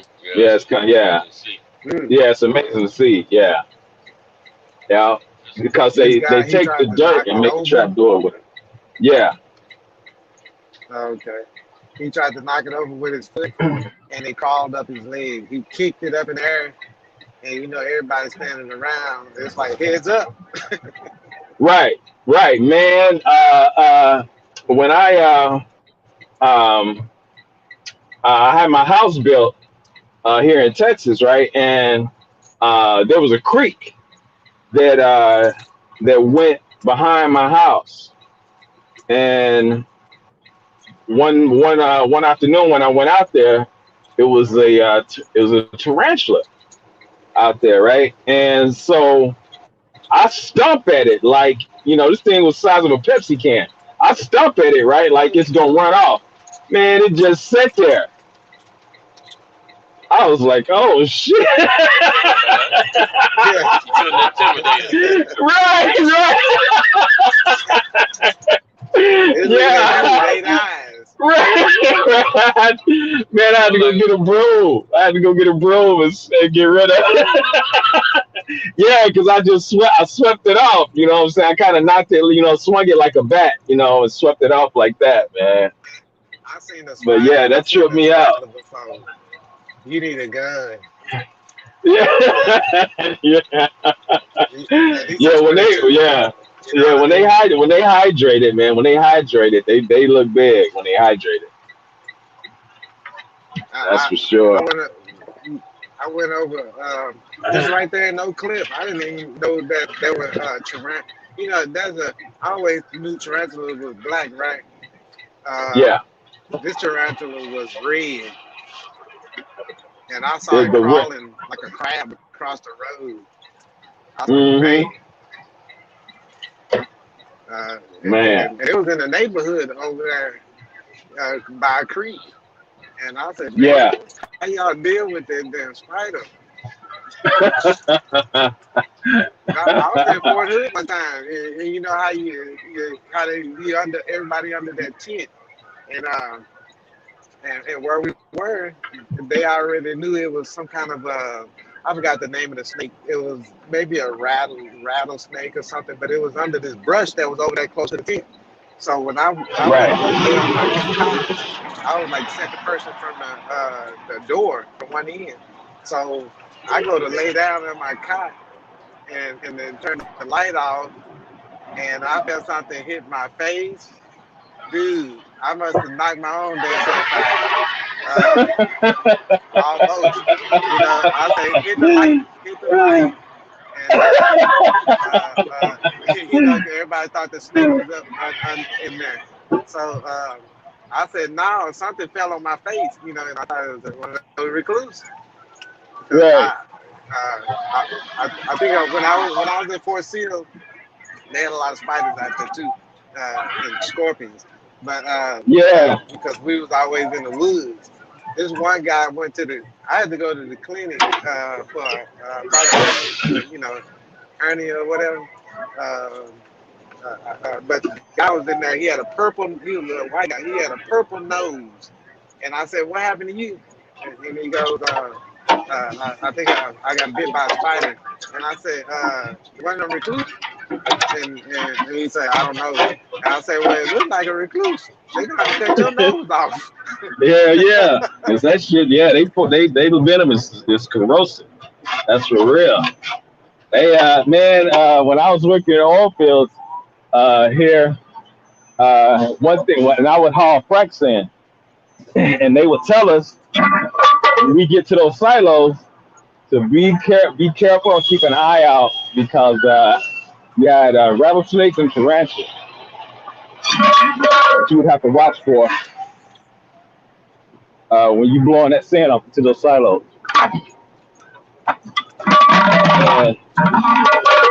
And it wasn't any lighting out there, it was just the lighting from your truck. You know, so you can imagine how scary that was being out there, you know, trying to watch for shit while you blowing the sand out out your trailer.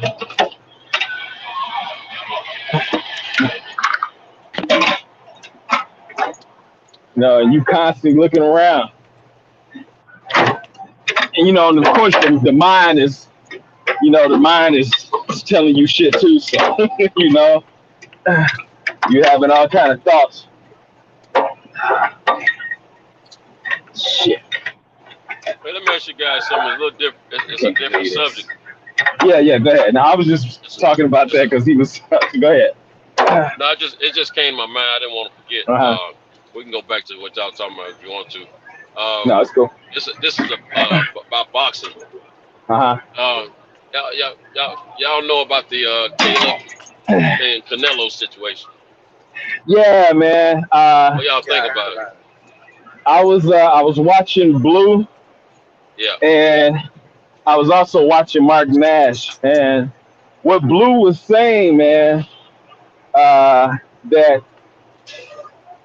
this was before it ended up being dead. Blue was saying that every time Canelo has fought for these belts, there was a pattern of paying. I think he paid Caleb Smith $6 million. He paid what's the other cat? Billy Joe paid him $8 million.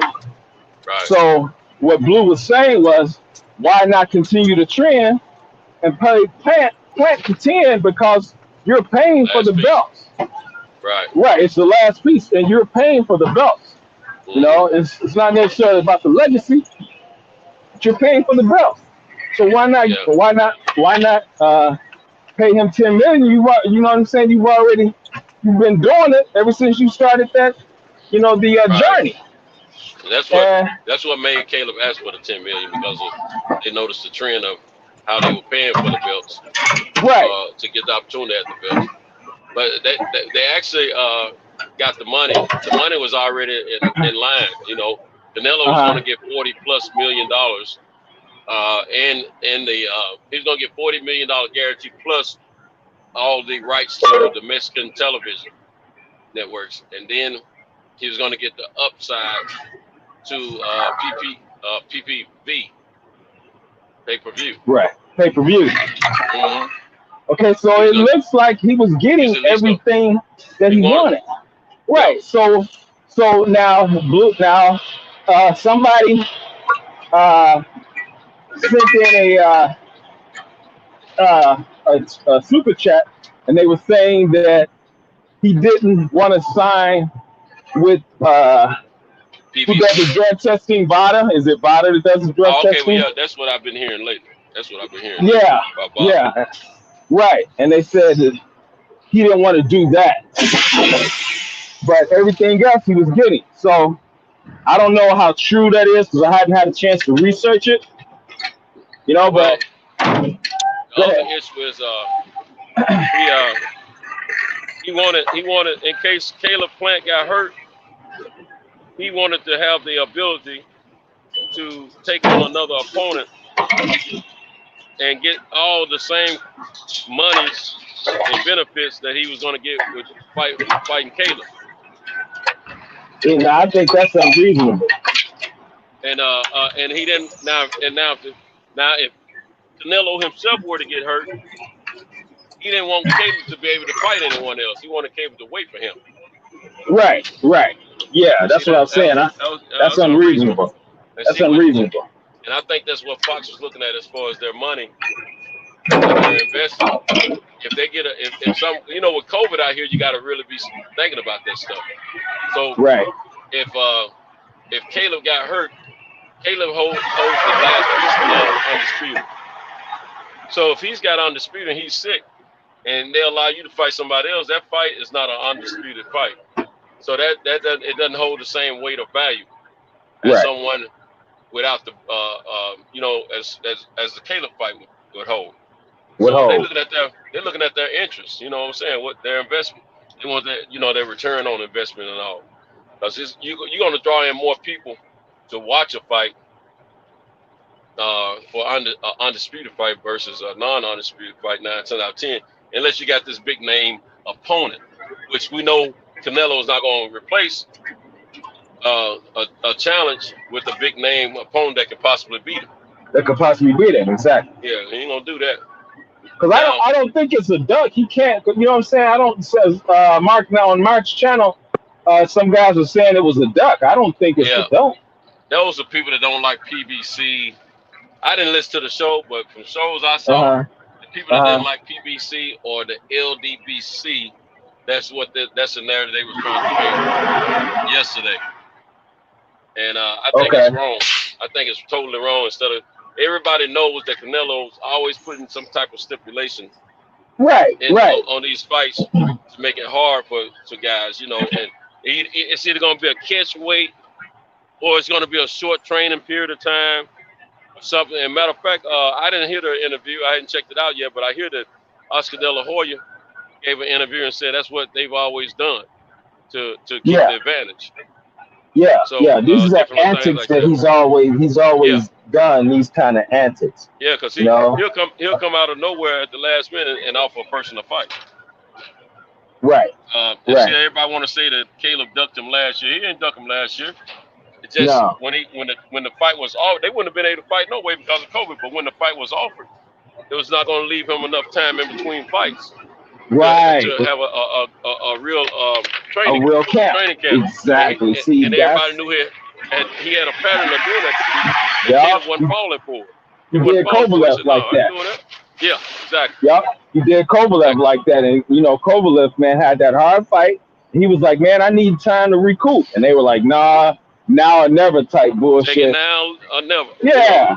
And there's no way Kovalev was right. Although that was a win, it was a hard win. Didn't Kovalev get off the canvas to come back and win that? No, he almost lost that fight. Are you talking about the fight before Canelo? Yeah, the fight before Canelo. Yeah. Matter of fact, I think he just got his guy back from Alvarez or somebody. No, it might have been after the Alvarez That was I think it was Anthony somebody else. Yard. That was Yeah, Anthony Anthony Yard. Yard, That's I what it think. was. Yeah, he almost Anthony lost that fight. Yard. That's what it Yeah, was. Right. man. Yeah, and he needed a chance to recover, and like you said, Canelo has this pattern. He likes to catch guys, you know, When uh, they down, he catch him. when they're down. Yeah. It kind of gives him an advantage. He likes to do that, and yeah, Caleb didn't fall for it, but Right. yeah, that's messed up, man. I need oh, okay. You got Yeah, I need some tags. Canelo got I washed lost one of my tags. There you go. Okay. by I'm gonna tell you what. I'm gonna tell you what. Mayweather. Canelo got washed by Mayweather. If you Oh ask yeah, no me, doubt, I mean, no doubt. Oh yeah, every round. and then He lost every round. then he got beat by Laura. Yeah, Laura. And That he Laura started fight. learning his Yeah, lesson. they call it a draw, but a lot of people said Laura should have won, got the victory on that. I got to go back and look I at it. went back and watched it. I said, Laura is tagging him. Laura the type of person that he does draw people in, and he do like this little slight draw. He'll draw you in and bam, bam, and start tagging you and move. Right. And that's Canelo's weakness. And that's what Laura was doing to him the whole time. And here and there, Laura got stuck against the rope or tried to get out, and then Canelo trapped him and caught him. He probably caught him with something, but he didn't land it solid. And they gave Canelo more points for that probably. But he wasn't connecting solid like he was with this what's the guy, Sanders. I don't know what happened to him. So with Sanders, he was able, once he connected, he knew he was getting them. It was only a matter of time after that. But with Laura, he wasn't connecting. Laura was blocking it or weaving it and would tag him up a few times and then move. So he never did. He shouldn't have never won that Laura fight. I feel like De La Hoya and Sweet Pea. Sweet Pea clearly won that. And I didn't know either. Just like Laura should have clearly won Canelo. I'm gonna tell you what I believe. Is that Allen wrench? On this I don't have anything concerning this particular fight with him and Caleb Plant. I think Canelo and Eddie Hearn had already started talks weeks ago with and it's getting worse. They talked to Bibble and got told him it's a possibility they might be fighting because they knew Caleb Plant wasn't gonna be a dummy. According to his response when Canelo first tried to get to take a short notice fight. It wasn't no dummy. But the thing is, Eddie Hearn knows that, Canelo is assured that Eddie Hearn, he's going to work with him in any fight he does. Well, the PBC and Fox was squeezing Eddie Hearn out. He wasn't going to be a big part of the promotion for this fight. And they definitely weren't using him in his own money. Do you think he was using Plant like a cloud chase? He was using him to the point that if Plant had went for the okie-doke, they would be fighting. But then if he's not going for the okie-doke, they're not fighting, and he done talking about it. So he gonna go with Bivol. And I'm gonna tell you this: Bivol and Caleb Plant, people may not see it, but they might be about the same type of threat to Canelo. And now this is the thing. Yeah, he's a light heavyweight. He's light heavyweight, 175. But in his last fight, he didn't look that invincible. He fought the British, right? He fought the British kid, the brother, Craig Richards, and Craig Richards gave him all, and he was Craig Richards over here in the States. We didn't know him, but he gave him all he could help to the point where it could have, he should have won a few rounds. But anyway, if now you take that same Bivol that we saw against Craig Richards, and you make him keep his weight down at 168, that might make a world of difference right there.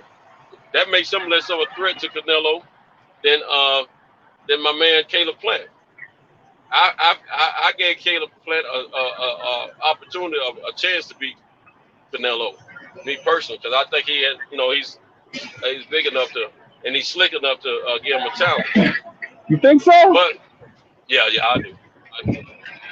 Man, I mean, I got nothing against Caleb personally. I just think that he doesn't have a strong resume, but he's got the skills though. He's got the skills and he got the heart. Yeah, but has he really been battle tested? That's my thing, man. I don't think Caleb has really been battle tested. Not as much, but the guy that he beat for the title was considered, a tough guy in that division. He was one of the best of 168 before Caleb beat him. Caleb beat him easy. That's who's the target. You know what? I agree with that part, with that particular fight, but with the Ustaski, how you want to call his name? Who's the target? Yeah. Yeah. With that fight right there, I felt like Ustaski because he was holding back, and I don't know why, but I guess he probably didn't want to fight. Probably David just wasn't it. Nah, I don't think that's it. Because David wasn't lined. David had a belt himself at that time, and he wasn't lined up. They wasn't lined up to fight each other at that moment. But see, Caleb and Benavidez, before they both had titles, Caleb had called Benavidez out maybe 4 years ago, 4 or 5 years ago. Yeah, I think it was about 4 years ago. And he didn't call him out like in a press conference. He called him out face to face. Hey man, he was giving an interview. He said, I want to fight him. He's going to fight me too. Hey, David, don't you want to fight me? He said, yeah.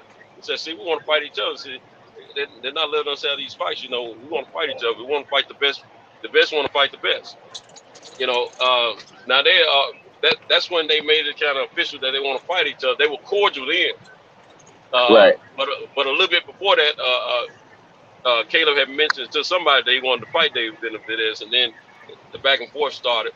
After the cordial interview, they started doing some pushing and shoving and talking. They're now to the point they don't like each other. Period.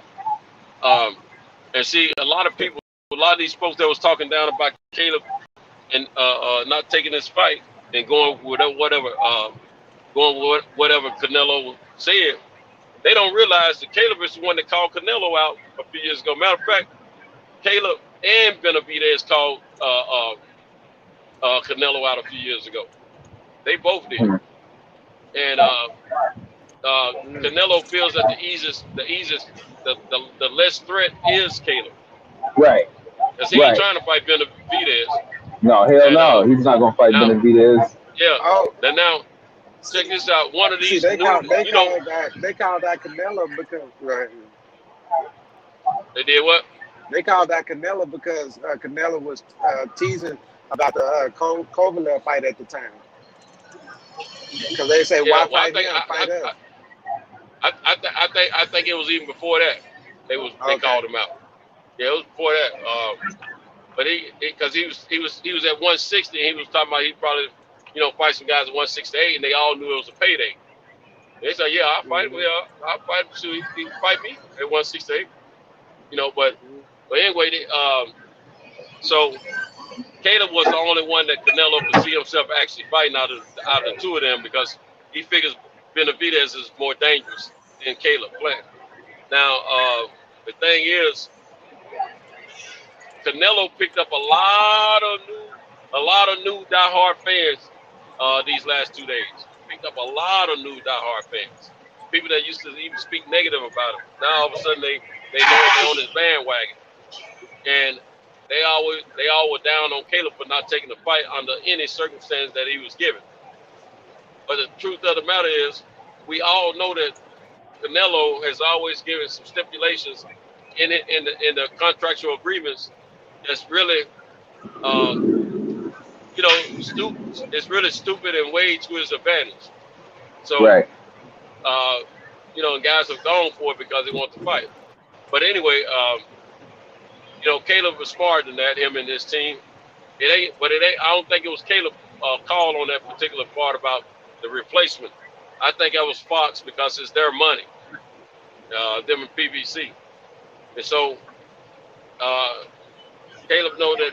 I mean, they all know that Kobe can come in and take over at any time, and they don't want to have be paying this guy $40+ million just for him to fight another Yildirim, another guy like Yildirim. You know what I'm saying?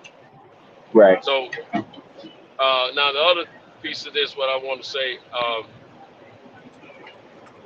if I was Caleb, some blue blood said this evening that made sense to me. Well, first let me back up. These newfound friends of Canelo and supporters of Canelo, now they talking about, Canelo, he don't need Plant need him, which we understand that they both need each other really, but Canelo gonna get big money regardless, and I understand that. Now Right. He got a guarantee. Now they said that it's good he can just go ahead and forget about Plant and he can focus on Bivol, Benavidez, or Beterbiev. Let me tell you something. Out of that triple B, there's only two Bs he refused to fight. He's not going to fight.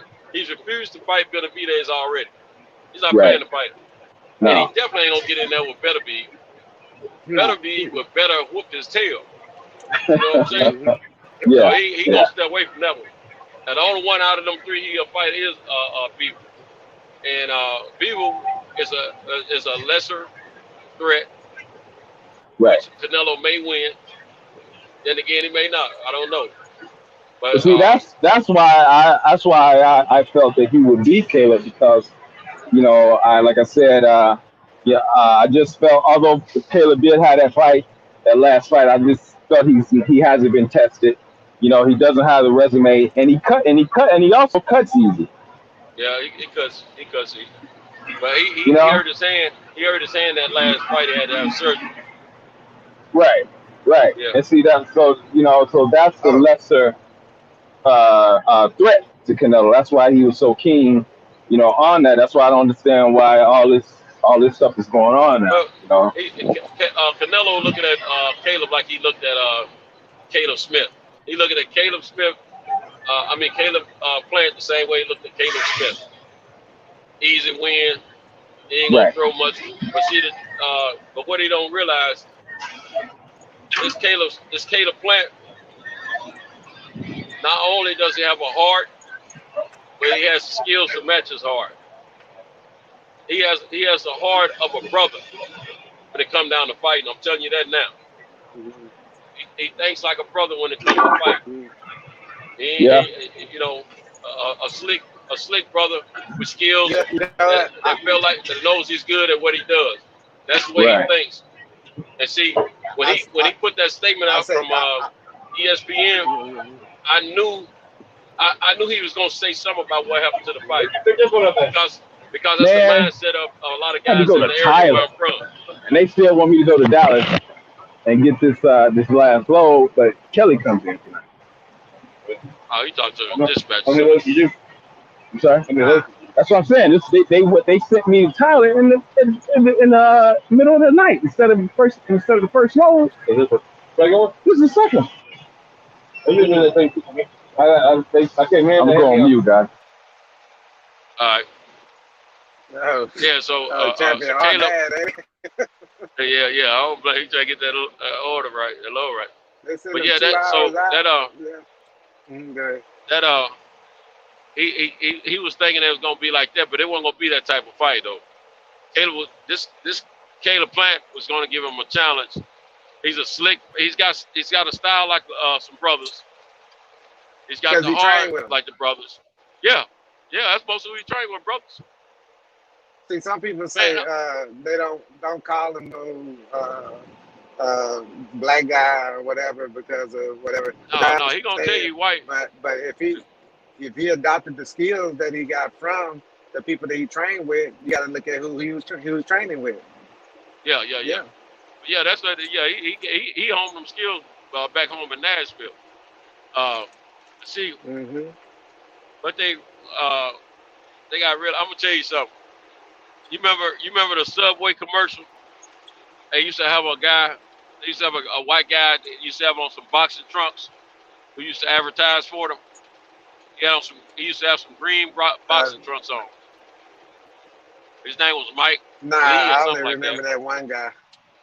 Okay, it was a guy named the big guy, yeah. But this guy, he wasn't a pedophile, but this guy was Mike Lee. Mike Lee made more money outside of the boxing ring than he made inside the boxing ring. But Mike Lee challenged Caleb to his championship belt in 2019, I think. And Mike Lee was acting so confident that he was going to beat Plant and all that kind of stuff. But Plant said, "Man, this ain't even going to be a contest. He's not. This guy's not on my level. He shouldn't even be in the ring with me." Man, Caleb Plant treated that dude like he was a white dude in there with the wrong brother. Leaps and bounds ahead of each other in buildings, you know, and beat the mess out of him. And but yeah, Caleb Plant, he can fight, man. He can fight. He can fight. Right. Yeah, I know he adopted those skills from the black guys that he trained with. I think I don't know if that was one guy on Fred's show was one of them that he trained with. Because I think that guy was saying that him and Caleb would go back and forth with each other. You probably talking about Lonnie B. Lonnie B was last week or week before last. Yeah, because he was talking about how he hadn't had opportunity to make any money yet. Yeah. That's him? Yeah. Yeah, Lonnie B. I'm going to tell you something. The average well, I'm going to say average sister, but I'm going to say brother and sister. The average brother and sister. I have a few more miles to go, but it's next stop. Well, I was getting ready to say something else about that. You said the average brother and sister? Yeah. I forget what I was going to say with it. But anyway, Caleb is very well. I think his style was more befitting as a professional versus an amateur. He only had this might have been the 21st fight as a professional. But most time he was, sitting across from some white guys, and it wasn't no thrill for him. You know what I mean? Mm-hmm. Every time he fight a white guy, he planned to take him to the tool shed. Oh yeah, that's just like I said before when I got into it with these guys one night. I have a Spanish friend, Latino. Well, he was from Mexico, put it like that. He was born in Brownsville or something like that, but Mexico. He was 6-time Golden Glove. Went to the same boxing gym I went to, and I took him to the. He asked me to take him to the sports bar because his wife kicked him out the house, right? So, the thing was that that was the end of the day. I'd already had him drink some shots of whatever it was. Don Julio. So we were leaving out, and the girls were like, "Oh, y'all thought we were Mexican? We're Italian." They think no, we got these dudes coming up behind us. I'm about to get in the truck, and motherfucker started trying to run up on my boy, right? So my boy, he don't turn shit down. I see him over there like going straight to them. He just ran into them to start fighting. So I as I went around the truck to go back over there, one guy had me, and then I dropped on his head, and then I went around and knocked the other guy completely out, right? And then the police showed up. So at that point, you would think, it is what it is. But I told a guy in my gym another Spanish guy, but this guy, you know, he jiu-jitsu, and he's in the mixed martial arts and all that. All right. Yeah, I heard you. You there? Picasso. All right, we lost in a bad area too. Yeah, Okay, I'm back, man. Can you hear me? yeah. We lost Okay. Picasso We just lost, now. we lost Picasso? Oh, okay. Okay, Picasso, yeah, what's your link? huh? Team in the back. I was just gonna tell Picasso, just if you're back here, stay where you are, or go to the backstage area, because we're still Yeah, here. okay. Yeah, dispatch messed up my load, man. I was talking to this other driver, man. They messed me up. But, Yeah. yeah, man. What you all talking about? A street fight? What was that? What you talking about? What fight? You talking about a street fight? Is that what you were talking about?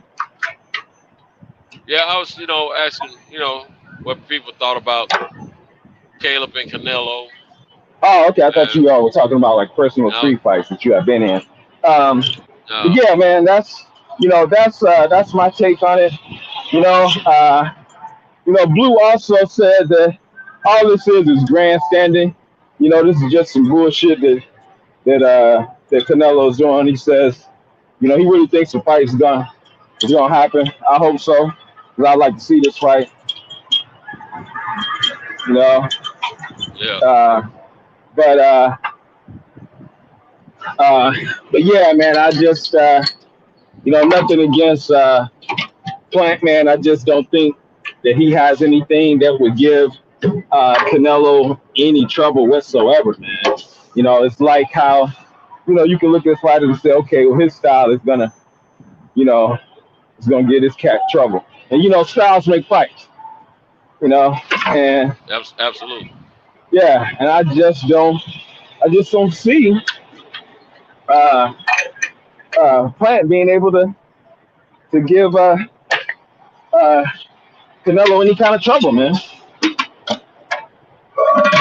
Yeah. It may I, not. You never know. yeah, I mean, I basically, just kind of see, it's a matter of time, just kind of seeing Canelo just kind of break him down. Yeah. But he definitely. I've always called it a 50-50 chance beginning or whatever, because I just thought maybe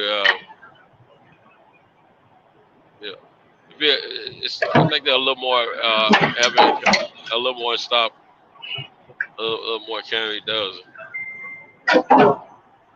Yeah, I mean, he definitely needs to stand on his square. Don't take. Definitely get to 10 million. So I think he definitely needs to stand on his square, and don't take that fight for no less. Yeah, Canelo has gotten away with too much. You know what I'm saying? And, right.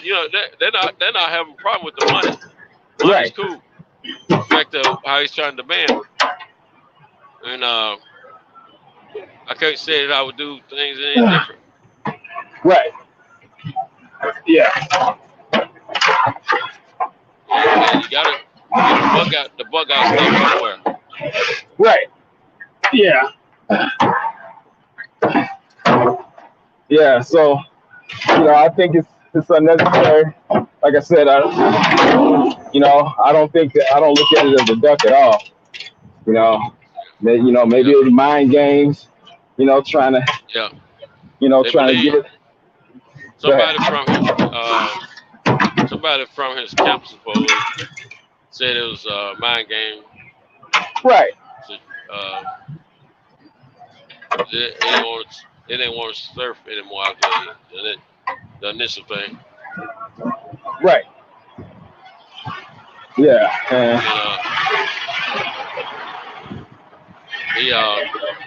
He told everybody straight up he has no plans to fight Trinidad or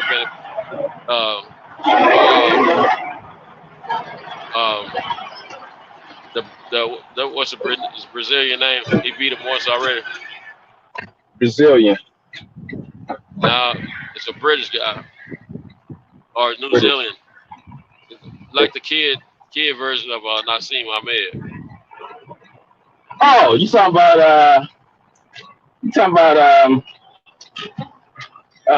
shit, Khan? You're not No, talking not about Khan. Khan, are you? No. It might. I can't think who it is. I think Yeah, I'm because listening. I mean, didn't Khan go up like almost two weight classes? Oh well, Into, yeah, he probably did. But I'm saying he wasn't gonna fight him. That ain't the fight. That ain't the fight I was talking about. oh, okay, my bad. You're not talking about Boo Boo, are you? Andrade. I already said his. I said that's one he's not gonna fight. Them two Oh, he okay, definitely won't fight.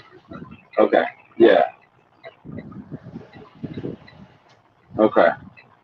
But yeah, they I was hoping to keep him in the races. He can get a shoe later. Yeah, uh, it was uh, it was a sister on Mark Nash show. You know, she was saying that Canelo to face a boxing. I totally disagree. I don't you know, I wouldn't say that. You know, I mean, you can't overlook the fact that this cat is a drug cheat. At the end of the Yeah, day, you know, at the end of the day, still can't overlook the fact that this dude is a drug cheat. yeah, I feel what you're saying, but they already don't look past that. They Yeah, look, they have. and then on top of that, uh,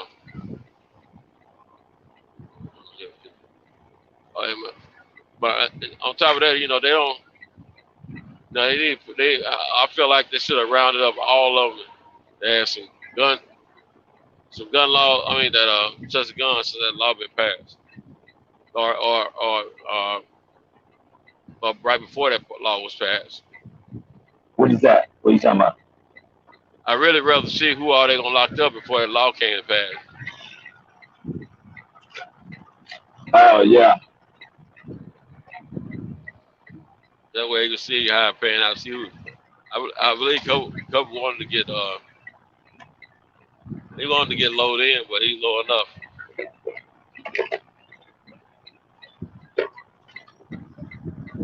you talking about well, what's his name?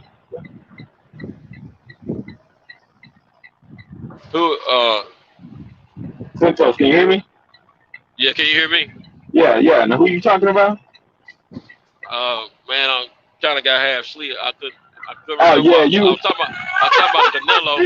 Yeah, you sleep driving, man. Yeah, man. you talking Yeah, about Trent. you talking about gun laws and shit. I was like, what? Yeah, man. My bad. Yeah. Hey man, I know, brother. You know what, man? The I get sleep. I shit. start talking outside my day. And I Yeah, go to sleep. man. It has nothing to do with the conversation, man. I was like, wait a minute, what the hell is he talking? Man, what Yeah, night certain was highways, that? certain highways, and certain trips in between my stops get me sleeping, man. Yeah, No matter how man, much it sleep was. I've had. I know, man. It was a night that I was struggling, man, and I got in on the show, man, and you guys actually saved my life that night, and y'all didn't even know it, Yeah, man.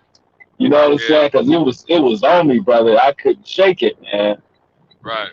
Yeah, so yeah, I definitely know, brother. Believe that. I know, man. You know, because cats that don't do this, man, don't really know how crucial this is, man. Because I got a list of people that I call. You know what I'm Right. saying? When it gets on me, man, and when I go down the list and nobody's available, I'm like, oh shit, you know, because you need that, man. So yeah, so I get why you be on here as long as you be on here, man, because Yeah, should have you saved my know. life, man. It's been a Yeah. blessing to me for months. Hell yeah. Hell yeah. Kyle just don't know, man. He's saving lives. Yeah, I try to let people know that periodically, man. That they, I really appreciate it, and they saved my life, man. Yeah, yeah, Sometimes when I get like that, like I was a minute ago, I get to yeah. my first. When I get to that next stop, I usually take me a few minutes to sleep. If there's multiple people on the panel talking, I don't have to talk Right, myself then, and I'll right, just sit back, have it on mute, and I catch me a little power nap. right, right, But shit, right. I ain't got it like that tonight. Yeah. But yeah, Man. man. I can't remember what I was trying to tell you now. Shit, I was so tell me what all I Man, said, man. yeah, man. Do you know I've fucked around and passed my exit, Yeah, I've done right? that too. Passed my exit, right? Mm-hmm. Turn around, come back, and pass that Pass bitch again. again. I said, Yeah, God damn. I said, God man. Yeah, he passed it twice, man. It got you damn. then. Yeah, bro. I have been in situations where I wake up on the damn service road, bro, Mm-hmm. and don't even remember Oh, you getting got yeah. off. You know what I'm saying? But I know that Right, my instincts was like, get off the freeway. You know what I'm saying? right. And my instincts did that, and I would wake up on the fucking service road, man, going, what the fuck? You know? Yeah, bro. That shit is crazy. But yeah, man, I'm getting too old for this shit, man. This Greg drive is killing me, bro. I hear You know, that's for you. real, man. You driving the dualies yet, or you still in the semis? Yeah, well, check it out. This is what happened, man. I hadn't had a chance to talk to you guys, let y'all know what happened, man. I was in the dually, right? Yeah. And the cat whose dually I was in, I told him, I said, look, man, I said the only way that I'm gonna do this is if you help me, you know, get my shit. Right. That's what I'm saying. That's the only way I do this because, I'm at the point, man, where, the trucks, man, are beating me down. I gotta get out. I can't go back to that. Right. So, the brother was talking good, man, and I love my black people, man, but niggas be on some Right. bullshit, bro. Right. I know. you, you know what I'm saying, man? And man, that shit is so frustrating, man. It pisses me off. But yeah, so it Now, was all good. It was all what was you good for a minute. Go ahead, what go was you ahead. needing help with? What was you needing help get set Well, up on for your authority and all that? right. See, right now, because what happened was, I was gonna catch a case, man. So Mm-hmm. I literally had to get this dude the keys back because Yeah. he was gonna make me catch a case, Yeah. and I'm too old for that, man. If the old me, you know what I'm saying, I'd have whipped It it. would have been done. Yeah, it You would know have what done I'm him up quick. saying? Yeah. Because I told him, I said, I don't, all this sort of screaming and yelling stuff you doing over the phone, I don't do that, man. That's Right. feminine energy. Right. You know what I'm Right. We saying? I ain't said, got I time for want, no jaw jacking. yeah. I said, I want you to still have that same energy when I see you. Right. Right. You know what I'm saying? Oh, yeah, his tone changed quick then. Yeah. Yeah, his tone changed quick. So, I knew Yeah. A then, I lot of said, time these cats will take your kindness for weakness, man. exactly, man. And that's what he was doing. Right. And just constant disregard, constant disrespect. And I said, man, I'm gonna give you these keys back. I said, because you're gonna make me hurt you. And I told him just like that. I said, you're gonna make me hurt you. I said, so it's best I give you these keys back. I said, thanks, but no thanks. I appreciate it. And he wasn't trying to put me in a position that he said. Yeah. So I'm stuck in a situation. I said, God damn. Do you So have my phone number, man? nah, but I need to get that, man, because I'm gonna put it in the back of the chat. okay, yeah, And because you can call I'm me and getting ask ready to me get anything. my, yeah, because I'm getting, I'm leading a company where I can get my MC number and my DOT number. I got a lady that can help you out with that. Okay, but yeah, definitely, brother. Yeah, if you put it in the private chat, man, Yeah. I'll write it down and yeah, brother, I definitely need Yeah. that. When just text me your contact so I know it's you, and I can save you my phone. So when you call me, I know it's you. Okay, And in the private chat, will you be able to see it if I go on the private chat? Can you hear me? yeah, I can hear you. Okay, yeah. So yeah, I'm gonna go. I'm gonna go on a private chat, put it in there, and in that way you'll have that info, man, and hit me up, brother. You know, because I definitely need to do that, man. You know, so I had to come back to the rigs, man, and start by calling through. This is why I tell young brothers to get you a trade. Right. You know what I'm saying? So that you'll always be able to feed yourself. That's right. You know, you'll always be able to feed yourself, man. And all right, I just put it back there. Okay. Now I'm gonna I gotta send a text out to somebody, but you can go. Okay. You can keep talking. Okay. Yeah, I just put mine there. Yeah. So yeah, I always tell young brothers, man, to do that. You know, because I've been burnt out on this, and I actually stopped driving. You know, I would actually have more years experience of driving, but I stopped driving for like 4 years, man. Okay. And I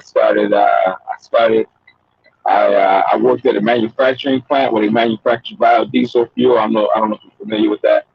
Biodiesel, yeah. Yeah. I worked at a manufacturing plant where they did that.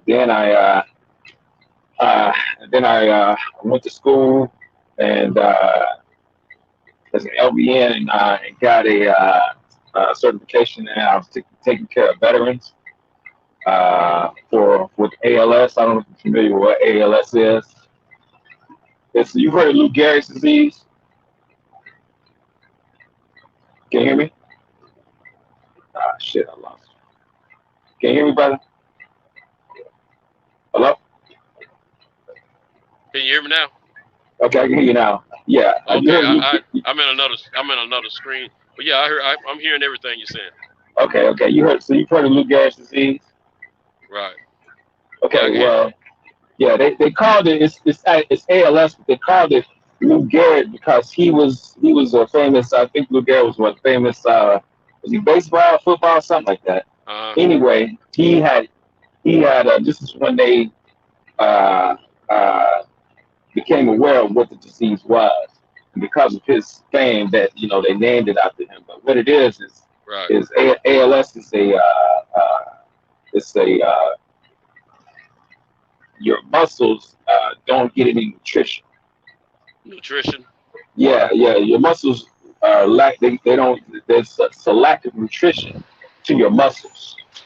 Okay. So what happens is you slowly deteriorate. It's a slow deterioration. And the brain is actually the last thing to go, but it's a slow deterioration. I mean, to the point to where you have to have a feeding tube, you have to have a trach, because that's a muscle for where you can like swallow food. That's a muscle. Oh, okay. See what I'm saying? Yeah. So that deteriorates. So you have to have a trach. You have to have a feeding tube. I mean, man, it's terrible, man. I wouldn't wish it on my worst enemy. Right. But I specialized in it because when I was going to school and I was doing my what they call it my internships, things of that sort of different medical facilities, and hospitals.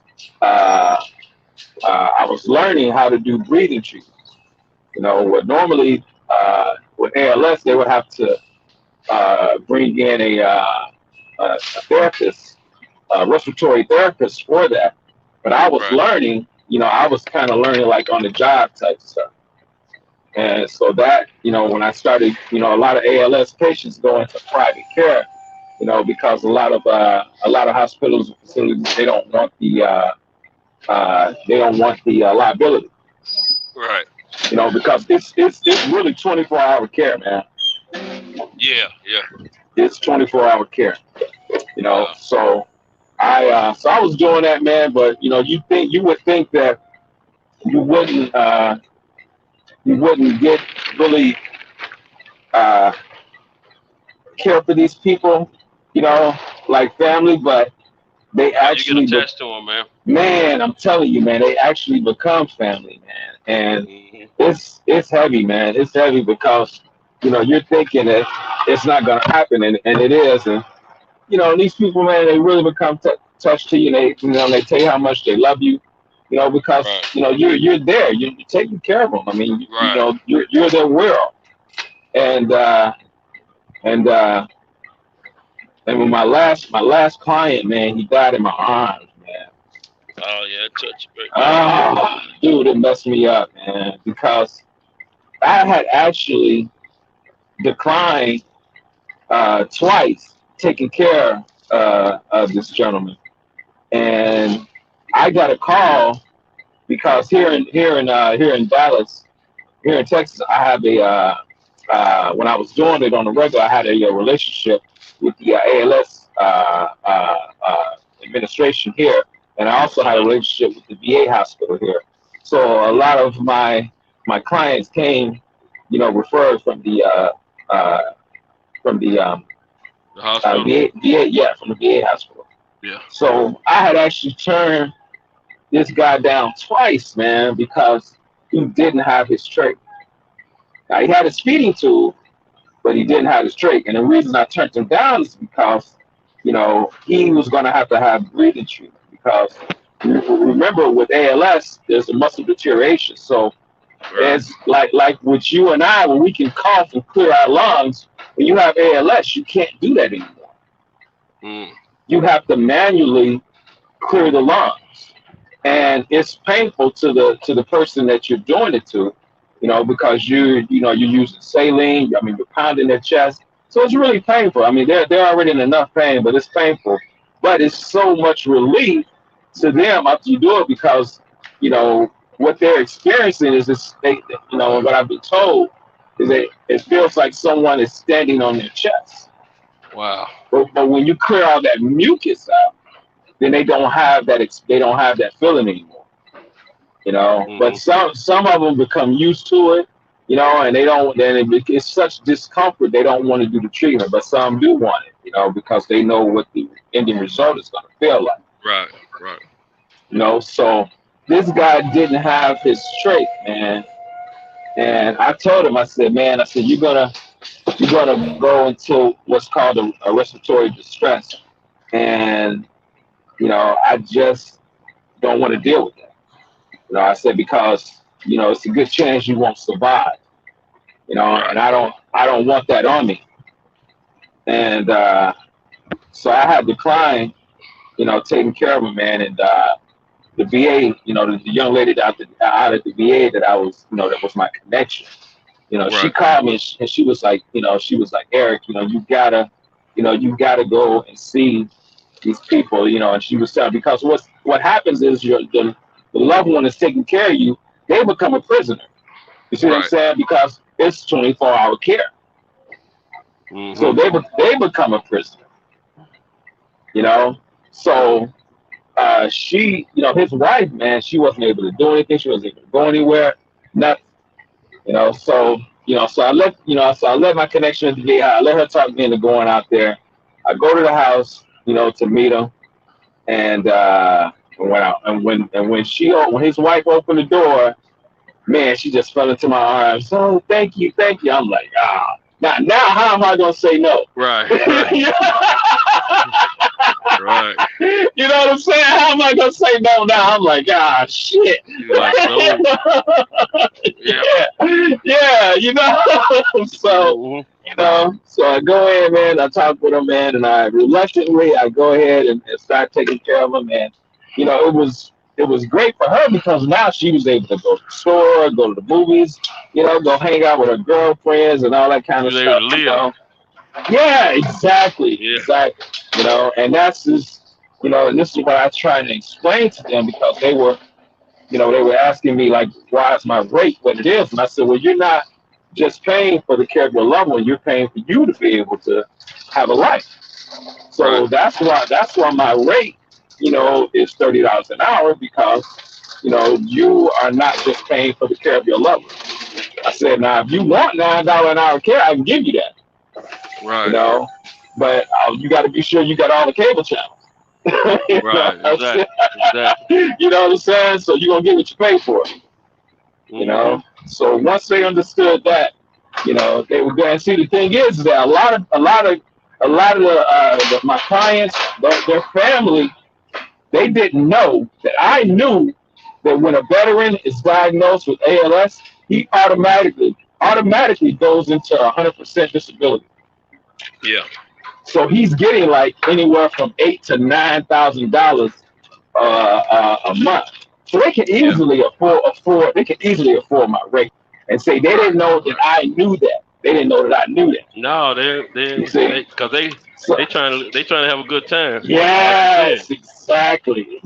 Because they're saying, okay, well, he's gonna die anyway. So they trying to hold on to that money and let it accumulate, as long as they can. And I'm like, man, it's crazy how your own family, will treat you, and it's like, this is his last days. It should be sky's the limit. You know what I'm saying? Right. But family, man, you'd be surprised at, how many people I would encounter that didn't want to pay my rate. Yeah. But yeah, man, so, and sure enough, man, when this guy, he, one morning, man, I was hearing all this congestion in his chest. He was in the shower, and I was hearing all this congestion in his chest, and I was like, man, I don't like the way that sound, man. It does not sound good. It does not sound good. Right. Sure enough, man, by 3:00 that afternoon, man, he was, he was in bad shape, man. He calling 911, and it was crazy, man. He died right there in my arms, man, and that messed me up. Yeah, I know it was messed up. Yeah, man. So I was like, shit, let me get back in these trucks. It's a little bit different. Yeah, it's a little bit different. But in high school, my senior year, I worked at a nursing home. Yeah. And at first I didn't think I could work around older people, help them and all that. Right. I used to feed them and talk to them. That's basically what they wanted, Yeah. I got attached to those folks, man. Yeah, you do, man. It happens. You don't think it's gonna happen, but it happens. Right. Yeah, they grow on you, man. Yeah, they grow on you. See, before my mother-in-law passed, she was in a nursing home, and I got attached to her. I mean, when I met my wife, my mother-in-law was in a nursing home, and I got attached to my mother-in-law. It hurt me when she passed. Yeah. Because I used to want to go see her more often than my wife wanted to go see her. Oh, was it too hard for your wife to see her in that condition? Yeah, it was hard. It was hard for her. Okay. And when we would go see her, I used to want to stay with her longer than my wife. Right. Well, you gotta understand how she was feeling, Yeah, I did. I understand. Yeah. I said, well, I gotta put you on the other foot with it. What I made it deal. Yeah. See, my mom was there. I was the type of dude when my mom, she was going to hospital. She was out to have hospital stays all the time before she passed. And I didn't mind going sitting with my mom for hours. Right. It didn't bother. It's boring, but I always looked at it. What if it was me? Right. And see, that experience I had in high school got me ready for all that. Oh, okay. Yeah. Yeah. So I didn't have a problem with it, but yeah, my wife, it was hard for her, and I understood though.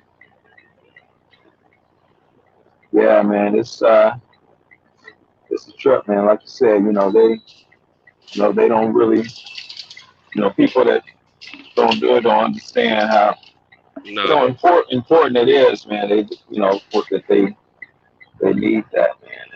And when that guy died in my arms, man, his, like I said, it really bothered me. And his wife, she called me and she said, because man, I've been a pallbearer in so many different funerals, man.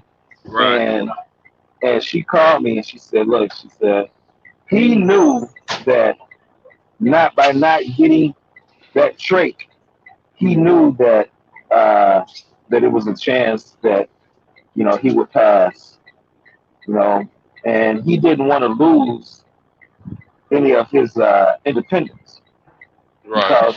Because when you do that operation, man, it's it's best to do the trach and the feeding tube at the same time so that you can recover, from them both. But he didn't do that. He did the feeding tube. And he felt that he would lose a lot of his independence if he did the trach. Yeah, so you're right. He did them both, so he was still able to, kind of do some things on his own, and he didn't want to lose that. And I understood that, you know, and he was looking at it like, look, man, what I have is terminal, so if I can have a little bit of independence before the end, I want to keep that. So I understood, but it's just hard when you're caring for somebody and you're looking there and they're in discomfort and pain and you can't do anything for them, because there was no way I could give him a proper breathing treatment, not having that trait because I can't get down into his lungs, to get that stuff, to get that mucus out of him. So it was just a build up, man. Just to build up the mucus. Sure enough, man, he went to that. So yeah, I'm back in the trucks, man. But I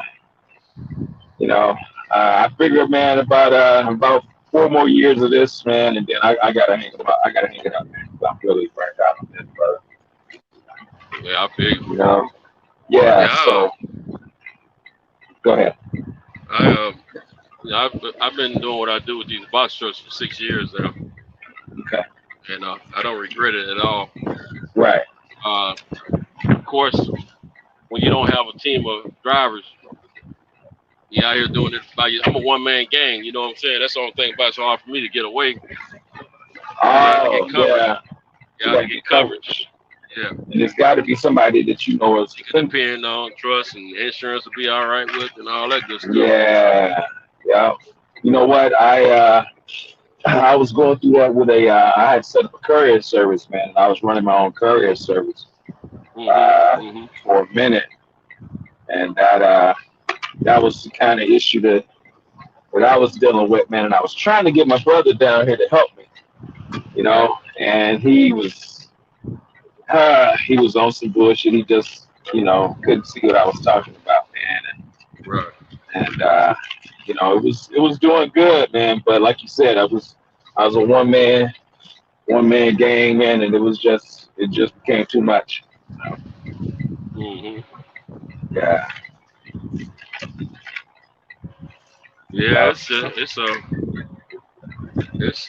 when it's good. Yeah. You got everything on you by yourself, man. It could be a headache. But yeah. But what I do is I say I'm gonna look when I go run into a little tough time or two. I say I'm gonna look at this as a temporary state, and it's gonna get right. Yeah.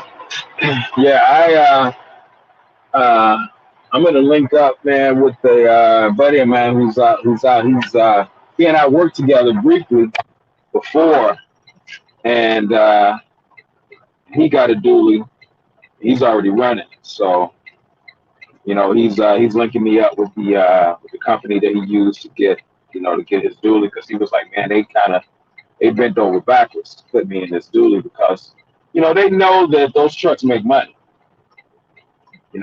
and they know that they'll get their money with no problem, so they'll bend over backwards to put you on. Hello? Ah, shit, I lost him. Cinto. Yeah, can you hear me? Okay, I can hear you now. Yeah, I was on another app. I was trying to save your contact information. I know it was after I got it. Yeah, I got it. Okay. After I stay gone for a minute, I noticed that you won't be able to hear me. Right. Yeah. Right. Yeah. Let's see. We got 4 new chats. One from Highwayman. He said, "Good morning, everyone. Good morning, Highwayman." And then we got Picasso said, "Let me in, y'all." And Picasso also said, "I'll be back stage." Picasso is that what Picasso is? Yeah. Okay. Driving right now. Hey, Cam, if you can hear us, Picasso's he's backstage trying to get in.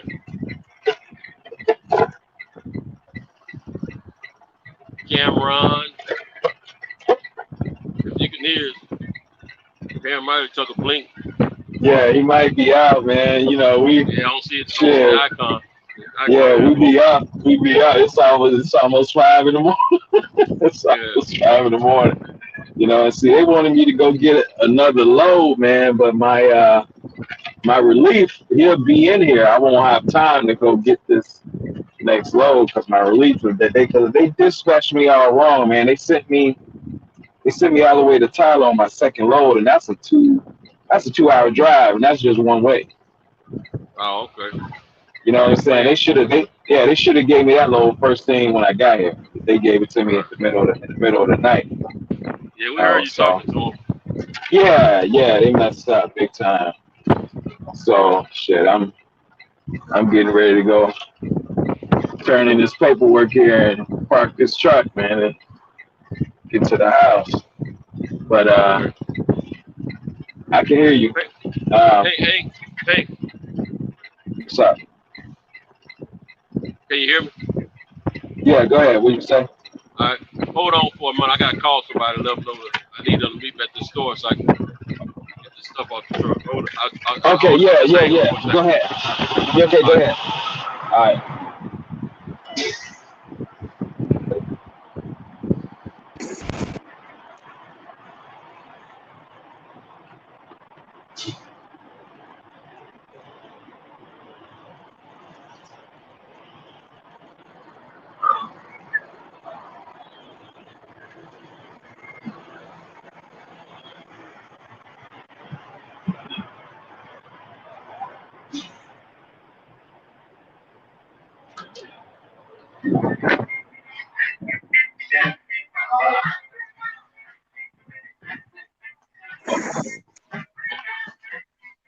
He didn't answer the phone.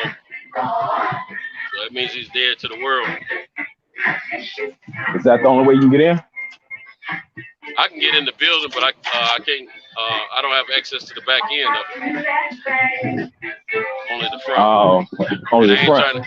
Yeah, they got 2 pallets that need to get off the truck with the forklift. I ain't trying to do it with my hands. If I can help. Oh, okay. Hey, how you doing? We're All that right. forklift. Anyway. Yeah. Yeah, man. Hey, y'all got so much work out of Texas down there, man. Man, tell me about it. I'm telling you. You be busy every day. Man, because right now, I mean, you know, I'm talking about hot shots. There's a lot of work for that, but they also have, like, I'm hauling fuel, man, and they got shortage on fuel drivers, man. So I tell guys, if you got a CDL, get you make sure you got a hazmat. Hazmat, you know, because a lot of companies, they need fuel drivers right now, man, because it's a shortage big time.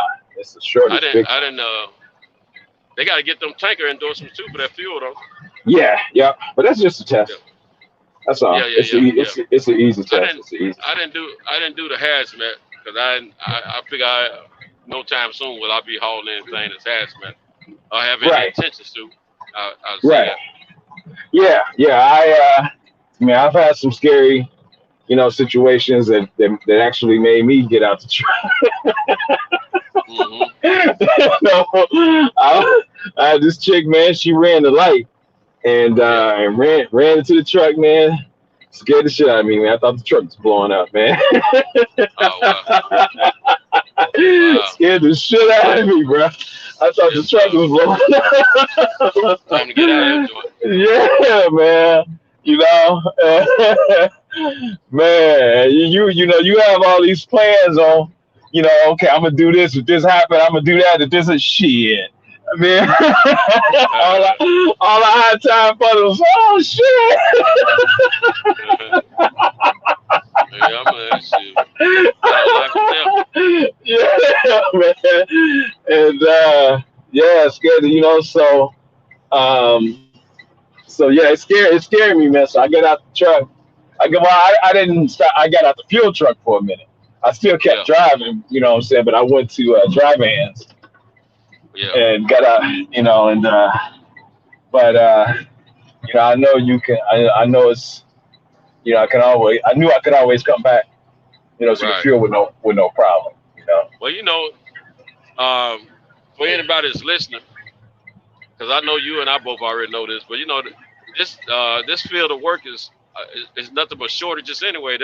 there's Right. never enough drivers. There's never enough drivers. Yep, never enough drivers.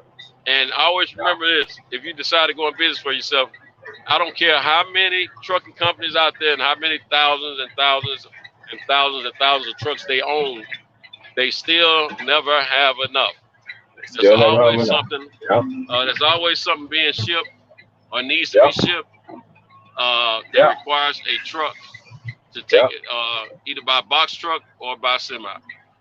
Yep, that's There's real. always some work developed. Yep, that's real.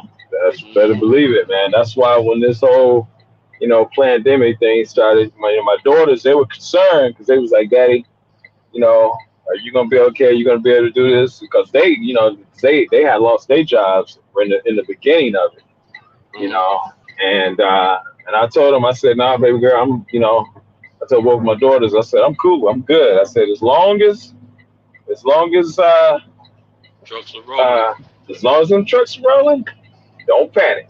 It's all good. It's all good. Don't panic. Right. I said, and trucks stop rolling. Then we can panic. Then we can panic. Got to back up a punt. Figure something out, Yeah, man. Better believe it, man. Man, I gotta call dispatch and tell them that I'm not gonna be able to go get this last load. Okay. Shit, I don't know if I can switch over and not lose the stream. If I lose it, man, I'm gonna try and come back. I'm gonna try and come back if I lose it. But okay. I'll see. All right, bro. All right. Yeah, this old business here. Oh, sure. Look like I'm about to get me a van back here behind. About to tap one. Park this stuff all in the way. When trucks come in here, do deliveries in the middle of the night. Then they give you an obstacle course to go around.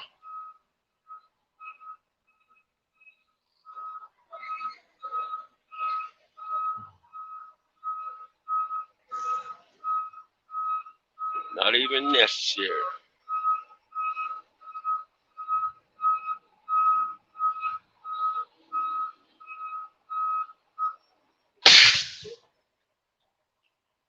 Yeah. I hope the old man is there now. The only thing about the old man, what's his Friday night? Friday morning. Well, he probably there. He gonna talk me to death. Highly anticipated. What up, my brother? Y'all need to start a show called Trucker Talk. Yes, sir. I thought about that too, believe it or not. I want to start doing something on my channel, but I can't go live from the truck because you have to use a laptop or a desktop. I found out, but Cam was telling me I can get that yard stream connected, and I have access to do stuff like this. So we'll see. So whenever at nighttime they go to sleep, we'll put everybody over to my panel, and we can keep the party rolling. But these guys gotta have their rest too, and I respect that.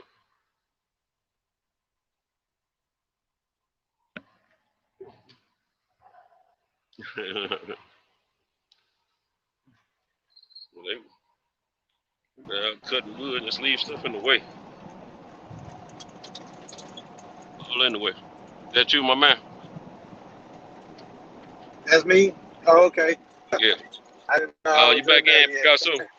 Yeah. All right. Yeah, wonder. Give me some returns to get. Yes, my man, Highly Anticipate said we need to start a show called Trucker Talk. Yeah, I was listening. He had me going. He said something happened that made him get out of the truck. Oh yeah, he was driving a tanker. He used to drive a tanker, man, and said a lady hit him from behind one time. He said, "Shoot, he got out of there something after that." Yeah, he said it ain't like what they do on TV. Right. Like, I mean, you know what I'm saying? Like, you got it all planned out ahead of time what you're gonna do, like they Right. say when that saying they say when Tyson say when you're in the fight you get hit the whole game change, right? Right. See, I could imagine why he was saying it before he even said it. I can imagine because I was trailing another team of drivers from the same company I was with at the time, and where I had stopped the fuel up, and they had went by. So once I jumped out there on the road, they had the road shut down, and I was like, okay, they had I see the company name on the truck, and so I asked the cop. I said, hey, um, is that two black drivers in that truck up there?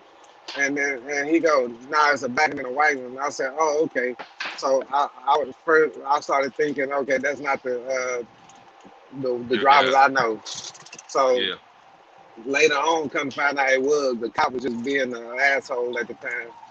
Oh, You really? know, yeah. But what had happened was their truck caught on fire, and and the way that they knew it is because somebody was flagging them down or whatever, and then it lost power, and so he didn't have no choice but to pull over, and he said he woke his partner up.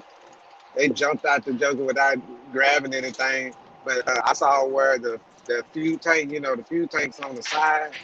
Um, Hmm. uh, People think those don't do anything, but when that truck catch on fire, that fuel tank shot out about 50 yards out into the field. You know what I'm saying? Mm. When Yeah. it didn't explode like a bomb, but Right. it shot out. So that fuel, it takes it takes something else to light that fuel up. Yeah. Yeah. But Man, that's mm, something to worry about, man. I mean, if something like that happens, hmm you gotta be careful. all the time. If you ain't Mm. careful, then you don't need to be out here. Right. Exactly. You right, man. uh, you know how there's some other things they say if you, yeah, like if you if you scared to be in some place or whatever, or the ring or whatever the case may be, Hmm. you shouldn't be out there. You shouldn't be in it. 'Cause just like that was Kyle having a interview with the boxer, Yeah. and he say when he spar, he basically he don't go, he's not Yeah. necessarily He give it his going all. all out. But yeah, Yeah, he but he don't play putting it around with it. right. Yeah. He ain't gonna baby in there. Ain't no babysitting job. Right. Um, yeah, I understand what he's talking about because in Brazilian Jiu-Jitsu, you gotta almost damn near bring a person to the edge of their life, because your job is to either put them to sleep, uh, either to put them to sleep or make them tap out, which means that you got to give them the illusion or test a pain threshold uh, Right. to a point to where they got to tap out. They ain't got no choice. Hmm. Right. So you basically bringing them to the edge of their life, um, so you got to make it tap. And a lot of, like Right. I said, when you go to Brazil, a lot of them cats ain't tapping when they get caught. It's a part of their Right. The culture. yeah. They Yeah. feel like Brazilian Jiu-Jitsu started there, Right there. Hmm. so ain't no giving up. Yeah. They ain't trying to bring no shame to the to, Right. to the to the art. Exactly. And that's the making of a uh, and right now, I ain't trying to take subject. We can go back to trucking. No, no, you good. You good. You Uh, good. uh, the I'm in the back of my jujitsu, truck moving stuff around, man. yeah, jujitsu started out like uh,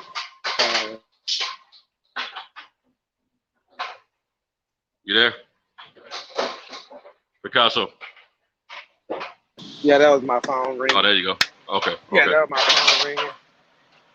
Okay. A lot of times I don't know why. I'll be doggone.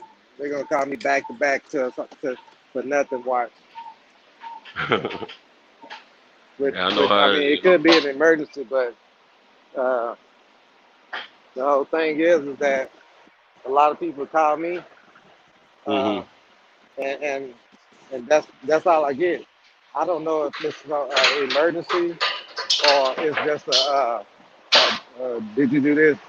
Either did you do this? Did you do that? Okay, and then hang back Yeah, up. I get them calls. That's why I don't try to answer them all.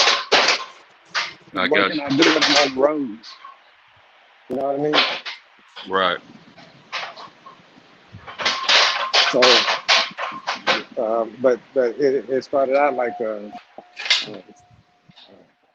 one of those self-defense things, uh, where as you know, like certain religions, you know, what you call dojos, Yeah. they like you will see those monks, uh, Right. protecting whatever religion that they have and stuff.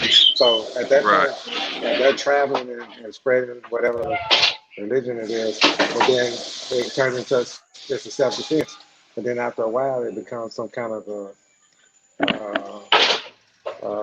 martial art, and then Right. you can use it for whatever reason, war reasons or whatever, for fighting or whatever. But then they start bringing it into a competition thing, weight, uh, weight loss thing, like a I'm here weight real loss quick. deal where you,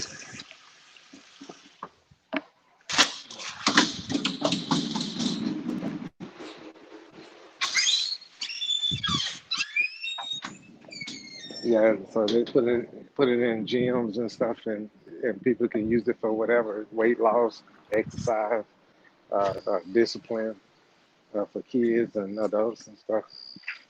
And Hmm. then now they're trying to make it out of an Olympic sport. Yeah, I remember you saying something about that too.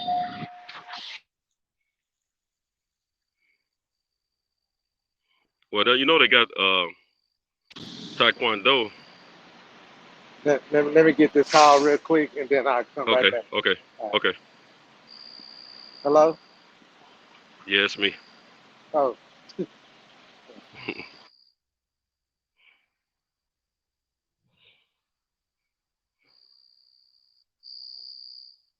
Man, it's so humid, making me sweat easy.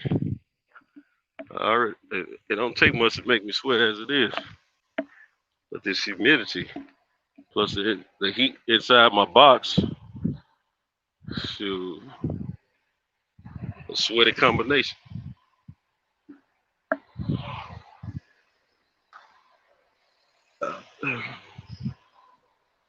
Gotta do some double ups today in the gym. When I get there, I missed 2 days this week. We got to do that double up.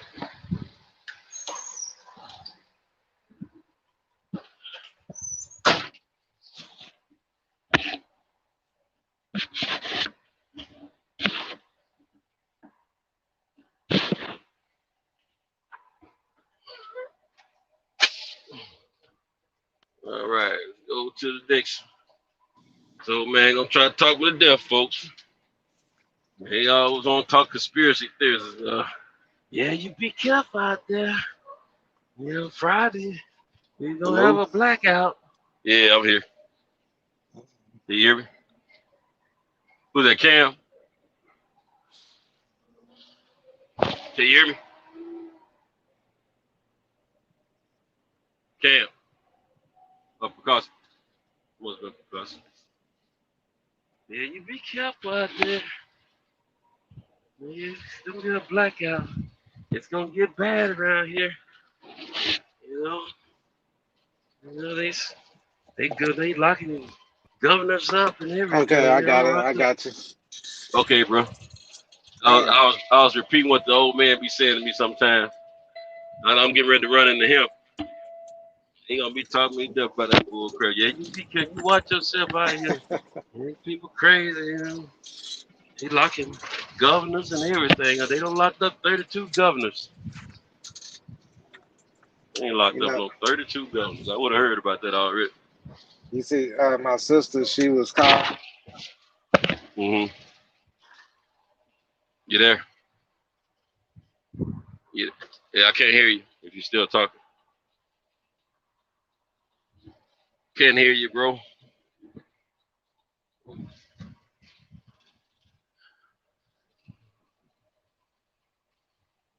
Yeah, you be careful. It's getting bad out here. It's got these wrong people in political offices. They don't got Trump out of office. Well, they got him out of the way. It's gonna get bad around here. You there? I don't know why. Hello? Yeah, I can hear you now. Oh, hold on a second. All right.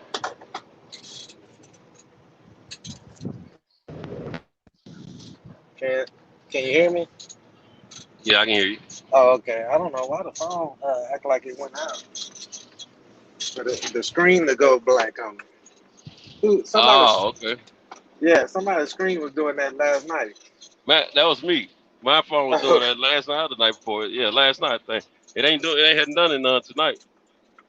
I Yeah, don't know what make it do that. going back and And then forth. you can't be heard when you're talking. Right.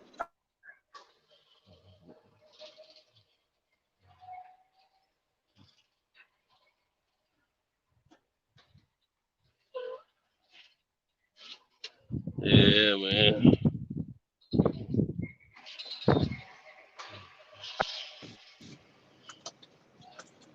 Gotta go It, up through here. I hope it did it the other again. guy did it. Oh, okay. It did it again. Yeah. Yeah. I must need to put the phone somewhere else because I have it in the holster, the cup holder. Yeah. So that screen might be trying to make it do that. I mean, the darkness part.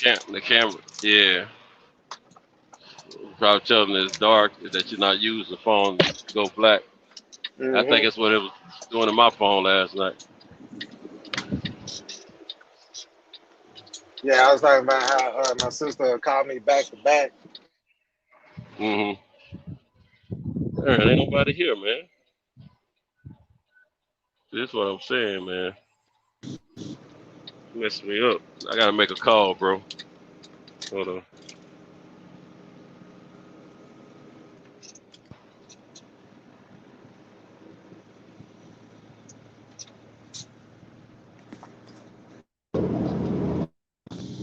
Yeah, I'm here. It just keeps doing it. I'm gonna set it on the floor and see what happens.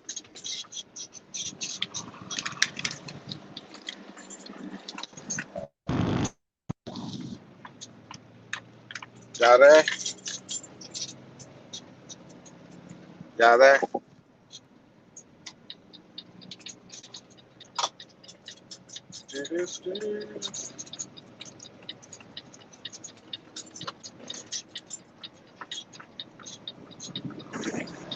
Okay.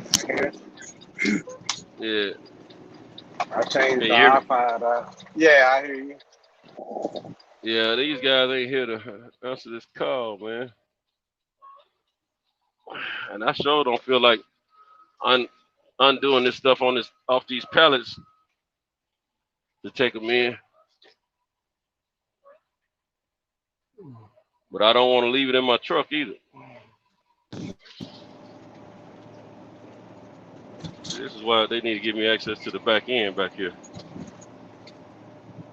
They give me access to the back end, I can use my lift gate to get them off the truck and take them on through. I don't necessarily have to have access to the. You know what? I'm gonna walk around front and see if I can do that, man.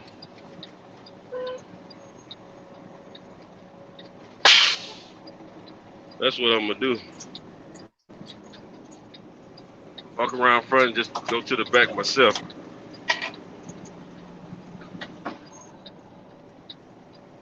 My transfer on this thing now, man. It's getting a little warm.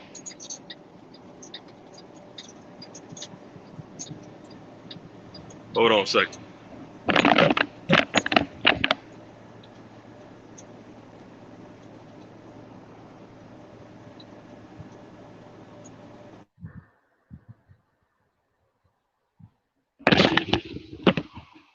All right.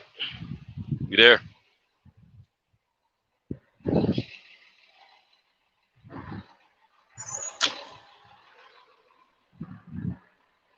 Hello.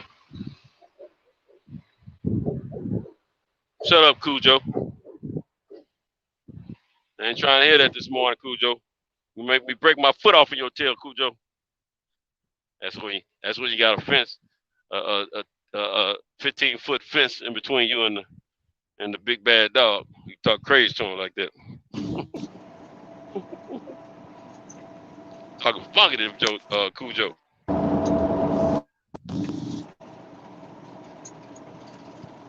Deuce Times. What's up, Deuce? Hidden History will be covered in Brother Nasheed Museum. Donate a Champion Heart. Okay. Yes, sir. Rob Film. Tinto's Chronicles. Salute. What's up, Rob? Fred will be back Sunday at Joseph Torres. Okay. Welcome to Fred in the barbershop. Fred on vacation, my man. Fred is on vacation.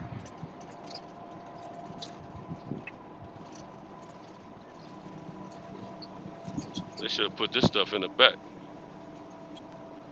Sorry, I might be able to take it back there since they got this up here. Lock this door up here. Oh no, because I got to come back through here to get out. Oh yeah. I might not be able to get that door open in the back. I'm about to find out though. I turn the light on. Champion Horse still on there, ain't he? Or did he leave out? He had to go do something and he never did make it back. So so he What were we talking about? The trucks? Wait a minute. I figured I'll start talking about other stuff. Yeah, we were talking about, just you can just start talking shit. Yeah. Don't matter. You know what? My phone actually, the screen went blank, but it was in my hand, so I was able to touch it real fast again and jump back back in. Yeah, keep it Ain't going. that something? Yeah, you was going through this the other day. I was like, yeah, I was, man. That's there. How do I get back here? we're doing it now. I can feel a little heat from it. It might be radiation or heat type of deal. But it's not like that hot. Though. Normally, same hot that's normal. But yeah, I don't even know what to do about that. Yeah, got the lights on. I got it plugged up, so it shouldn't be losing no steam right here. It should be just staying up, charged up. Yeah. See, I'm like about an hour from the house. An hour. But I'll go back up here and get this. when I get in, I normally I don't even. Can you hear me? I it blanked out and came back. What you say? Normally when you get in, you do what? I don't even go to sleep. On Friday, I don't go right to sleep as soon as I get off. I usually do something else, but on Saturdays I never go to sleep as soon as I get home. I do other stuff, and run little errands and all that. But see, like in the morning when I get finished in a couple of hours, in a few hours, I gotta make a bank run and move some money, and then I gotta then I have to do hold on a second. Then I have to do I have to make a bank run and all that, and then I have to I hope I can get this stuff so I don't have to come back up here. These batteries gonna hold up the process, I believe. And yeah, I try to certain days like Fridays and Saturdays. I'm a little bit more active when I get off. I guess because I'm toward the end of my week. Mm-hmm.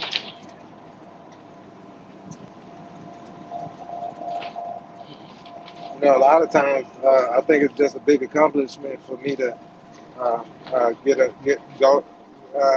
get my 3,000 or close to it miles a week. Hmm. I'm trying to. I stay working because I have hours to work, but then I got to find a way to take a break on the days that I need to take it because if I'm off, then I could end up uh, basically disturbing the way that I'm trying to make the money. You Right, know what I right. mean? But oh shit, this mother, man, this dude, I guess he in that much of a rush. He ready to go home to his maker. He put his life on the Man, line, huh? oh yeah, oh They yeah. don't mind doing that. Some of them, man, it's crazy. Man, I seen him coming flying. I'm going south, east. He was coming west on the other side of the highway. This fool turned right across in front of me to go right into the woods over there. There's a little, Just, just stupid.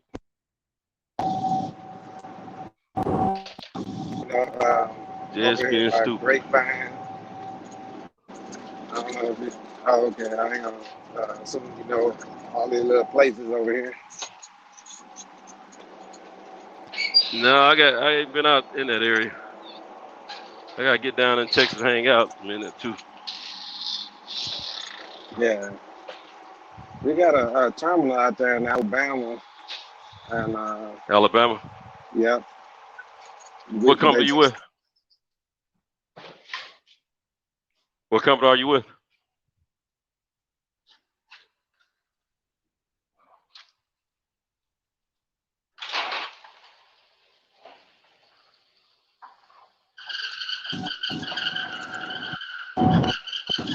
you hear me? Yeah, I can now. Yeah, I said some alphabets.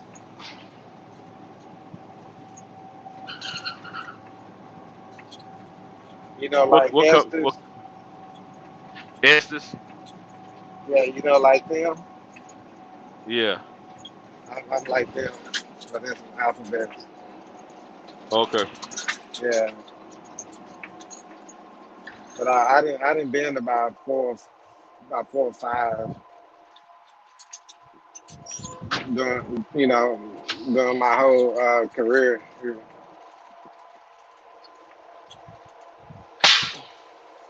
Shoot, I ain't let them hold me up, bro.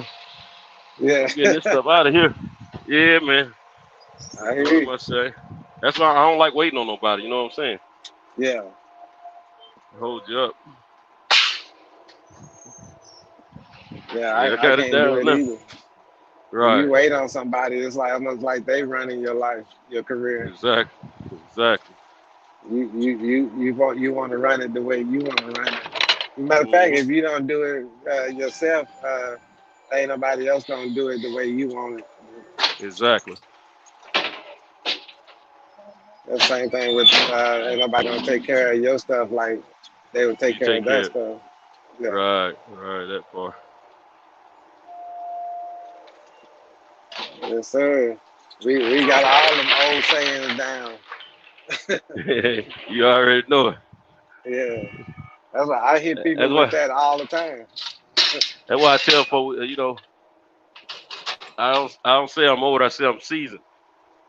That's why I Oh, was there you telling go. us. I was messing with Carl them earlier. I mean, Cal. I was messing with them earlier, but these Yeah, old niggas, man. I said, nah, we ain't old. We just seasoned. right, When something's seasoned, that means it probably tastes good for life. You know what I'm saying? right.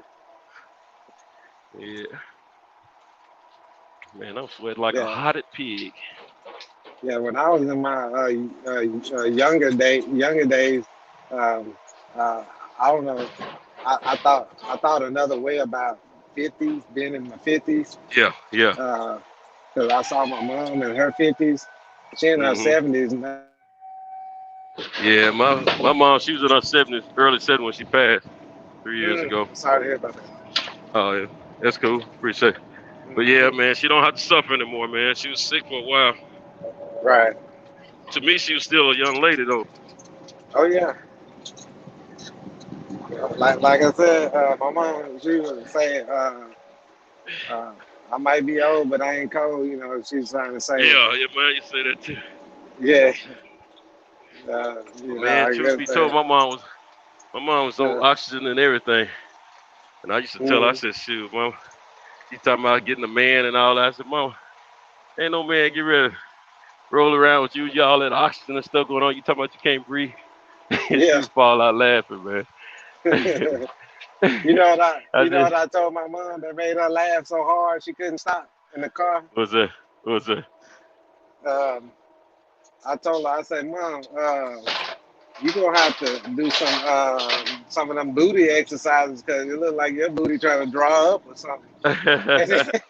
Yeah, booty exercise. I Yeah. like that. Yeah, they So get the. she couldn't stop laughing that whole day. Yeah, man, she got overweight her last few years, man. I mean, extremely overweight. And I was shocked her body was able to handle all that weight. We naturally thin people.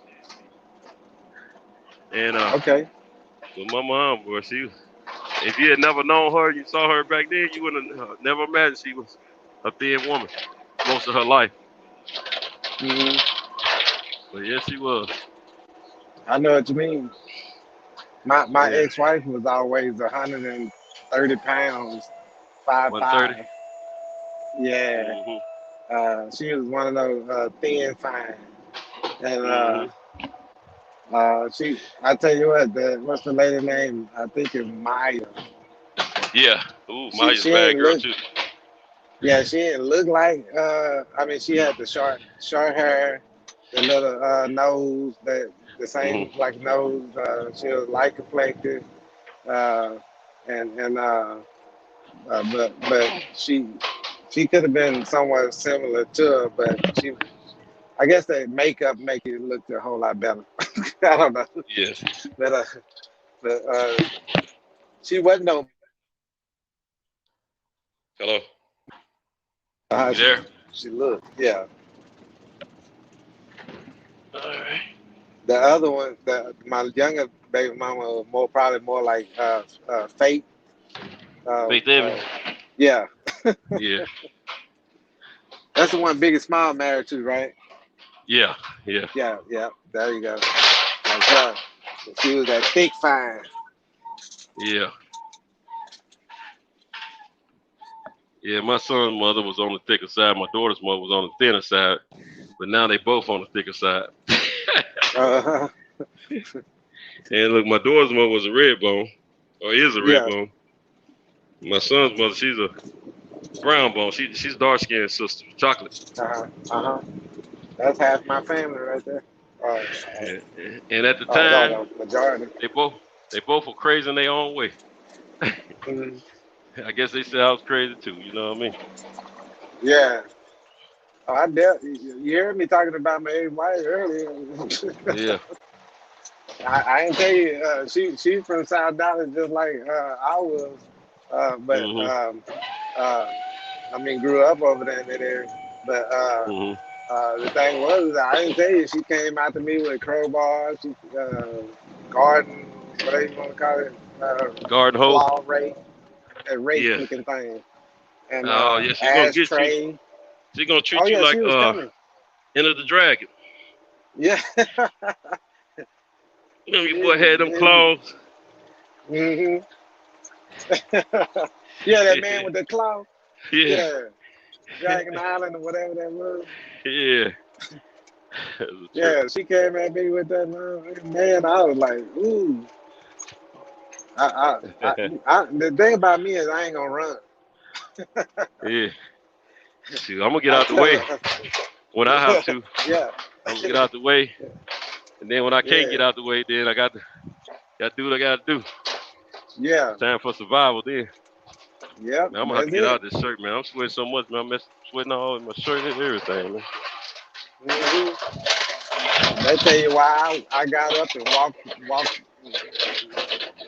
My bag, man. I took the next. I got up on out of there. That's you know what I Yeah, mean. man. That's best. That was the best, man. Thing to do. Oh yeah. And she was probably about to call the cops on me again for no reason. You know. Mm-hmm. She was cheating on me with a cop. So they, Oh you yeah. know what? They She got actually. together. They collaborated together to try to put me in Yeah, jail. yeah, yeah. A lot of cops done that with some females, man. Nope. Mm-hmm. Uh, told these gals what to do, how to make a case against a Mm. dude when it Yep. wasn't true and all that. And then he riding off in the sunset with the coochie. Yep. Did all that. I knew he was helping her. Uh, and I told her, I said, I told myself first of all, I said every fight ain't in the street or physically.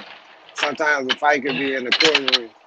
Right, When I got that in my mind, then I said, you know what, I'm gonna take every penny I got and I'm gonna fight her to the end. right. I did. I got high powered lawyers. You know what I'm saying? I was Yeah, like, that's I the don't part care I how don't much like, it man. costs. Yeah, that's the part I don't like though. That's who win. Yeah, The they do. lawyers in the courts, man. Yeah, They win. They get all the money, man. exactly. That's why I tell these girls, I say, you want my money, we're gonna end up in court the whole time. Right. I know that's right. So we're gonna be in court the whole Court time. and talking with and having a meeting with the like you have a little family reunion with the judge every month. Yeah. Yeah. Hold on a second.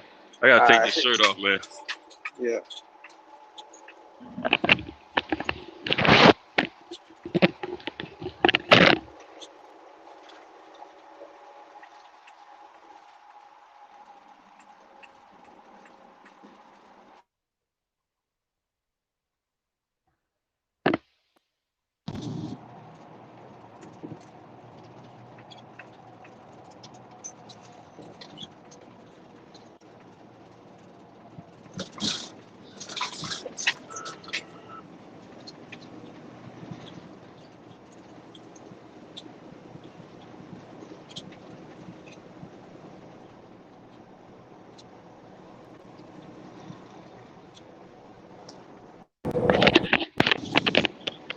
Yep. All right. Okay. Try not to sweat in my shirt if I can help. I try to wear my shirts 2 days, man, before I get rid of them. But if they stink too bad, I can't get those second day out of them. Yeah. A lot of times I wear a t-shirt under the shirt. Yeah, I got the tank top on, Yeah. but shoot, I didn't put my shirt on until I got to Huntsville, and shoot, just to have to take it off again. Yeah. I'm working as much as possible with. I got the phone in one hand, and every time I see it, the screen blink off, I start tapping it back open. Mhm. I don't know what's going on with this joker. Yeah, it was doing me like It's that probably, last night, man. you think it's some old messages or something that's Man, don't uh, give me the line, bro. yeah. Cause I wish I. Darn, what I do with the keys? I must have left them in the door up front. I hope that's where they are. I, I hate it when somebody like my sister, like when them girls call me, Mhm. not my sister, but when them girls call me back to back like that. Mhm. Because I had this girl call me about, I don't know what she was trying to do, break a record or what. Over 100 times she tried to call me, and Yeah. I had my nephew say, you can, and I said she'll stop calling after a while. She'll see I ain't answering, and she kept calling and calling. I said, go ahead and block it in. Yeah. So I got Yeah. a Some way of he them. blocked her, and now she called me talking about. how come I can't FaceTime you? How come I can't do this? I'm like, I don't know. Hey, it messes them up when you block them, bro. Trust me. Yeah. It messes them up when you block them. They can't believe you block them. They think that's all. They think that's what they only supposed to do. Yeah. I told this one girl, I think she probably liked me though, but she got like 2 kids, and she out of town, right? But I had mentioned to her, I said, look, this girl, my phone, was it my phone? We got, I don't know how we got on the subject, but she said something about something, and I told her, nah, I broke up with the girl, and I said, but every once in a while she be trying to call me back, and she said, block her. And I was like, for what? She just gonna, I ain't talking to her, I ain't answering no calls or nothing or whatever, you know. And she said, you gotta block her, and that was it. You know, it's like, I guess that's what you gotta do. Right. Yeah, this dude responded, said, just now getting your call. See, I'm done now, bro. You ain't gotta worry about. No, I ain't seen Mr. Ted. Mr. Ted came. You said he would have took care of him. Yeah, one of the guys I called to get to open the place up for me.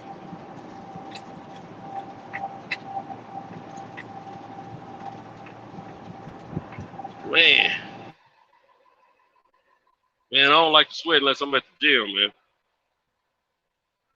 Is that wrong?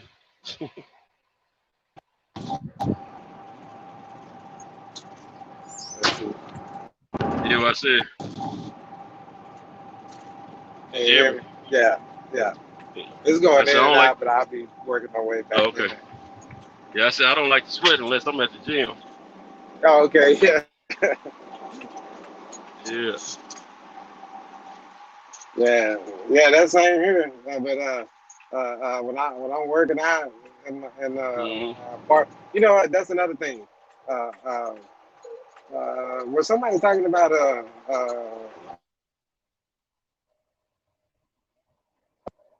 truck? Talking about what now? When somebody mentioned getting a truck driving show and start talking about trucking and all that. We were talking about Champion Hart was talking about his situation. He was trying to work on getting his own setup and everything with his dually and stuff like that. Okay. Yeah, I've seen a few of them out there too, and they come in handy if people that don't know what they're going, they don't know what they're looking, if they're looking for something, and they're not familiar with before they get into trucking. But there's a I was thinking about, I got a page, but I got to do some videos with certain people and stuff, so I can have me when you go on there. When you go on there, you'll see like a short. Hear me? So like a short video. Okay. You'll see a short introduction when you first come on there, and that's what I kind of wanted. And I got somebody. Yeah, I wanted to do some techniques and stuff, and I was going to show certain exercises for truck drivers that they can do in places that they probably didn't think that they could do them in or whatever. Or they can buy certain equipment and then they can go from there to help weight loss and all of that. I'm not as far as a dietitian or nutrition. I'm not no professional for that. It's just that I can share my experience. I can say it in that way. The government can't hold me to giving people advice unprofessionally. You know what I mean? Because I think when you have a business and doing something, and then somebody Hold on a second. Champion Hart's trying to get on, Cam. Cam, if you can hear me, Champion Hart's trying to get on. He said drop the link. Champion Hart, if I can find the link, I'm gonna drop it. I'm gonna copy and paste it for you, just in case. But then you'll still need Cam, won't you? How about that? Oh yeah. I was just like thinking to like when you try to give information as a professional, then Mm-hmm.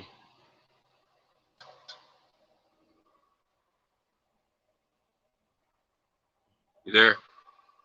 Champion Hart, I just dropped it. Can't hear me? I just put it in there. Yeah, I can hear you. Hold on. Can you hear me now? Hello? Hold on. Yeah. Can you hear me? Yeah, I can hear you. Rob G still hanging with us. Got Champion Hart. We got Wesley, Right 1Q Wesley. Any suggestions on trucking schools in Houston area? Hey, we got a brother asked about trucking schools in the Houston area. You got any suggestions on that?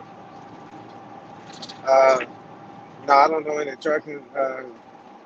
You can Google that stuff up. Yeah, and just at. Google it, bro, because he's not from that area. I'm definitely not. I'm from the other T state, Tennessee. I go to Houston. I don't do. You still there? Now, let me tell you something about those schools.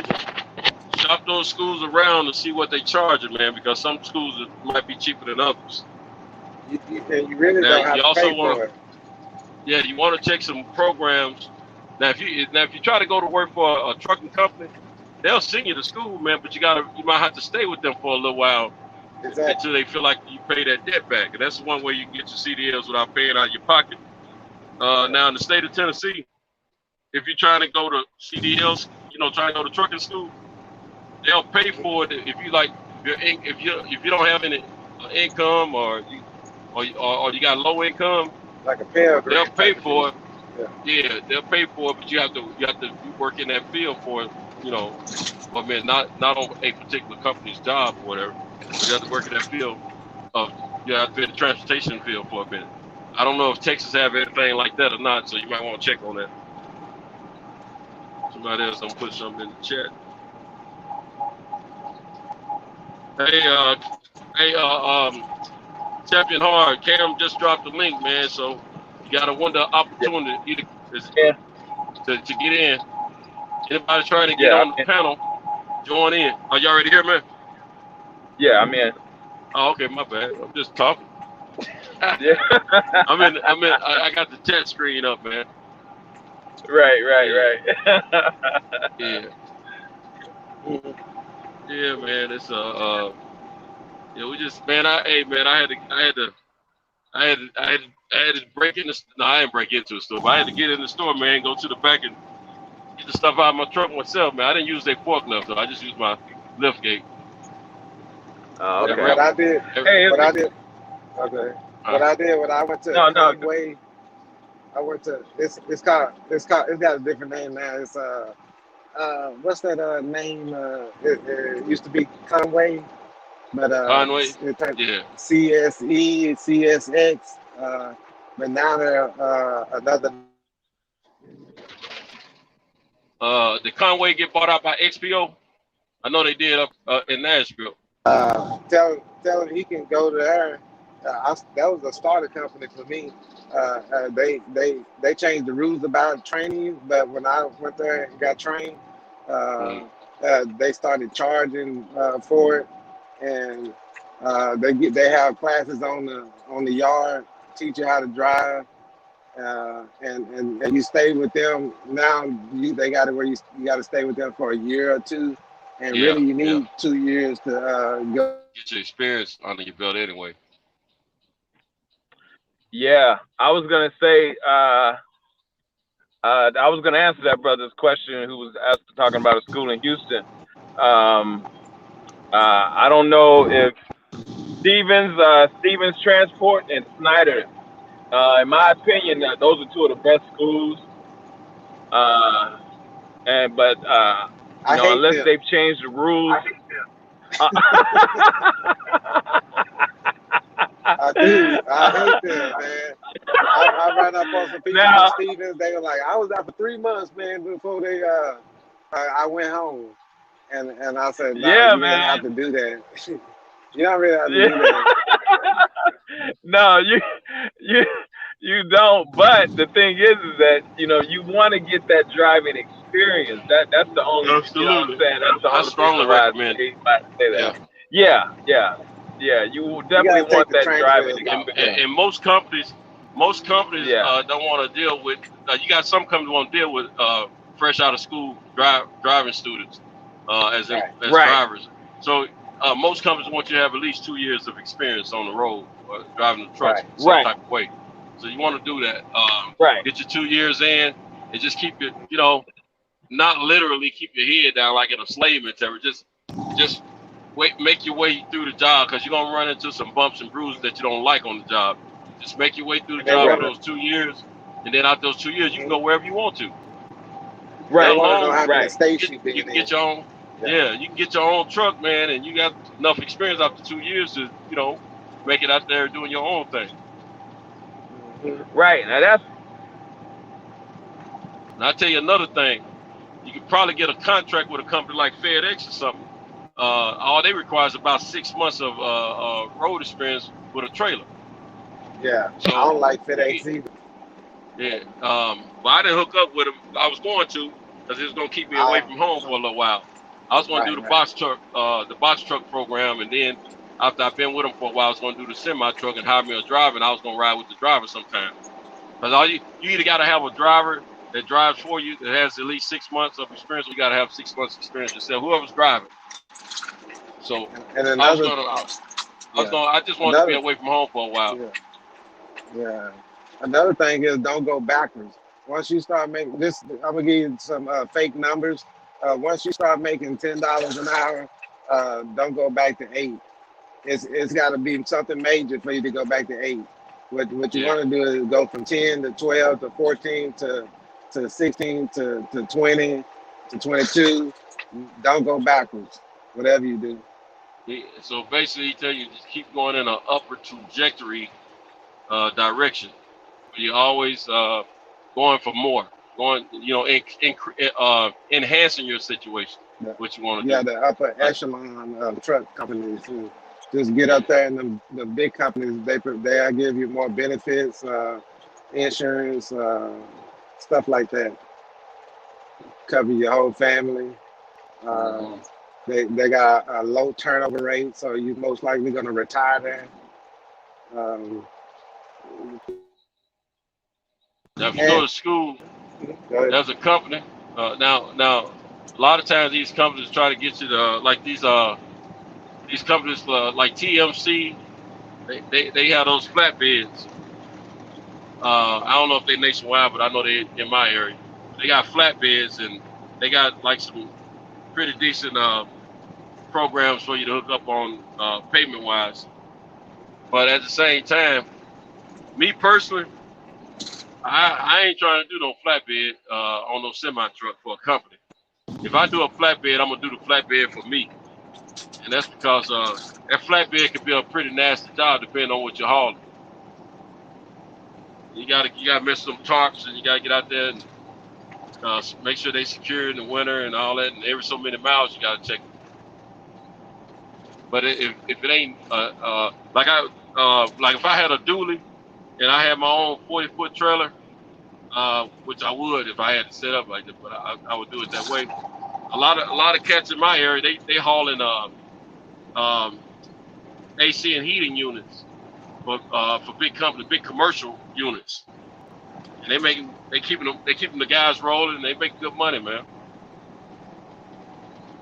I got two guys making upwards of 10 grand a week. I got some making 20 to 40 something thousand a month. Bro, that's your growth. Now let me tell you something. When I kick these numbers around, that's the gross earnings. That's not your net. Your net is after you don't paid everything. All the expenses are paid, and what you have left over, that's the net. Just like when they give you a check, they take everything out. Whatever you got left, that's your net. Now, for some people, their net is what they get on their check after the company and Uncle Sam are taking all the deductions out. For me, my net is after I paid everything, including my personal bills. Whatever I have left over after I pay my personal bills as well as my commercial bills, that's my net. That's what reality is to me. Even though I still consider when I pay the personal bill, I consider that part of my draw that I pay myself. But in the reality, police. But in the reality of things, my net basically is after I've paid everything, because my business is based on the address of my home, and so my electric, my water, my phone, just all the utilities, as well as the mortgage and all that, because shoot, I have to pay all of it anyway. So I don't feel like I've earned anything until after that. So I can say I gross $7, $8, $9, $10, $11,000 in a week's time, whatever it may be. But at the end of the day, what did I get to keep for myself without paying anybody else? That's the part. That's the winning part right there. And whatever's left over, that's what I'm earning in my mind. That's what I'm earning in my mind. You might get a cat out here that's making 6 digits a year from a company that he's driving for. But guess what? Those 6 digits a year is real money, because he don't have to pay all that extra stuff out like I do. So that guy may be making more money than me. Shoot, in order for me to clear 6 figures a year, I need to be making probably about $225, $250 a year gross. Then I can probably see I probably need to make about anywhere from $275 to $350. I know I'll get a 6-digit free and clear money out of that after everything is paid, as far as my personal and my business expenses. Then I'm feeling good about myself. That's my goal, is to get to that point where I can pay myself 6 figures a year and not owing about a dime. And I keep putting that 6 figures a year in the bank, in my bank account, building it up. You know what I'm saying? Yep. That way, when I want to pull back and let somebody else take the reins, I ain't got to worry about nothing. I can be over in Laos or somewhere, eating some crickets or something. You know, understand me? Like Dante's boxing. You know what I'm saying? I don't think I'm eating crickets though, but I'm just saying. I want to be able to move, and success. That's what success is going to. That's part of what success is going to look like for me. It's when I'm able to move how I want to move and not worry about what it costs me. And make money while you sleep. Yeah, man, while you sleep. You gotta have my family, taken care of, and then anybody that's working in my organization, have them taken care of too, where they don't have to get jealous or get tripping or whatever. Make sure they making enough money. You know what I'm saying? Because I believe in everybody eating. Yeah. But see, I being that I ran the streets and did what I did, I still keep that mentality when it come down to the business part of it, as far as making money and paying money.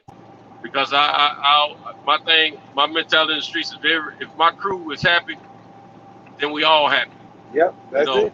And I've never, in my illegal world as well as my legal world, I've never had a brother to come to me or go to anyone else that I'm aware of, because no one has ever come to me and said, this guy said you played with his money, you owe him some money, or you never did pay him his money, you weren't paying it right. I took care of all my folks then. I've taken care of all my folks that work for me now.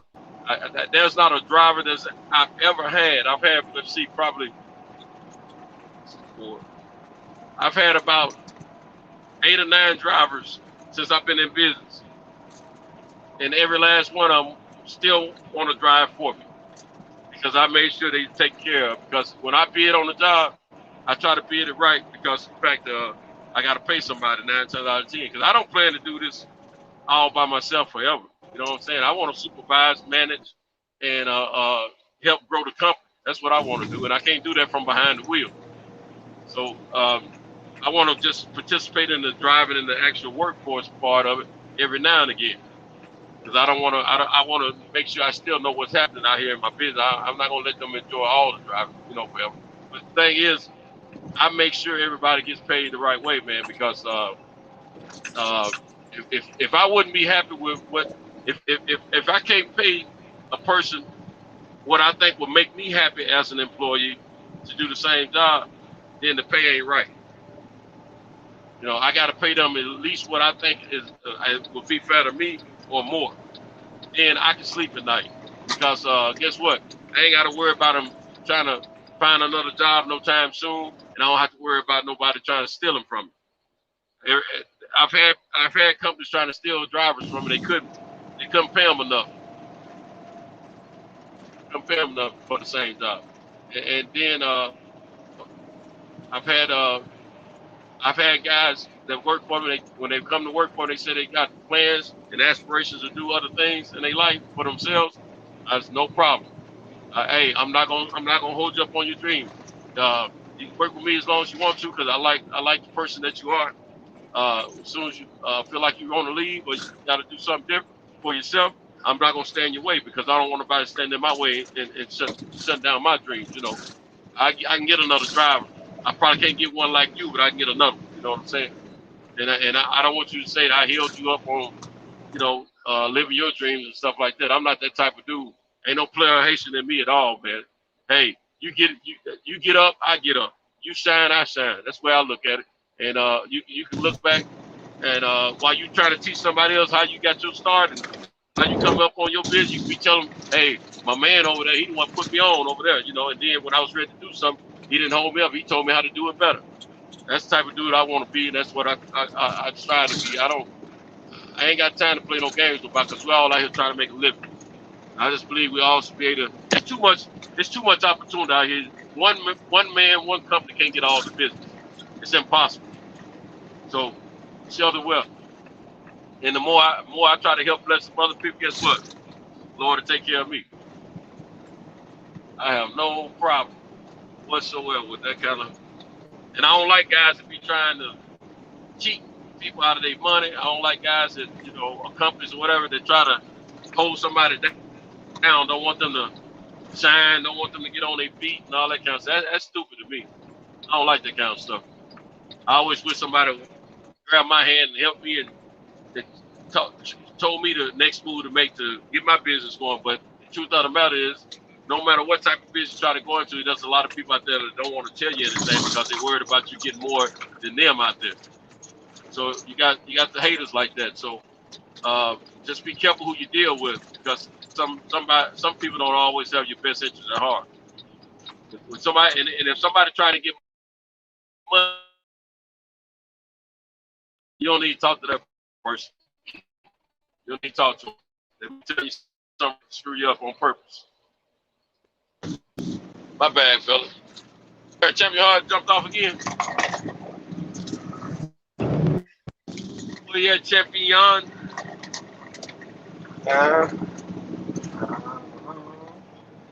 I might end up in the chat. He said, Dante living like a king in Thailand.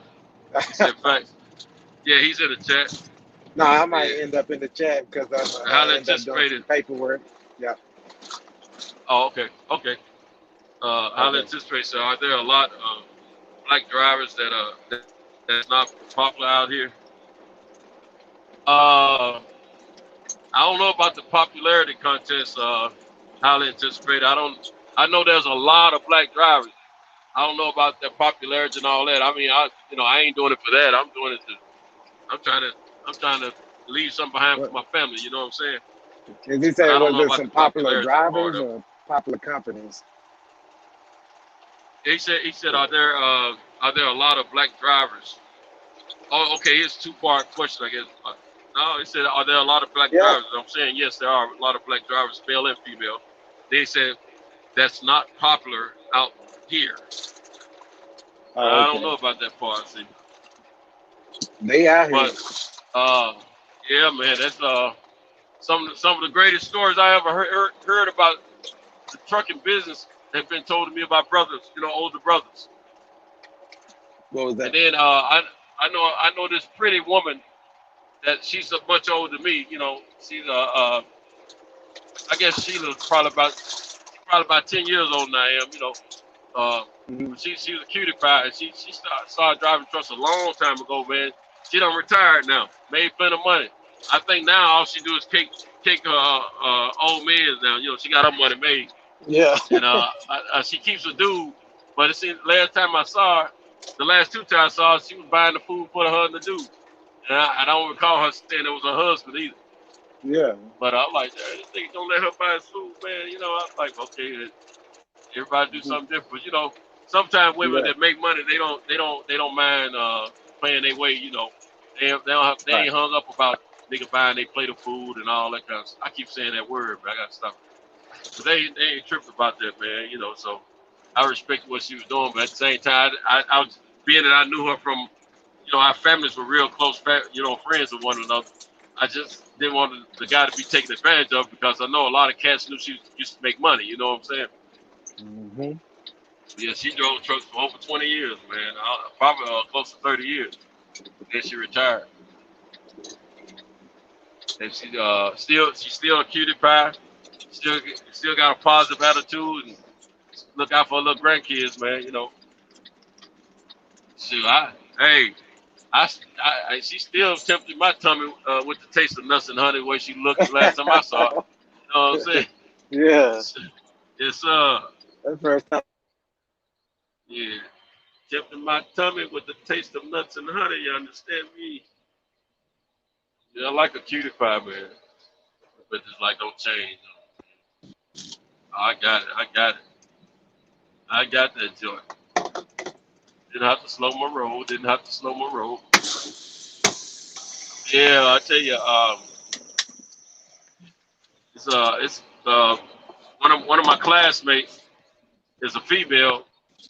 She still drives. She get her 2 years next month, and she gonna make her. Okay. She's ready to get. She drive for JB Hunt right now. She ready to get away from. Okay. Said Yeah. they be tripping.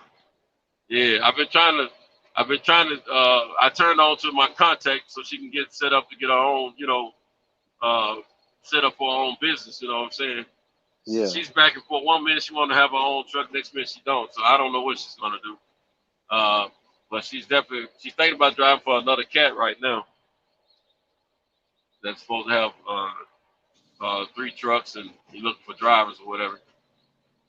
And I thought about. she's gonna go Mhm. ahead. I thought about if I retire in the next 5, 7, whatever years. Um, I was thinking go get a truck and just kind of stay out here, but that Yeah, might not be a good idea because my whole purpose is to stay from out here. yeah. I ain't gonna lie to you, bro. If I knowing what I know now, if I was single, man, I would get me one of them big old super sleepers. I don't know what size. I don't know what the dimensions are. You know what I'm talking about? The big joints, like you can live in that joint. I'll get me one of them super sleepers, man. Hmm. And Large car. yeah, so I would be at home every day. You see what I'm saying? Oh, okay. In that Yeah. joint. Yeah, I'll be chilling there, have my own shower built in and everything. You know what I'm saying? They got Matter of showers in fact, them things. yeah, some of them got shower. I'm gonna tell you, Oh. man. Look here. When, I saw a box truck online. A box truck now. A Hmm. box truck. And it had a bigger cab than normal for a box truck. And it was somebody had used it for FedEx driving. Hmm. Man, they had a shower and everything in that joint. Oh, you know what? I think the box truck they got a tandem. No, this one didn't even have no. Did it? Did it have tandem wheels? I don't remember this one having tandem wheels, but it wouldn't bother me either way because I could drive both of them.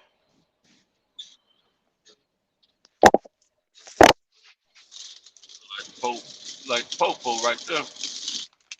Hope he ain't gonna come out because I think it's 65 through here.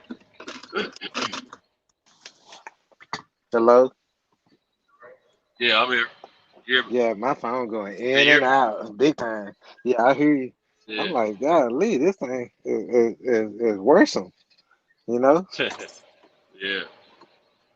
it's going out big time. That's why I don't know how many times I done got knocked out and brought myself back in. It could have been like 30 times already. Yeah. Yeah, mine was tripping, man. That was the first long time he's ever done that. I don't know why these phones do that, man.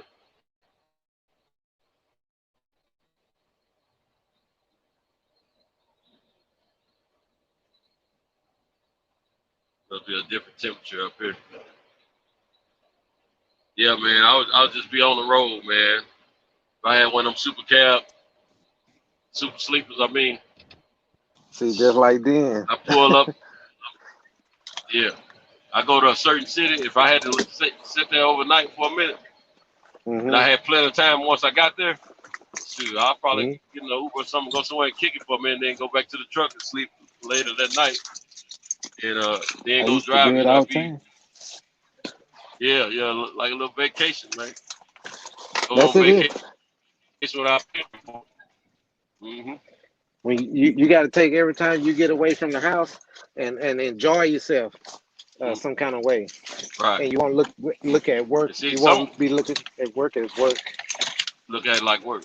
Right. And Yeah. sometimes I would on the weekends or whenever my off time is, I wouldn't be worried about going home every time. I'll just take home right there where I'm at, man.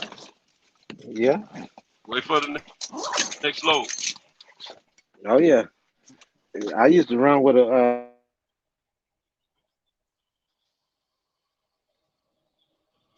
There. Yeah. When I ran as a team. There you go.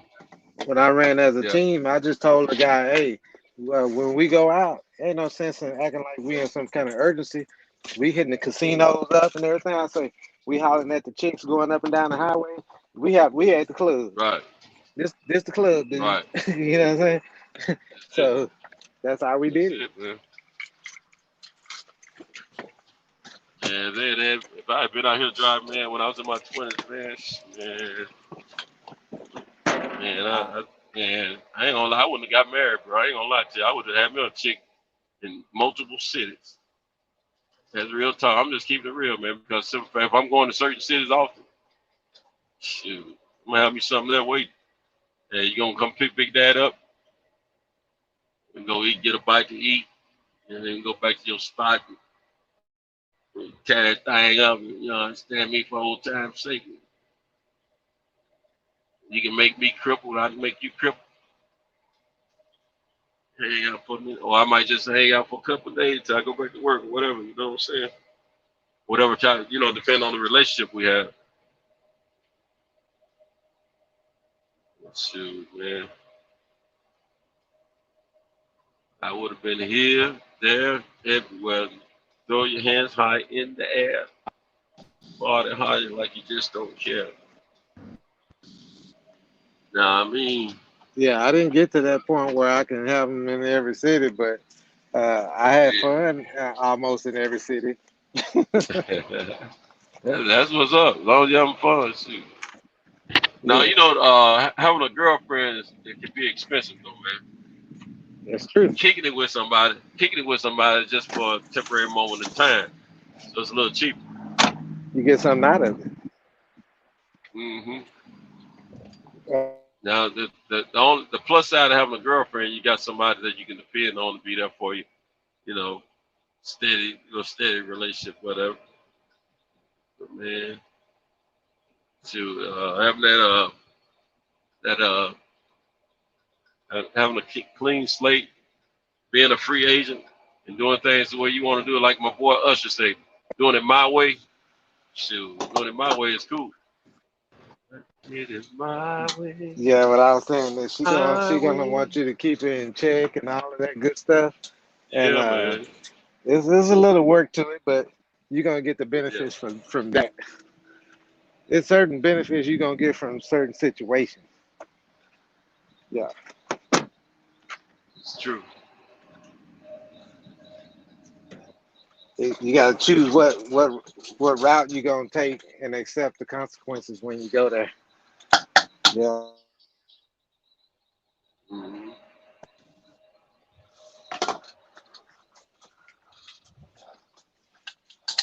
Yeah, man. Sure. If you do it right, it can be a good living with good fun.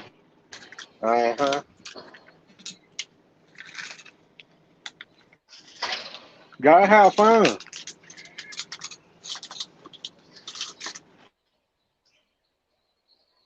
But fortunately for me, the Lord has always made it so I can go home at night, meet my family,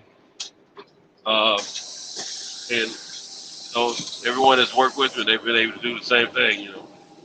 That's how it works. Yeah, can y'all hear me? Yep. Yeah, yeah. There you go. Okay, cool.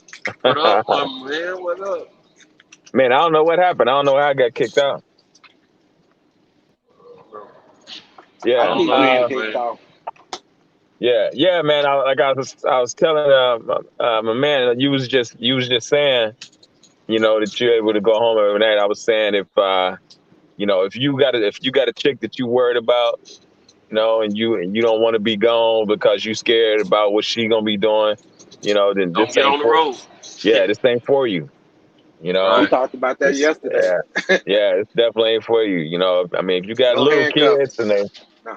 if your kids are real small, then this ain't for you either because you really need to be there with them. When they Right. when they Mhm. small when they small. Right. Yeah. No, I'm gonna but tell you something, man. These women, they are so lucky. Well, maybe not. Maybe they're not that lucky. They would be lucky if I was available. So let me change what I'm about to say. Unfortunately for the ladies, I'm married and I got youngins, you understand, but I got grandbabies now. right. But had I got out here when I was younger, before I had the grandbabies and things of that nature, you understand me? Well, I would have blessed y'all a couple of times, you understand me? I would have been like, hey, you look like Right. you deserve a little chocolate. You understand? Hey, my brother talk plenty of stuff when he in the truck, can't nobody see him, don't it? Yeah. Talk plenty of stuff. But no, man, I would have, if I'd been doing this back then, I would have enjoyed myself, man. I'm telling you. Yeah, man, it's definitely, like I was telling you earlier, man, whenever I get a chance, man, I always tell young cats, get you a CDL, man. You know what I'm saying? You'll always be able to feed yourself, and you get to see the US, get out of get out of familiar surroundings, and go see Get some experience in go life, see man. what's out there. Yeah, exactly. Mm-hmm. Like B. Hodges, he said he never left out of his city. He did what? Never left out. Yeah, he did say that, didn't Yeah. Yeah. he? Yeah. I'm gonna tell you what I'm mad about. I was hoping that I was gonna get to see some breast flinging, some. I thought I was gonna get flashed a few times while I was out here driving. I've been driving 6 years, man. God said you ain't gonna see no titties, young man, or no, or no. He let me see some thighs every now and then, but I ain't never been flashed. I ain't never got none of that, man. And the other time And when I just take stuff up to Indiana and Ohio a couple times a month for one of my clients. I don't get, well, the stuff I seen when I was out unless there, I just don't be paying attention. let me tell you. Everybody, everybody's told me they don't see and stuff, man. Yeah, I just haven't been forced to see nothing. yeah. Man, I seen dudes split with their woman's coochie wide open and put 4 fingers in there, and she was giving him service. Oh Uh, yeah. I done Oh seen yeah, that plenty of times. yeah, with the dome light on. I'm like, Right. They do that on purpose with the dome light on. yeah, yeah. it's some Yeah. young girl. It See, was a they suburban in advertise. Arizona. It was a suburban in Arizona, and the girls it was like 2 grown women in the front and about 5, 6 younger girls in the back of the suburban, and 2 of them back windows had naked ass in them. They was flashing Man, me. I ain't never seen nothing like that, man. I I've was only in seen it Salt on Lake on television, man. I-15.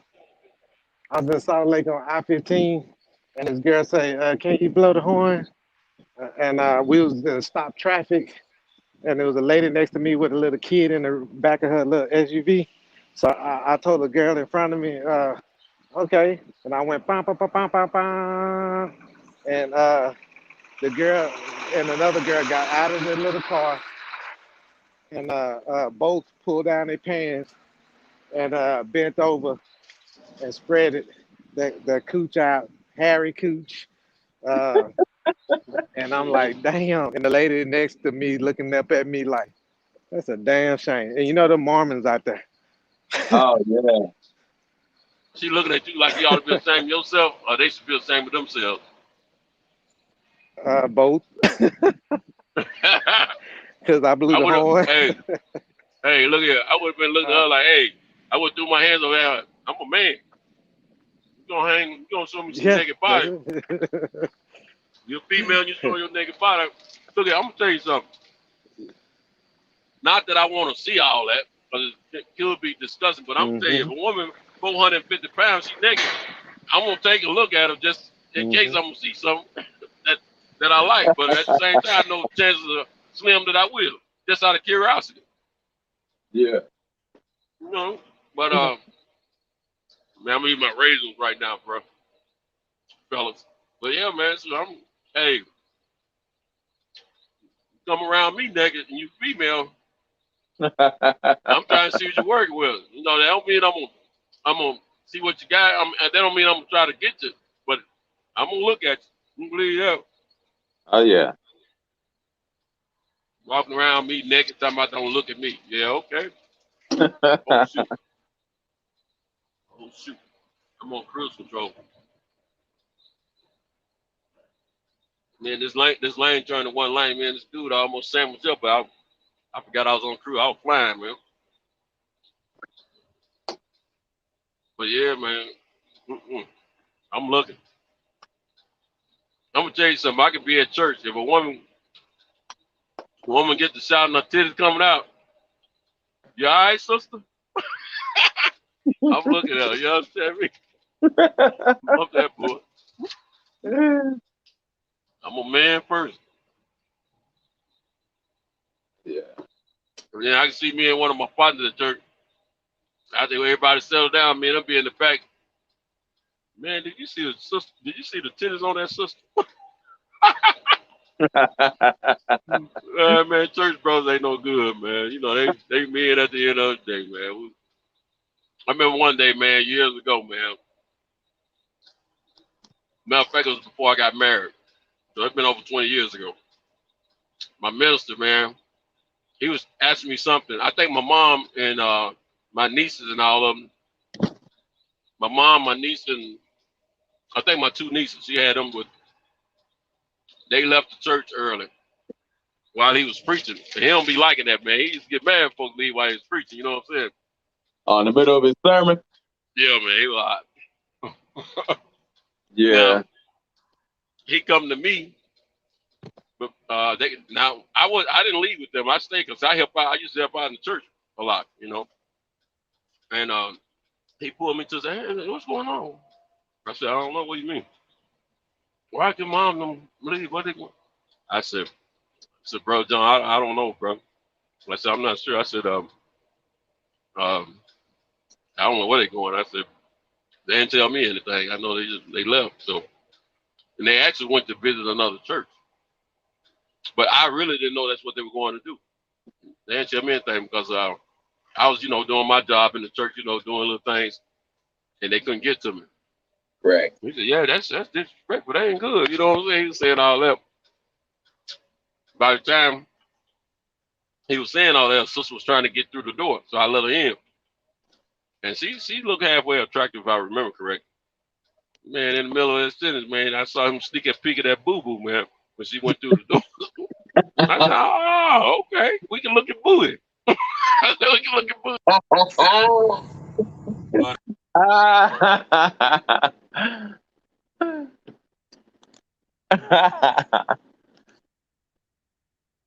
Answer.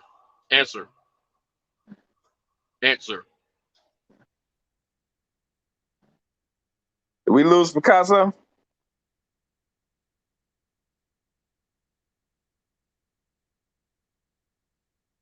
Hello?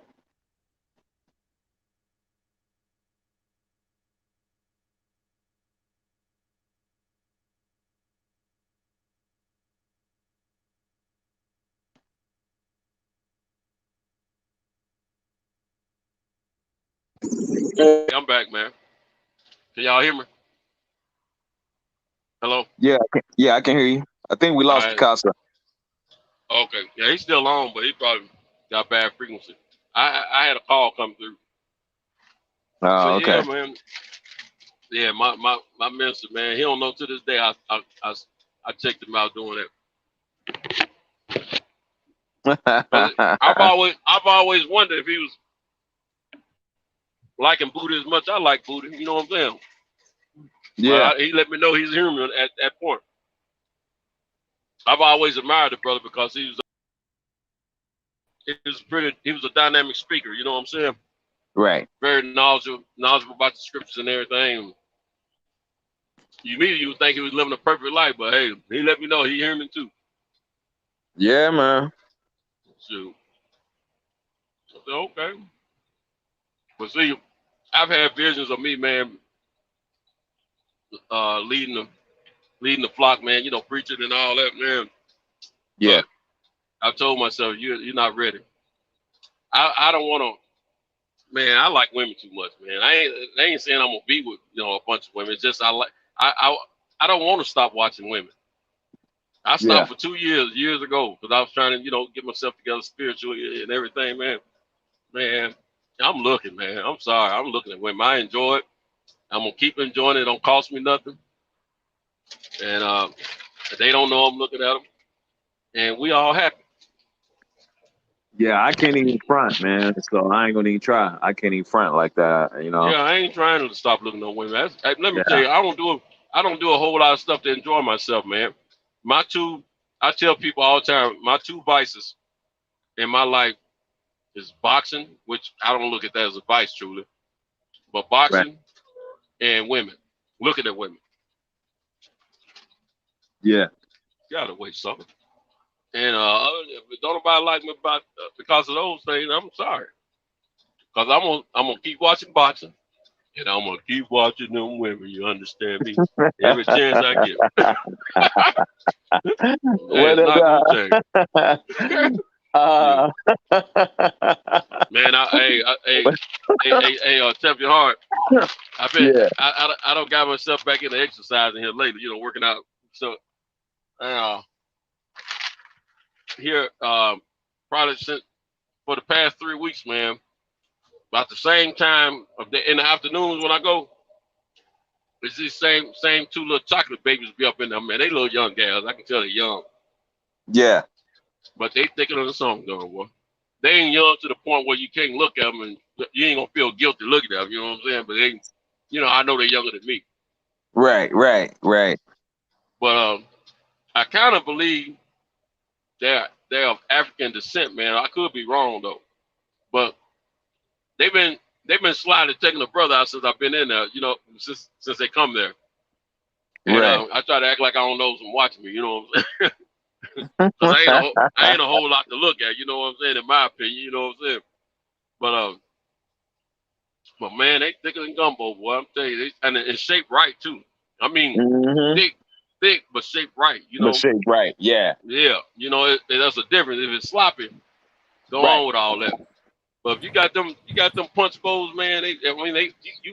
You big boned, but it's right. It's shaped right. Oh Man. yeah. Yeah. You don't made me take a double take. I be Yeah. trying to keep up with them to see if they finishing before me. Better believe it. Oh, that's what's up.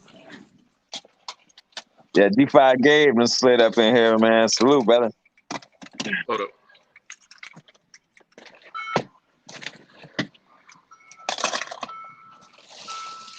Hey. It's Oh, you back? Bad Albert. I'm gonna sing a song for you. Hey man, I'm back. What's good, My Albert? little truck driver, but can y'all hear me? Yeah, Yeah. I'm making yeah, Oh, I'm making too much noise, ain't Y'all there? Man. Yeah. Yeah, I'm here. Can you hear me? Can you hear me? Anybody in the chat Yeah. hear me? Yeah, I can hear you. G5 gang, Yeah, I what's hear up, you. bro? Yeah, G5 up in here. G5. Man, Feel? yeah. I just wanted to come Big back in, dog with man, it. and What's up, my say, brother? just wanted to Tracy come back Ford, I and, That's why fall you leave the asleep. possum light on. I fall yeah. asleep to this day. Yeah, man. I understand, man. You know, I've, you know, I've learned. I get sleepy sometimes, depending on who's speaking and what they speaking about. If they ain't, if they ain't holding my attention, yeah, before I'll get out, man. Mhm. I feel it's a necessity for me. Keeps me balanced. But at the same time, see, the crazy thing about it, my wife and I, we're members of different churches. And of course, at my church, they be they used to act real silly about that. But my wife, she work on the weekends anyway. Oh, okay. But man, let me tell you something.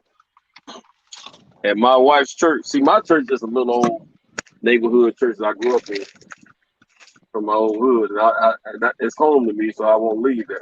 Plus, I figure they need my help. Right. But anyway,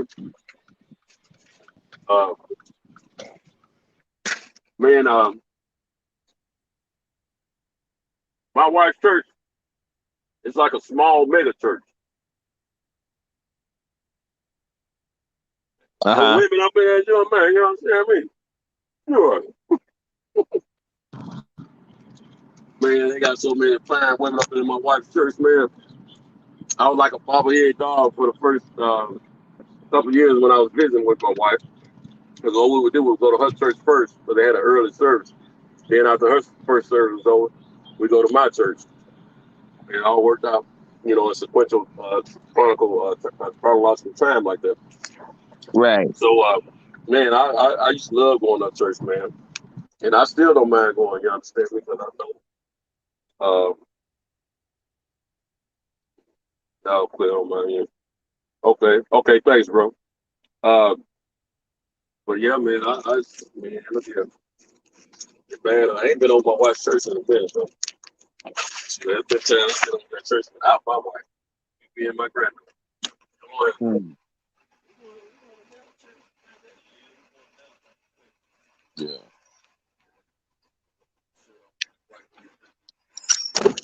Yeah. Hey, man, how many more stops you got? Excited seeing my titties. Can you hear me? Man, Cento. Hello? Centos. it ain't because she's white. I like women, period. I don't care what color, what race they are. Because she loves me. She don't do nothing. Yeah, can you hear me? Hello? Flirt. I like for it to be something I would mind seeing myself look, you understand? Can you hear me? And let me know that Man, I'm looking at a something's little up. something. Yeah.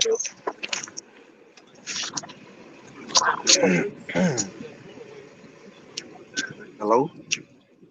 Hello? Yeah, Can you hear me?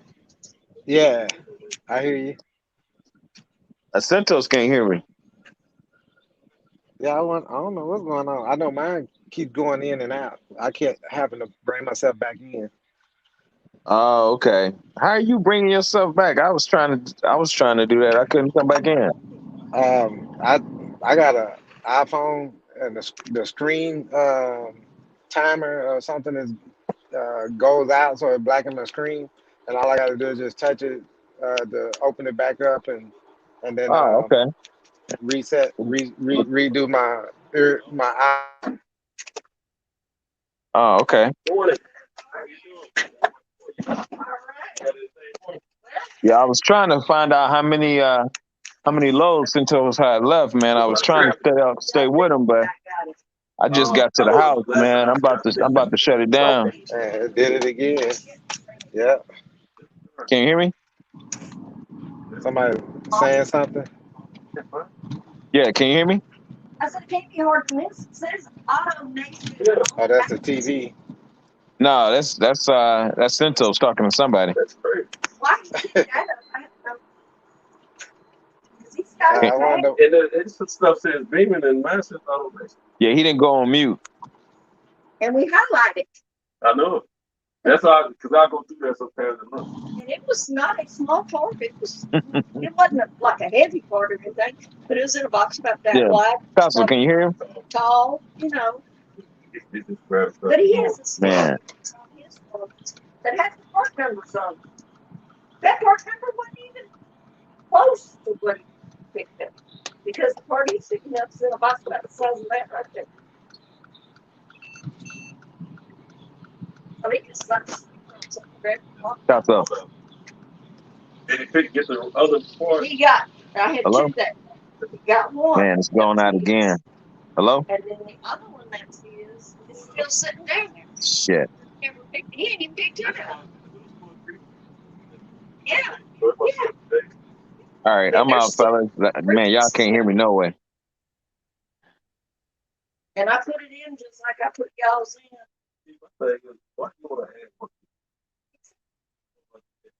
And I have hounded him every day that I have seen.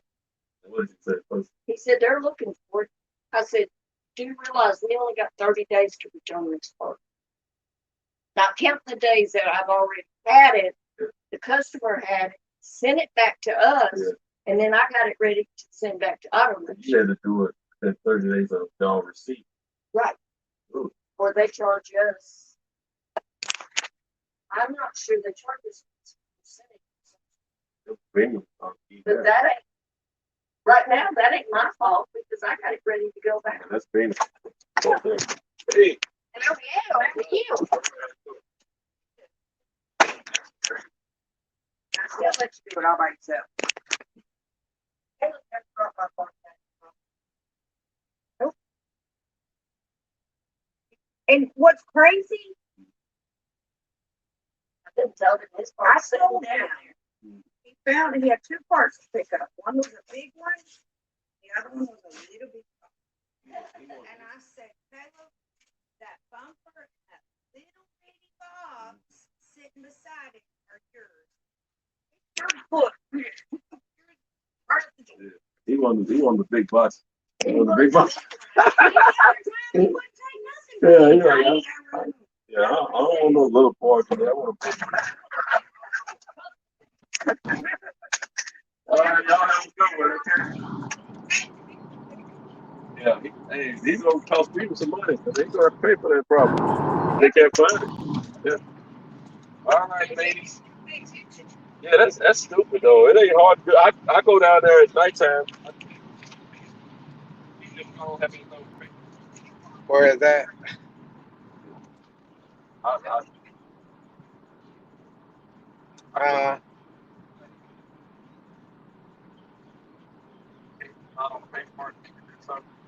Y'all got it late.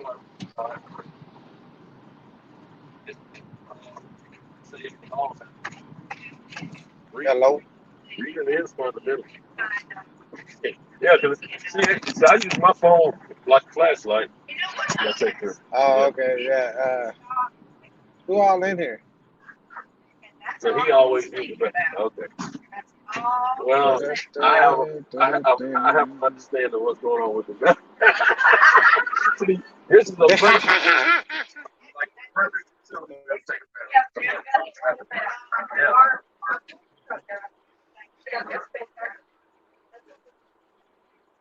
If I use this in verse, I don't like the stuff. I like people who yeah.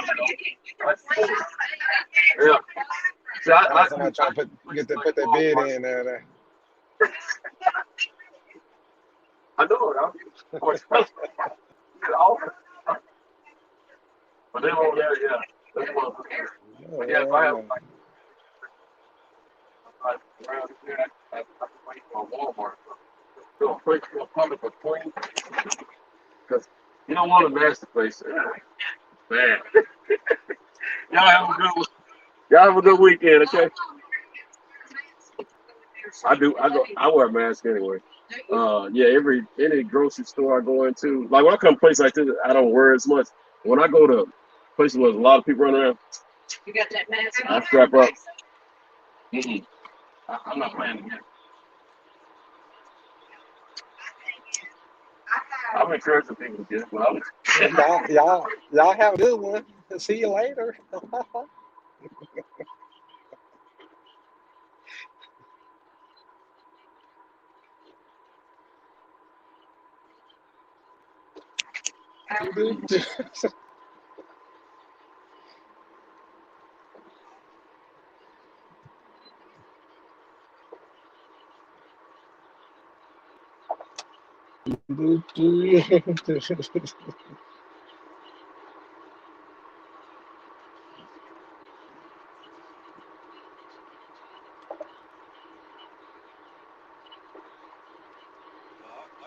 wife got it, but I'm encouraging people to get it. But I'm like, I said, yeah. Just, it may, and I'm sure it may help, but Man, you I don't. gotta get out of there, man. I was one of those babies that was sitting in the. I was one of those toddlers that was always in the clinics with all the other babies getting those vaccinations and stuff when I was a kid. I haven't forgotten all that stuff. I'm not messing with it. I hate needles anyway. I see y'all.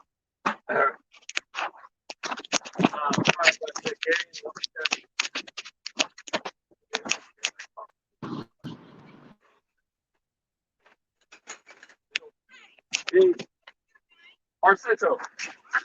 Yeah, like Arcento. Yeah. Just a, yeah, I remember that. Just like Arsenio Hall. Remember that. All right. Yeah, there you go. Let's see. All right.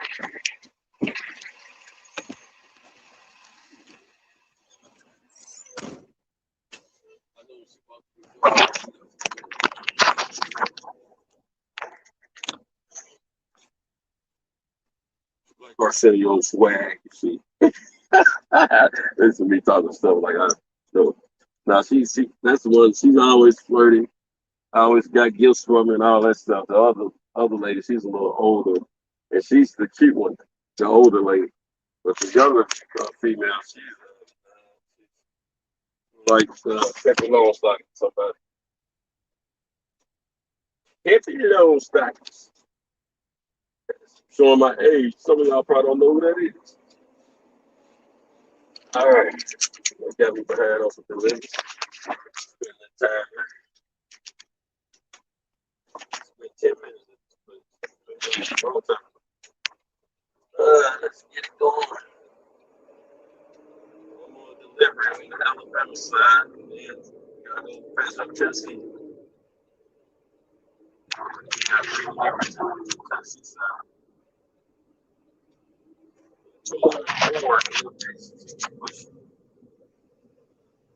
It's just big game. I'll be tripping with them, man. You know, I get my real country going when I'm talking to them.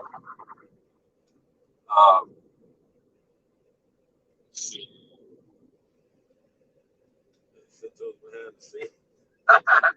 Round trip. That's such a big game, man. So I'm gonna have my tail up. So, let's see. So, I don't know if Picasso is here or not, man. Looking, no cap. Like, it's pretty. Now, praise the Lord. Hey, G5K said it. He be looking at me like, man, it's a pretty titty. Praise the Lord. I know that's right. Hey, you know what I be saying on G5? I be saying, look at a lot of God's work. God is a great artist. I scopes that one. Church is boring. I fall asleep. Yeah, I've read all that. But yeah, man.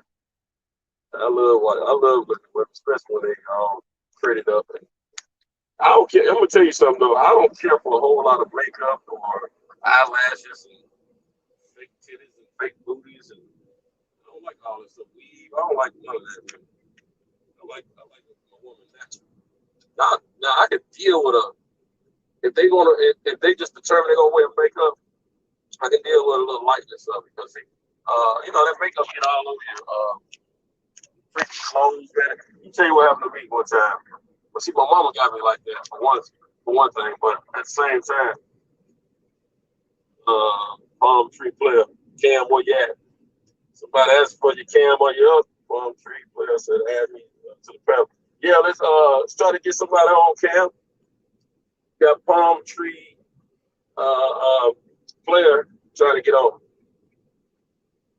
Look, one time I had one of my female cousins. She had this girlfriend of hers, and she was on to holler at me, right? And my cousin didn't tell me about some things. My girlfriend want to meet you. I used to wear a Jerry curl back in the day. The curls for the girls. You know what I'm saying? Later on, they called us juicy because we were all juiced up with our hair, with our Jerry curl. But anyway, so a girl was trying to holler at me, man, and it was my cousin's friend, and I really didn't know the chick, but my cousin, my cousin was a good looking girl, and still is, and she had a few friends when I was younger that I used to like, but they were older than me, so they looked at me like a little boy, So now I'm a young adult. I was single at the time. I was a free agent. That's what I like to consider. And at this time, did I have kids, man? Shoot, I can't remember if I had kids at the time. I don't know if my son had been born or not at the time. But anyway, so I was, because someone brought a girlfriend like me, and so I met her, chopped it up with her a little bit, let her hang out with me a little bit, And when I first met her, though, she seemed to have a cute face. She was a slim chick, but she seemed like she had a little boo-boo on her. Man, look at her. Got to hanging out with her. She had this little skirt on one night, man. She was so tiny, man, and the booty had disappeared, the booty that I saw in the jeans. So I'm like, right. And so my partner was like, hey, look, Dad, you go tell that little girl up, man. I said, man, I don't know. I said, she's so small, man. I don't think she's going to be able to handle it, man. I was scared I was going to break the chick. You know what I'm saying? Because, when you're young, man, you get hard to win, Lord, just think about it. You didn't even have to think about it. You know what I'm saying? But anyway, man, I didn't think she was going to be able to handle this thing, man. Because I was strong back in the day. You understand? So, anyway, let her hang with me. And one night, I had to stand up pool, big pool, and she liked me so much. She was cool with letting my poodle stay in her apartment all night. And she wanted to keep it a couple times. Like she kept the poodle for me a couple times. Then she let it stay in her apartment all night. While her and I was hanging out. I'm thinking, I said, you should feed that dog. I said, my dog be tearing up stuff, Because I left my dog in the apartment a few nights. He tore some furniture, tore some shoes, tore a whole lot of stuff. Carpet, everything. I used to have to beat that thing. And every time I bring a female home, he tried to take the female from me. So I didn't really particularly care to be bringing females around too. Because he'd be all before they legs. So anyway, this night finally came that I'll never spend a night. We in the bed, like I was too tired to do anything, so I told to sleep on the shit. My body just it was a turn on for me because she's so real. I figured she's gonna hurt me and she's gonna. I don't know. I just didn't think it was nothing between that was gonna feel like to me. You know what I'm saying? So I went to sleep on it. Next morning came. I get 10 minutes. Next morning came, and she was all over me, trying to wake me up. I'm trying to play it up, like I was just super tired. She was all over, brother. Next thing you know, I opened my eyes at one time. She was looking me right in my face. and it's like I saw a pterodactyl in my bed. And Vegas turned. And she didn't look like she did before we went to sleep. You know what I'm saying? So next thing I know, I rolled over. And I saw, I'm like, oh, so I rolled over, and like I was still too sleepy. So she's still on, bro, trying to wake up, she's trying to get some. So I rolled over on my back. I just let her have a break. You know, I just let her go have a break. You know what I'm saying? And I couldn't get all my pipe out of there. You know, I reached down and grabbed a little booty. She was on top. And man, I moved so smart. I was able to catch her booty with my 3 fingers, my thumb and my first 2 fingers. And that's all I could get. You know, I mean, it wasn't no booty for the rest of my hand. Right?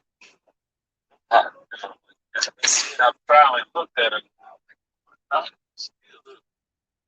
So, I didn't care to be coming, and I let her have her phone. I probably came out of it. I probably didn't. I wasn't enjoying it at all. So everything was all said and done. I realized how ugly this chick was. I thought all her face was on my pillowcase. The face. So,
what about a booty? I said, what booty? Yeah, I said, it looked like she had some of those things that they introduced to her. I said, well, yeah, those things. He said, girl, I like it. He was asking that shit, because a lot of people say, well, fake booty. I want to get it. I said, girl, how can you brag? I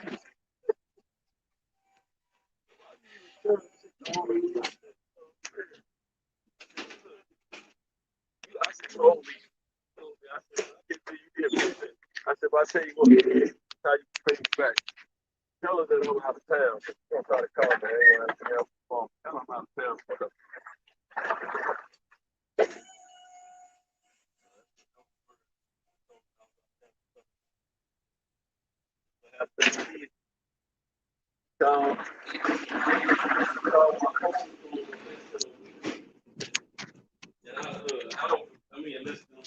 Soon as those 2 weeks, and I like an idiot. Well, I had a gang of people at my apartment that had forgotten that I was playing like I wasn't in town. But I got back. Like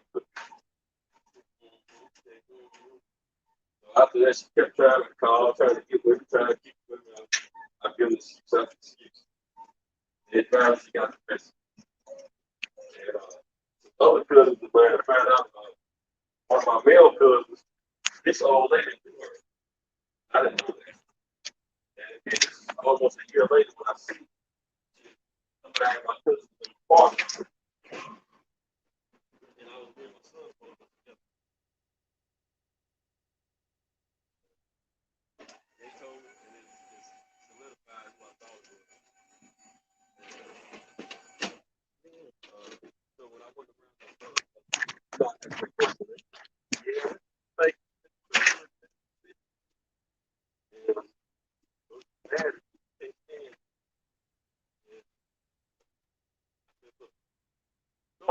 You know, I don't treat women bad, nothing like that. So, but I can't. I said she like it.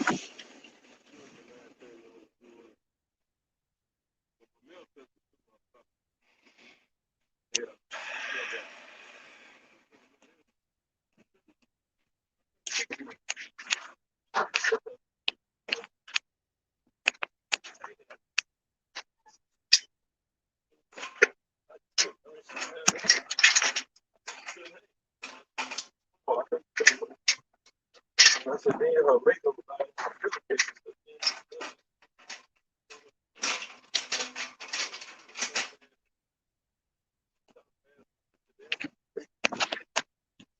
I didn't expect anything.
Yeah, get out of it.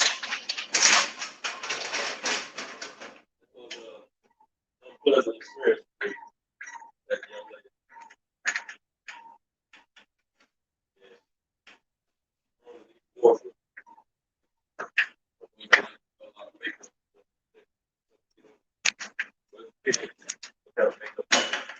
And don't get me wrong. My wife is so makeup, more makeup. Very different.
Check.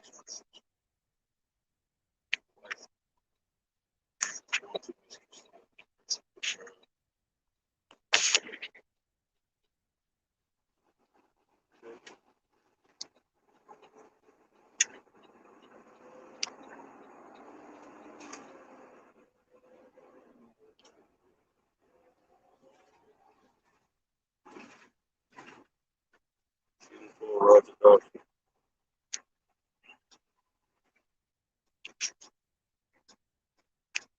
Okay, back to the chat. It's your soul glow. Yeah, I had that soul glow, man.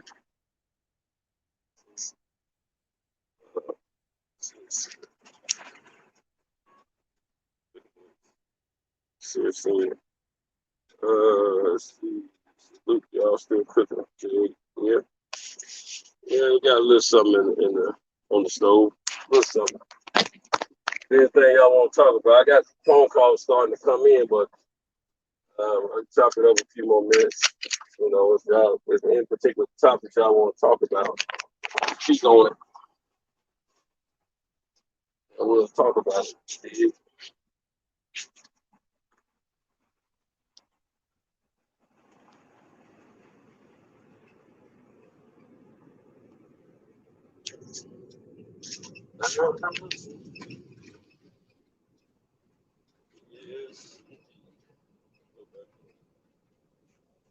Yeah, old girl, she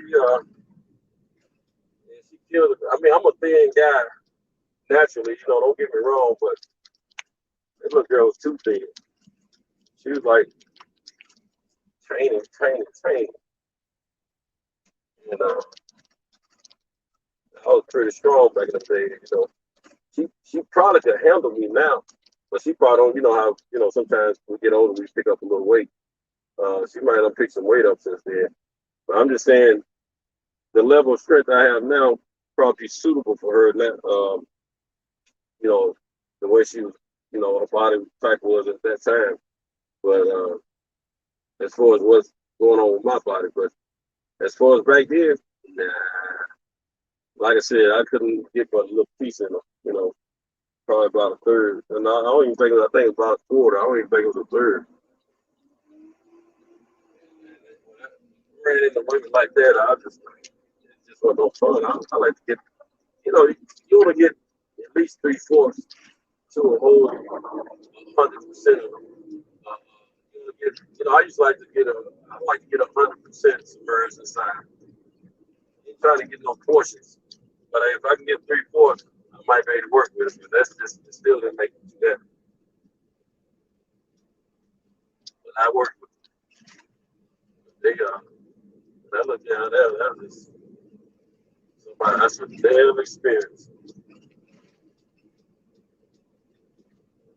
As a matter of fact, the trip part about it. Several years later, I was selling cars, and she came to the dealership while I was working. And I think she came with somebody else. And she saw me and she come over and start talking to me and everything. And I talked to her like everything was good. We never cuss each other or talk crazy to each other like that. She just wanted to happy with the way I left her alone. But we didn't have nothing. But she was trying to tell me, how things were going on in life, this, that, and that. I let my cousin know I saw her and talked to her. But good for you, they got nothing for you. Sister, I'm happy for you. And she was still thin when I saw her, but I think she had gained a few pounds, when I did see her.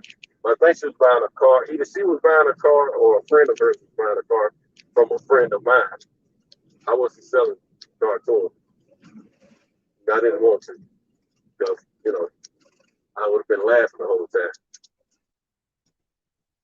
And then she was smoking cigarettes left and right. I would love to see her like that. I would just smoke cigarettes then they sell at the store. I just thought that was the last time I saw that girl. I don't know what she doing. What's doing in her life right now. I don't care. But yeah, that was true. Man. That was, I tell you, I didn't go through all the women, but I went through a few enough to have some experiences in women.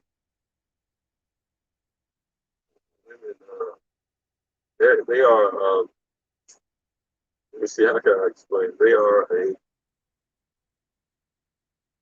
me, women are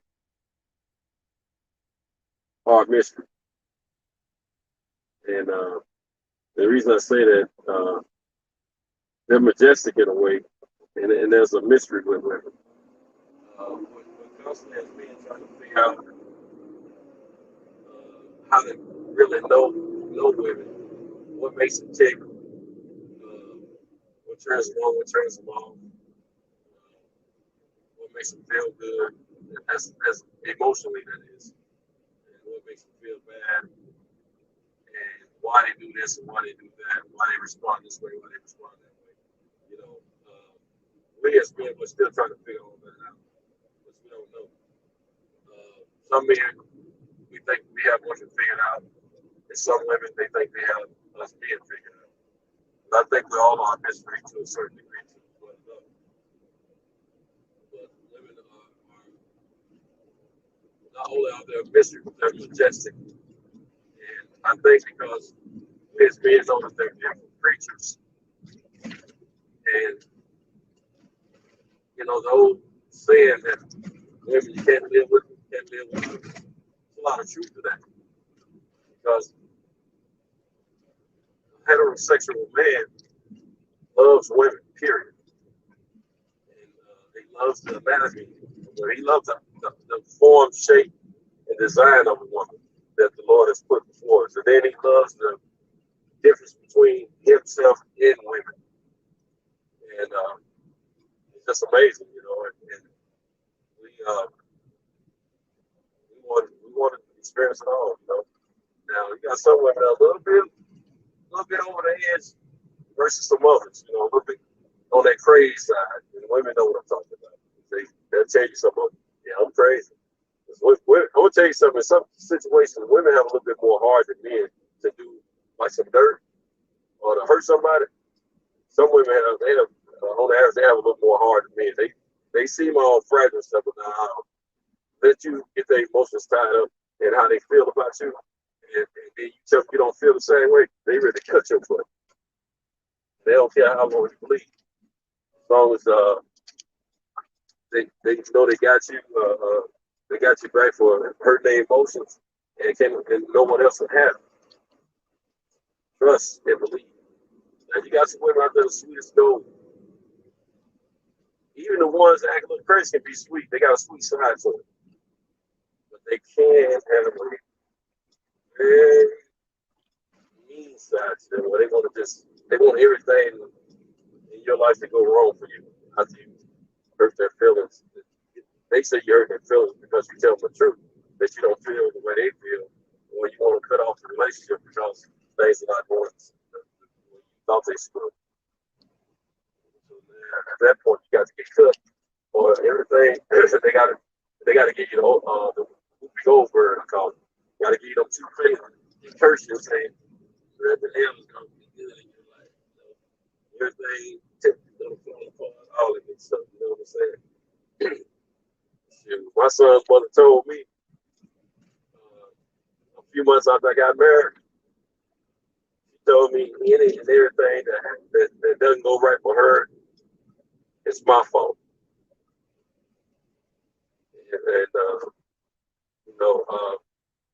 And I deserve anything that doesn't go right for me. She told me that. And she said it with pure confidence, without any anger. I couldn't even get mad at what she said because the fact that I knew she was speaking from her heart, but I also knew she still had feelings for me. So I looked over, and it bothered me. And I'm gonna keep it real 100% because all fellas know what I'm about to say. They're gonna know I'm telling the truth. In a way, I kind of felt a little flattered because here I am. We've been broke up for probably close to 2 years. And I don't went on my life, chose my wife, and she still had feelings for her brother. Even my daughter's mother, I had been broke up with her even longer than that. She still has feelings for her. But me and my daughter were way more cordial. We get along great. We're friends now. We're both matured in life, and we don't argue anymore. Especially because our baby now she's 32. When our baby was younger than 18. We argue all the time. But I realized that I argue with those women so much because, first of all, they had feelings for me still. But second of all, we both, me and the kids' mothers, we loved them so much. But our personal feelings toward one another kept us from being on the same page. And, the women knew the only way they could hurt me is through my kids. So they used the kids to their full advantage. But I prayed about it day in and day out, and the Lord answered my prayers, and everything's cool. Kids are adults. Kids love me. I love them, and the rest is behind us. I don't even worry. The stuff that my kids' mothers put me through, I don't even count against them anymore because I know their emotions were tied into what they had in their heart for me. The fact I knew the main thing, I knew they loved my children. I knew they would die for my children. And so I couldn't deny that, and I had no problem with that. I have no problem with it today. I've always told everyone I was lucky I had good mothers that had my kids. I said, they give me hell, but they love my kids. So I don't have to worry about them being strung out on drugs, out there prostituting, having too many men over my kids. I didn't have to worry about all that. You know what I'm saying? I thank God for that.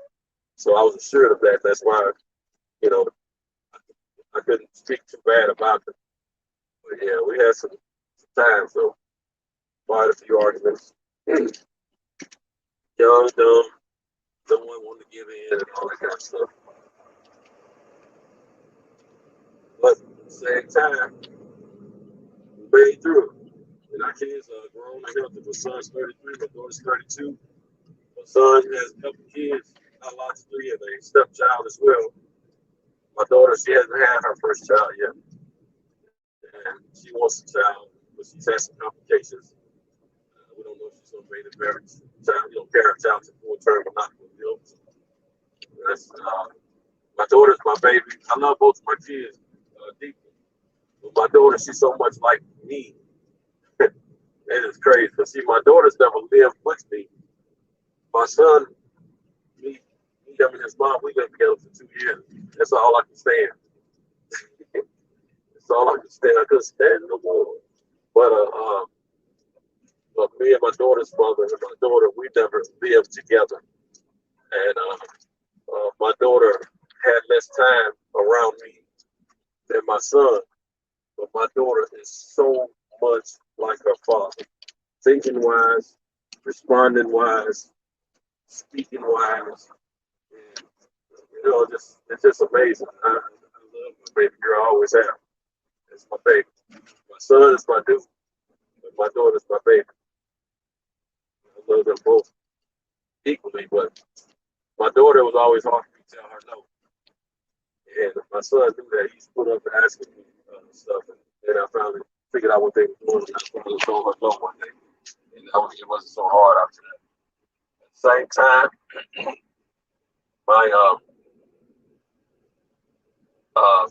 my daughter, she's always been like a little girly girl. And her mom always tried to fix her up with what she was always, wanting this and wanting that. My daughter don't ask for nothing now. I'll be trying to push money on her, push gifts on her. I'll pay for it, Dad. She want to pay her own way. She want to pay her own way. She's a kid. She was nothing like that. When she was a little kid, she wouldn't buy her own food. Like if they all had money, I'd already give them one, so y'all pay for your own food. I ain't paying for it. I just want to eat it. And my daughter tell you already, she ain't paying for her food. She wouldn't eat. She's putting her money up. You know what I'm saying? She took me out. And I think she was stubborn, boy. But that's my baby. That is my baby. She's good. And she takes care of herself. She don't ask me or her mother for anything. And we both talk about how we have to push stuff on her, or take it. But it's a wonderful thing. They're adults. I can deal with them directly, and I have to deal with their moms. But I still, like I said, my daughter's mother now, we can get on the phone and talk for an hour. We're cool. We're just cool like that, friends, And we were friends first, and we're back to that friendship. We know a lot of the same people and all that, because we grew up in the same hood. So it works out pretty good. My son's mother, on the other hand, we didn't grow up together in the same hood and none of that. We just having I spent a little game when I met her, and I pulled her. I pulled my son's mother, and my daughter's mother pulled me. That's how they went there. So it was cool. Yeah. Back in the day, we had a good time. Well, hey, look, folks, it's 7:11 Central Standard Time on my end, and my phone I've already had 2 phone calls this morning before 7 a.m., but it's going to start ringing a little aggressive. Plus, I got to make a couple calls to let my clients know that I'm en route, coming to them soon. And but I'm running a little bit behind, so I gotta jump off, get my business world day going, and until we convene and reunite, hasta luego. And I'll holler at you all later. Peace. And hey, look here, I want to thank each and every last one of you for riding out with us overnight, keeping us company, and letting us know, that you were there. It's very much appreciated. I want to thank also Champion Hart for coming on the panel and helping me out through the night. And definitely big shout out and thanks to Cam for his help and his work behind the scenes and the sound, especially to my man Kaya for providing this platform and providing me some company. Appreciate you, bro. I'm telling you, man. You're going to see one day, I'm going to show you. I'm going to show you. I'm not going to tell you. I'm going to show you. But anyway, you guys take care. And till next time, I'll let y'all later. Bye bye.